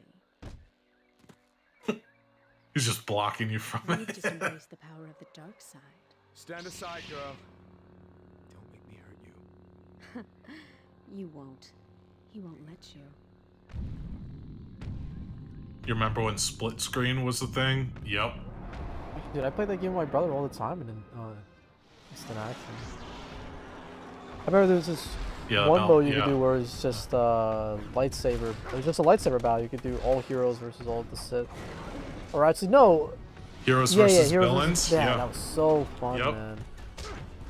Yep, it was on Tatooine, and you had like all the different characters on it, and you could just choose whoever you wanted. Yeah. It's like a fucking dream. Yep. And then the space battles too were like Dude, perfect. oh You my could get God. into any starfighter I you love that wanted. whole concept. Like that, just you would go into like the spaceship, and you would like take down the shields. You would take down like just depower the ship like little by little and wear it down. And just the fact that I don't even want to talk about it, it's gonna make me depressed. Like Battlefront 3 was supposed to be that plus the land battles combined, and they never got to do that. It was like fuck, bro. Yeah, they never did. It sucked. Everyone was so hyped for it. Apparently, there's a guy that is modding the game, like completely modding it right now. There hasn't been any like release date for it just yet, but it's in the works. It's to where he's creating a mod to where it basically changes and updates all the graphics in the game to like EA's Battlefront 2 quality. So that's, I don't know when that's coming out, but it's in the works right now for that one. So it's gonna be good. Hey, Dark Apprentice, what's up? What's up, man? 100%, bro. These games are very goated. Getting fucked up by this bull rancor though.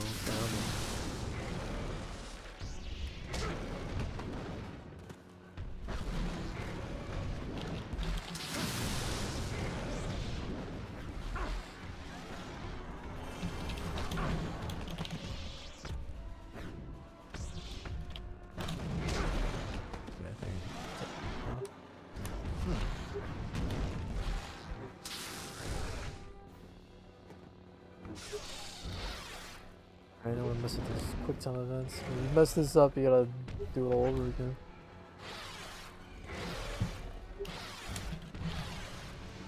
You stopping him in his eyeball? Oh, I'm in his mouth. That's dope. But yeah, bro, how hard would it have been just to fucking take what they did on the PS2 games and just fucking put that on like a new engine? Just, I don't know, bro. I don't know. It all depends, like... I mean, the controls are already there, so it'd be pretty simple, but for them to, like, have to update it, because, like, they have it on Steam. You can get it on Steam, and it's, like, $5.99, but for whatever reason, the OG Battlefront 2 just... It runs really weird, so I'm guessing it'd be somewhat difficult for them to, like, port it over for, like, let's say, PlayStation 4 or 5 or Xbox 360, Xbox One or One S or whatever. But that'd be awesome if they like did a remake of it or a remaster of it. That's still like hotcakes, really. Yeah. Potentially, with the way PlayStation's handling its new PS Plus thing, maybe they'll add Battlefront 1 and 2, so like you can at least play it that way. So I don't even know if you can play it on Xbox, but you know, at least you can do it on Steam. Because if we could stream that game, that'd be amazing. That'd be such a good throwback game to stream. Because the campaign, oh my god, the campaign, like you could watch the entire story of it on YouTube, and it's just like, oh my god, it's just like I'm remembering it right now. And I would play Instant Action with you all the time, bro. Just like it was just so fun, man. It's just so fun. Yeah. Like if they came out with it for PlayStation, that's like the only thing that would want me to get a PlayStation. Like that'd be the selling point for me right there.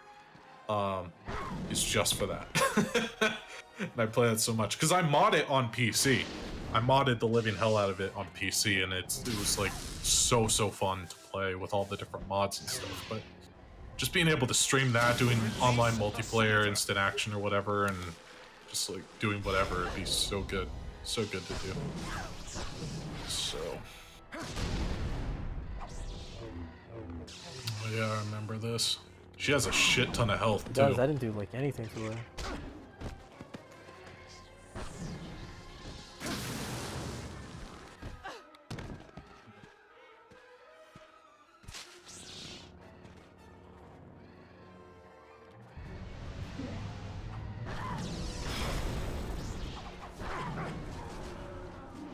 Probably holocron that I saw. What is this?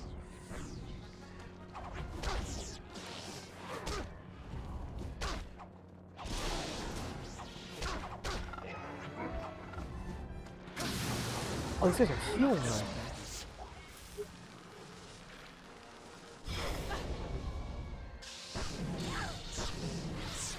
there. Hey, Guitar Heroist, what's up? What's up? What's up? What's up?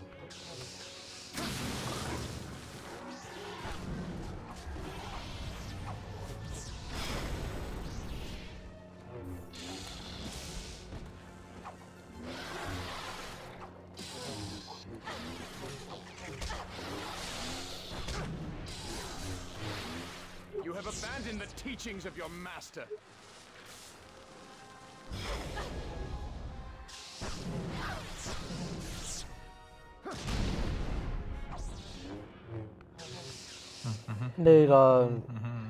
Daddy was asking if you liked the Fallen Order games. No. Oh god, no. Let me tell you why. The main character is a little bitch. That's why.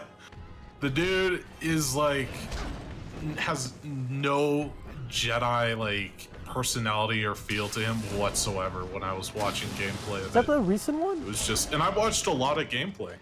Yeah, Fallen Order. Yeah, it's like it's kind of like the Dark Souls of Star Wars in a way. I liked it, but yeah, the main character was kind of whatever. I don't blame him. No. Yeah, like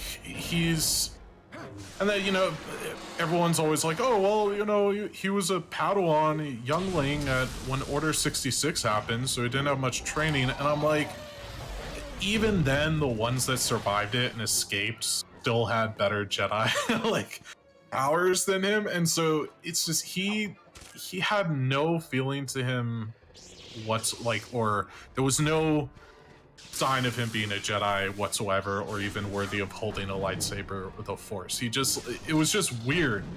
Like Starkiller, like the Force Unleashed, Starkiller has a better backstory and a better story overall than the Fallen Order games did for their main character. So it's just, I mean, Starkiller was like this Jedi Padawan who was basically taken by Darth Vader, which is like an excellent starting point right there. And then eventually he tries to betray Darth Vader. Vader kills him, and then they wind up cloning him, and him and Vader try to kill Palpatine. Then Palpatine kills Vader, and then so on and so forth. And it's just this huge entire thing. So the Force Unleashed, easily the main character in the Force Unleashed, is beyond better than Fallen Orders. But Fallen Order, if let's say they had Obi-Wan as the playable character, or they had some other Jedi that was like more well-known or popular, or you could create your own Jedi even, that'd be a lot cooler, a lot better. But just some random dude that no one's ever heard of and has no remembrance whatsoever, it's just... You shouldn't have come back here. It's just like, all you remember is like the parts of the game and that's it. You don't even remember him. No, I really don't. I remember like the highlight of that game was the very end when like Vader showed up. Yeah.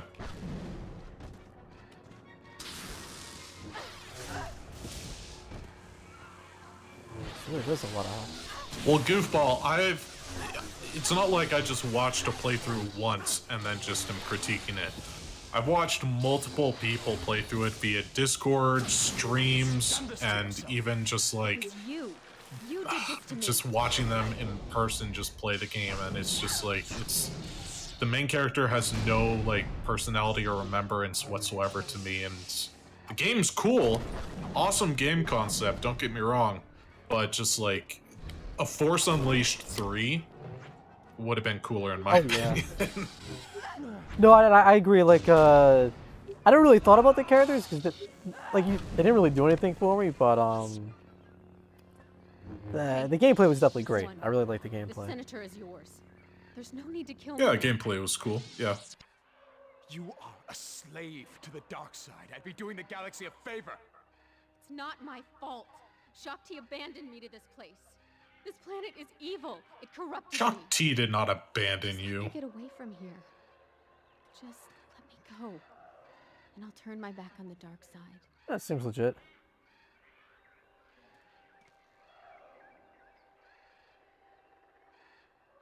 I forget if they ever returned to that character at all, or she just kind of fucked off from here. That one. She reminds me too much of another young Jedi. I don't remember. You shouldn't have let her go free. Did you fight Shakti yet, Yes. or no? Yeah, I killed her the last time. Okay. Carry the memories of what she did here forever.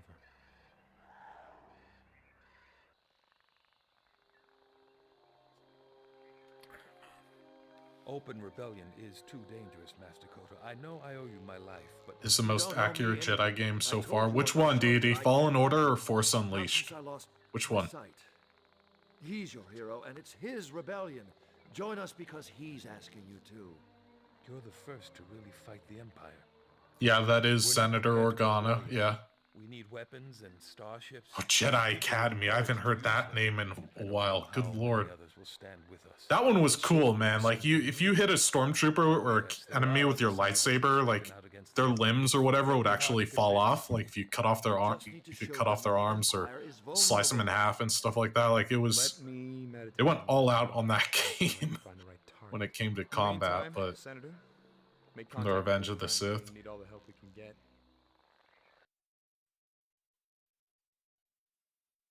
Master, he's here. You have received my message? Yes, your mission goes well. You have received my message. Now I need your counsel. I never really, I guess, paid attention to the story as a kid, but this is interesting. Like, Vader's literally having you, like, start a rebellion just to, like, turn on them later. I never really picked that up. I just thought, like, Starkiller was turning good, and, like, Vader was like, yeah, like, what's going on? That shipyard is your next target. Thank you, Lord Vader. There is much conflict in you. Your feelings for your new allies are growing stronger. Do not forget that you still serve me. Master. Juno.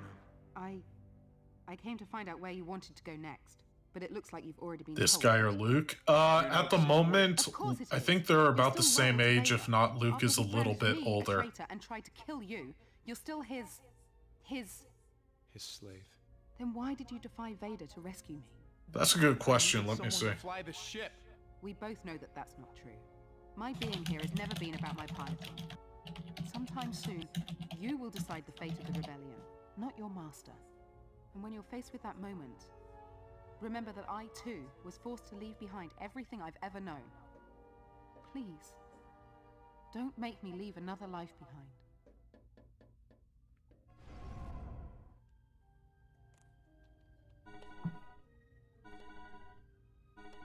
Okay. All right, chat. I think I'm gonna end it off here. We actually got. I feel like we're about halfway into this game, so we got pretty far. If we're very close to the end, I might just beat the next stream, just because if we did get this far, might as well.